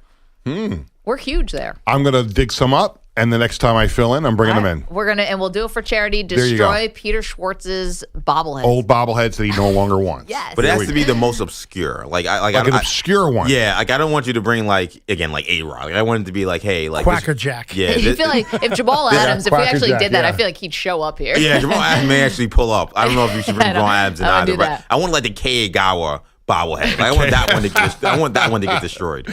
I'll find a few. There's no question. At least one or two I will find. Very John good. Vanderwall. Let's. How about Joey Votto? Yes, you can destroy that. Give that to Bellotti. I don't take have that sledgehammer. I don't have one. Let's begin with the Great American Race. And the Daytona 500 goes to victory lane. William Byron. From Charlotte, North Carolina, Rudy Fugel, his crew chief. Mike Joy with the call on Fox Sports. William Byron wins his first career Daytona 500. Alex Bowman finished second. Christopher Bell came in third. Byron's victory gives Hendrick Motorsports their 9th Daytona 500 win. NBA, Bucks head coach Doc Rivers told Clutch Points during NBA All-Star Weekend that the Clippers reached out to him before making the trade to acquire James Harden from the 76ers. Rivers said it would be a great deal for them because he thought he fit them better than the Sixers. Kind of interesting that a team would reach out to another team's head coach to get consultation. He's destroying so many teams now. He's destroying teams he's not even coaching. He's destroying a team that he already destroyed. He used to coach the Clippers. Well, here's the question. Was he in the media? He was fired. At this point, he'd been fired. He'd been fired from the 76ers.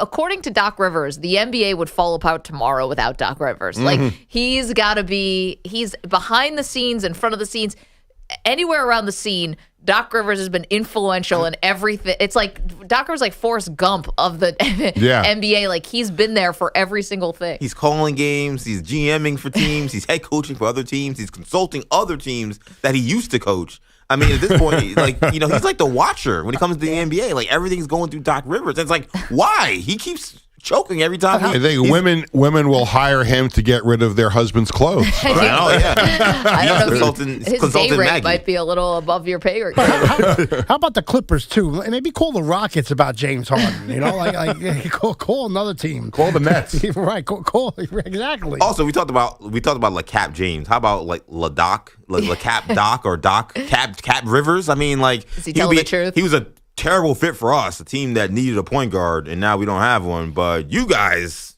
who have 5 stars on your team, he's great. The guy who was complaining he wasn't in the All-Star game, who wants more shots. Yeah, put him with Kawhi Leonard and Paul George. That's an awesome idea. He's playing 4D chess because when the Bucks got to face the Clippers and James Harden chokes, he's just going to be clapping on the sidelines like I'm a genius. Wow. I think, Carlos, that's honestly the closest answer we have. It's got to be, right? I mean, I can't you. imagine why he would. I mean, he basically said James Harden quit on me last season. He said that, during his interview, I think, with Dan Patrick this summer. So the funny part, too, is he's like, what I'm going to say behind the scenes is you should trade for James Harden. What I'm going to say on Bill Simmons' podcast is I wish I'd got to him earlier. He's a selfish player. Yeah. Anyway. The Brooklyn Nets fire head coach Jacques Vaughn. Kevin Ollie, the assistant coach, will be the interim head coach, and he'll make his debut Thursday against the Raptors. Today we'll hear from Brooklyn Nets GM Sean Marks to explain this latest coaching fiasco in Brooklyn. College basketball last night, number 2 Houston over number 6 Iowa State, 73-65. On the women's side, UConn over Creighton, 73-53. UConn head coach Gino Auriemma with his 1,203rd career win, passing Duke's Mike Krzyzewski for second most wins by a head coach in Division I men's or women's college basketball. Now the next one to pass, the number 1 spot held by Stanford coach Tara Vanderveer, number 1 with 1,209 wins. Let me close with some baseball.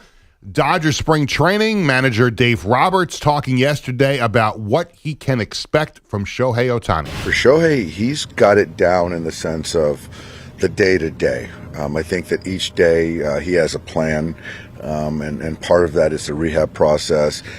Part of it, as today, he's going to take live batting practice, so to prepare himself for that.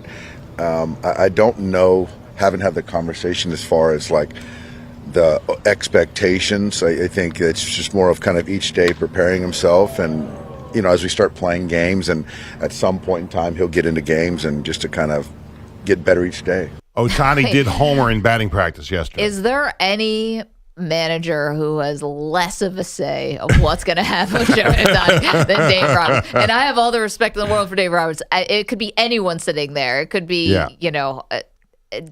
Joe Torre. It doesn't matter. There is not one thing that he's going to have any control over when it comes to Ohtani. Not only is he there, he deferred all the money. He's a freaking hero already. Yep. There's not one thing you can say to this dude. And I'm okay with it. And look, at this point, he has no choice. I mean, Dave Roberts is lucky he's still the manager. Yeah, exactly. I mean, how many playoff flameouts has he been captaining for the Dodgers? Like, at this point, he's like, I'm happy to be here, bro. Shohei Ohtani, he want to practice? Fine. He want to rehab? Fine. He wants to live batting practice tomorrow, take off? Cool. I don't care. I'm just happy I'm here. Get this guy a hot tub and just let him soak in it.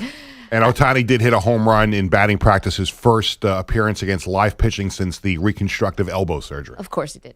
Of course he did, because this guy is an alien. All right, coming up, got a couple things for you, including the one team has a new plan to stop Patrick Mahomes. Oh, boy. Is it going to work? We'll get to that next. It's Maggie and Perloff. EJ's in for Perloff today, CBS Sports Radio. You're in a 5-minute break.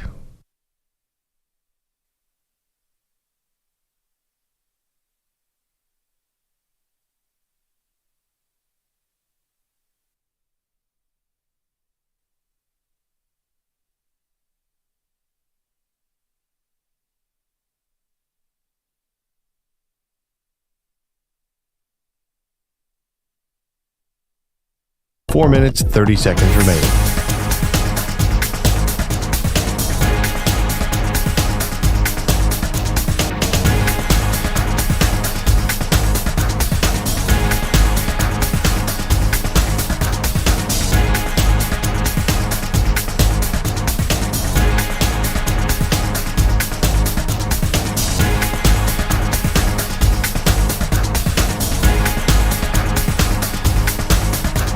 Four minutes remaining.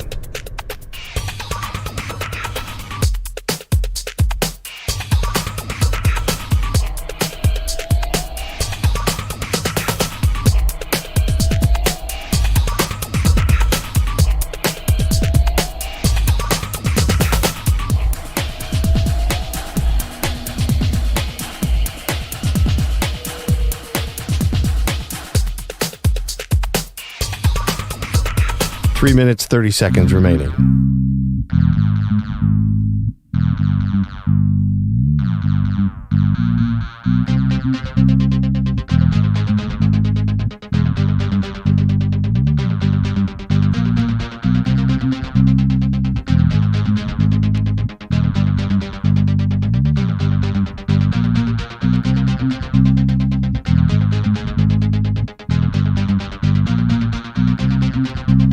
Three minutes remaining.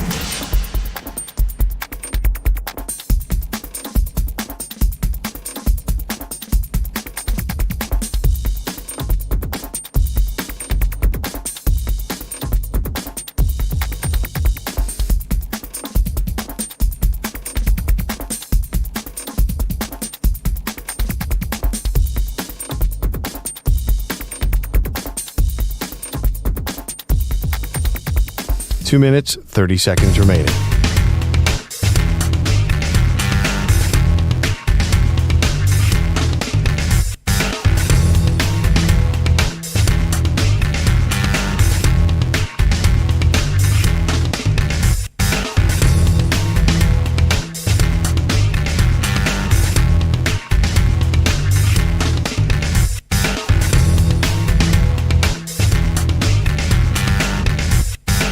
Two minutes remaining.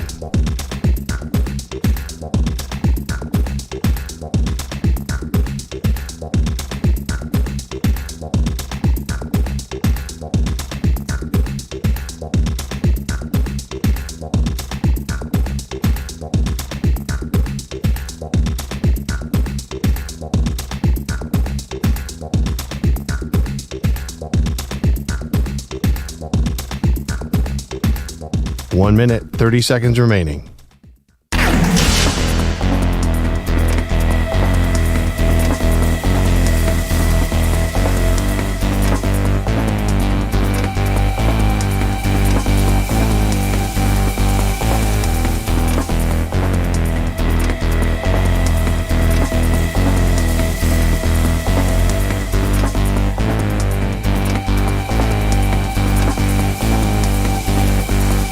One minute remaining.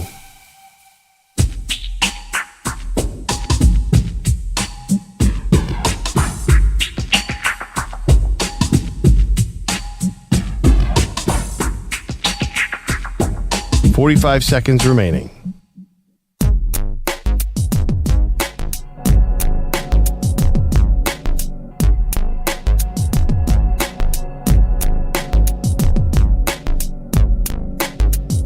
.30 seconds remaining.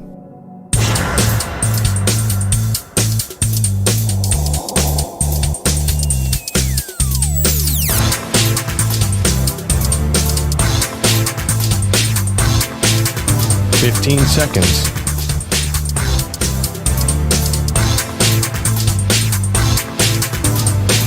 Break ends in 5 seconds.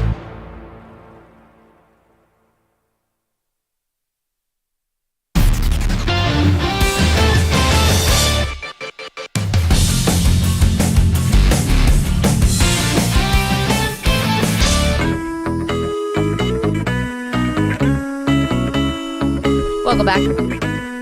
It's Maggie and Perloff. EJ sitting in for Perloff today. All right, we had one of these situations last week, EJ, and you and I were just laughing about it because a brawl broke out at a college basketball game. It was a women's game, but the play-by-play was not rising to the occasion to describe the chaotic scene of this brawl. Yep.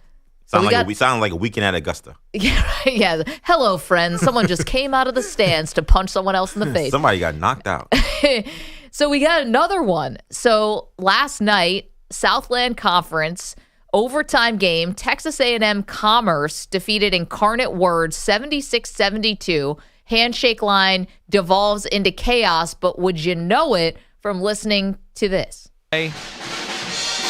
UIW moves to 3-10, and oh no, this is not good. This is really not good. We've got punches being thrown. This is really bad. Oh my goodness. Ooh, full team fight. Coaches in the middle of it. Wouldn't be surprised. Someone got a nick on the face there. This is not what you want to see after that close of a game. It has been a great game. We've got. Oh my God. Can I get a little more? I mean, he's got this massive brawl that's going on. It's coaches, it's fans, it's players. They are just going at it. It's like, wow, this isn't good. This is really bad. The band had more excitement. They're still playing. It's like the Titanic going down with the band still playing. This was like the Stanford fight. Coaches in the middle of it. Wouldn't be surprised. Someone got a nick on the face there. Someone got a nick on, finally, some blood. Because we tell everybody, like, this is, we got teeth flying all over. I tell you what, the only thing that would have been better about this brawl is if the band actually was on the court, just like the Stanford California game. A drummer just getting knocked out. Yeah, no, exactly. They were playing the music. I mean, the band's been knocked out. Someone's head didn't end up in a tuba. I think I see the drummer's tooth. It was bad. Hear a little bit more. This is not what you want to see after that close of a game. It has been a great game. We've got. No, you don't say. Everything going on right now. Yeah, see what? Like what? We still have guys running after people. Oh. All right. Did they chase him? Who? Oh my Someone goodness. in the crowd was hurt and hit. With what? A fist? A flying beer? Drum? Oh, it looks like a young girl.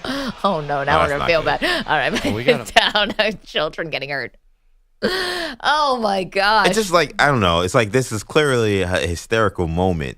Why the cool, the muted, response to this? At some point, I'm not going to ask you to do it right now because I don't need to. We'll get this. You got to channel a little Mike Breen Malice at the Palace. Oh, you know? He's like, and they're on the court. Right. I mean, you have to raise to the level of like, what the heck am I watching right now? And give the viewer a little more of that. No disrespect to these play-by-play people. I'm sure they do a great job, and the game was cool. But they're downplaying this when you got to keep the same energy. Well, look, they don't call fights, right? Like they're not boxing or MMA commentators. So I think they are legitimately confused because they're like, what do we do with this situation? I think that's why these situations, all networks just have a Jim Ross button. Where as soon as a fight breaks out, we just start hitting Jim Ross drops of, oh my God, I think he's dead. I think they killed him. My God, he's been broken in half. Like, just start playing that because the play-by-play announcers aren't going to get it done because they're not ready for it. So you should just have a Jim Ross track ready to go when brawls happen because, as we've seen, when it comes to college basketball, for whatever reason, these play-by-play people aren't equipped. And I get it. They don't do wrestling. They don't do combat sports. All of a sudden, Lampley just slides in. It's just like, and a left and a right. But they're not telling me what's going on. That's the thing. You know, like, all right, I get it. You're not gonna. It's not Tuesday night fights. You're not gonna be calling. You're not gonna have Harold Letterman sitting there. Yeah. Next to you. May he rest in peace. Right, Yeah. but you're gonna call it like what's going on the court? What's happening? That would be great like though. a If all human of a sudden you go straight from Lampley to Letterman, Harold Letterman. It's like, all right, Jim, I got it. 10-9, incarnate word. And all 10s for Tyson. This is what we need in our life. Okay, well, speaking of combat, Antonio Pierce, he has some thoughts on how in the heck are the Raiders going to try and stop Patrick Mahomes? Here's his thoughts. You got the Jordan rules, and I'm calling now from now on, as long as I'm here, the Patrick Mahomes rules. So you remember when Jordan was going through it with the Pistons, all those guys in the 80s before he came Michael Jordan and Air Jordan, the Pistons used to whoop his. Anytime he came to the hole, elbows, filling them, love taps. We touched them. We in their head, mentally, physically, emotionally, spiritually. I'm touching you. So I showed those guys Jordan getting his whooped consistently. And on the side, I got the screen. I got these two side. And it's kind of like, this is almost a little gory. Like this, we're getting crazy now, right? It's fucking brawling. And we got these two screens showing of us just getting after it. Raiders versus Chiefs. Something I wouldn't say publicly, to be honest. This is the learning curve for new head coaches. If I'm Antonio Pierce, I think this one is one I try to keep in the locker room because now you're going to have Mahomes, who already complains to the refs a lot, especially about Max Crosby and about the Raiders. We saw that on the Netflix series Quarterback, which was a memorable couple scenes. He's going to be complaining, and he's going to get calls knowing now that the Raiders are out to get Mahomes. But at this point, like, why not try anything with the Raiders, right? Like, you've tried everything against Patrick Mahomes. You tried everything to get out of the doldrums. The Raiders, for a team that maybe you could say invented swagger in the NFL, have lacked so much swagger. I actually love this from Antonio Pierce, who's quickly becoming one of my favorite head coaches. And part of it is because I've actually seen this in practice. They actually went into Kansas City on Christmas Day, beat them up. Definitely made them question what was happening with their season. In fact, Andy Reid said he basically thanked Antonio Pierce for changing their season around because they realized they had to recalibrate after the butt whooping they took from the Las Vegas Raiders. I think they already know they're in the Chiefs' head. So I actually like this from Antonio Pierce. They're a team that has lacked edge for so long. I mean, nothing says bland like Josh McDaniels. So giving this team a kind of edge, giving this team this kind of attitude. And the other thing he said, too, on the pivot was he's trying to instill hatred for the Kansas City Chiefs, which how often in the NFL do we see teams not have that kind of rivalry anymore? Like these division rivals, maybe in the NFC East it still holds up, maybe in the NFC North it holds up, but a lot of these other divisions, like there isn't that kind of animosity, and the Raiders have allowed the Chiefs to just walk in. They were doing a ring around the rosy, scoring touchdowns on them last year or 2 years ago. Like I like that Antonio Pierce is setting the tone, saying, no, this is different, and when they face us, they're going to have to see us, and we might not win the game, but we're going to win the fight, and I like that attitude from Antonio Pierce. Listen, you can like the attitude and you can like the philosophy and doing the Jordan rules on Patrick Mahomes. And why you would ever put that out there for the referees now to come in, you don't think they see all this stuff, read all this stuff, you don't think Mahomes is going to be lobbying? I think you do more hurt than good with this. Again, say it to your team. Say it behind the scenes. You know Max Crosby wants to get after it. You know these guys have it in them. But you can't do that on Mahomes because he's going to get the benefit of these calls anyway. And now you're going to just sign up for 2 or 3 more personal fouls. I was going to say, like, he gets a lot of calls regardless. So maybe do you say, hey, listen, I will take a penalty or 2 if it means that I am in his head. Sure. And I am able to kind of get him off his game. I think that's what Antonio Pierce is saying, look, we know we're gonna be maybe crossing the line a little bit, but that's okay because at the end of the day, we're going to be making a difference, and we're going to be able to really intimidate and really change the course of this rivalry. How many times, if you're the Raiders, you're going to just get your head handed to you by Patrick Mahomes? Try something different. I'm all for it.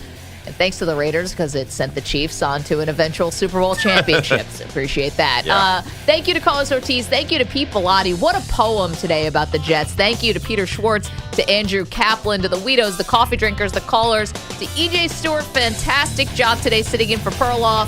Perloff is back tomorrow. DJ Yolanda Laley was there.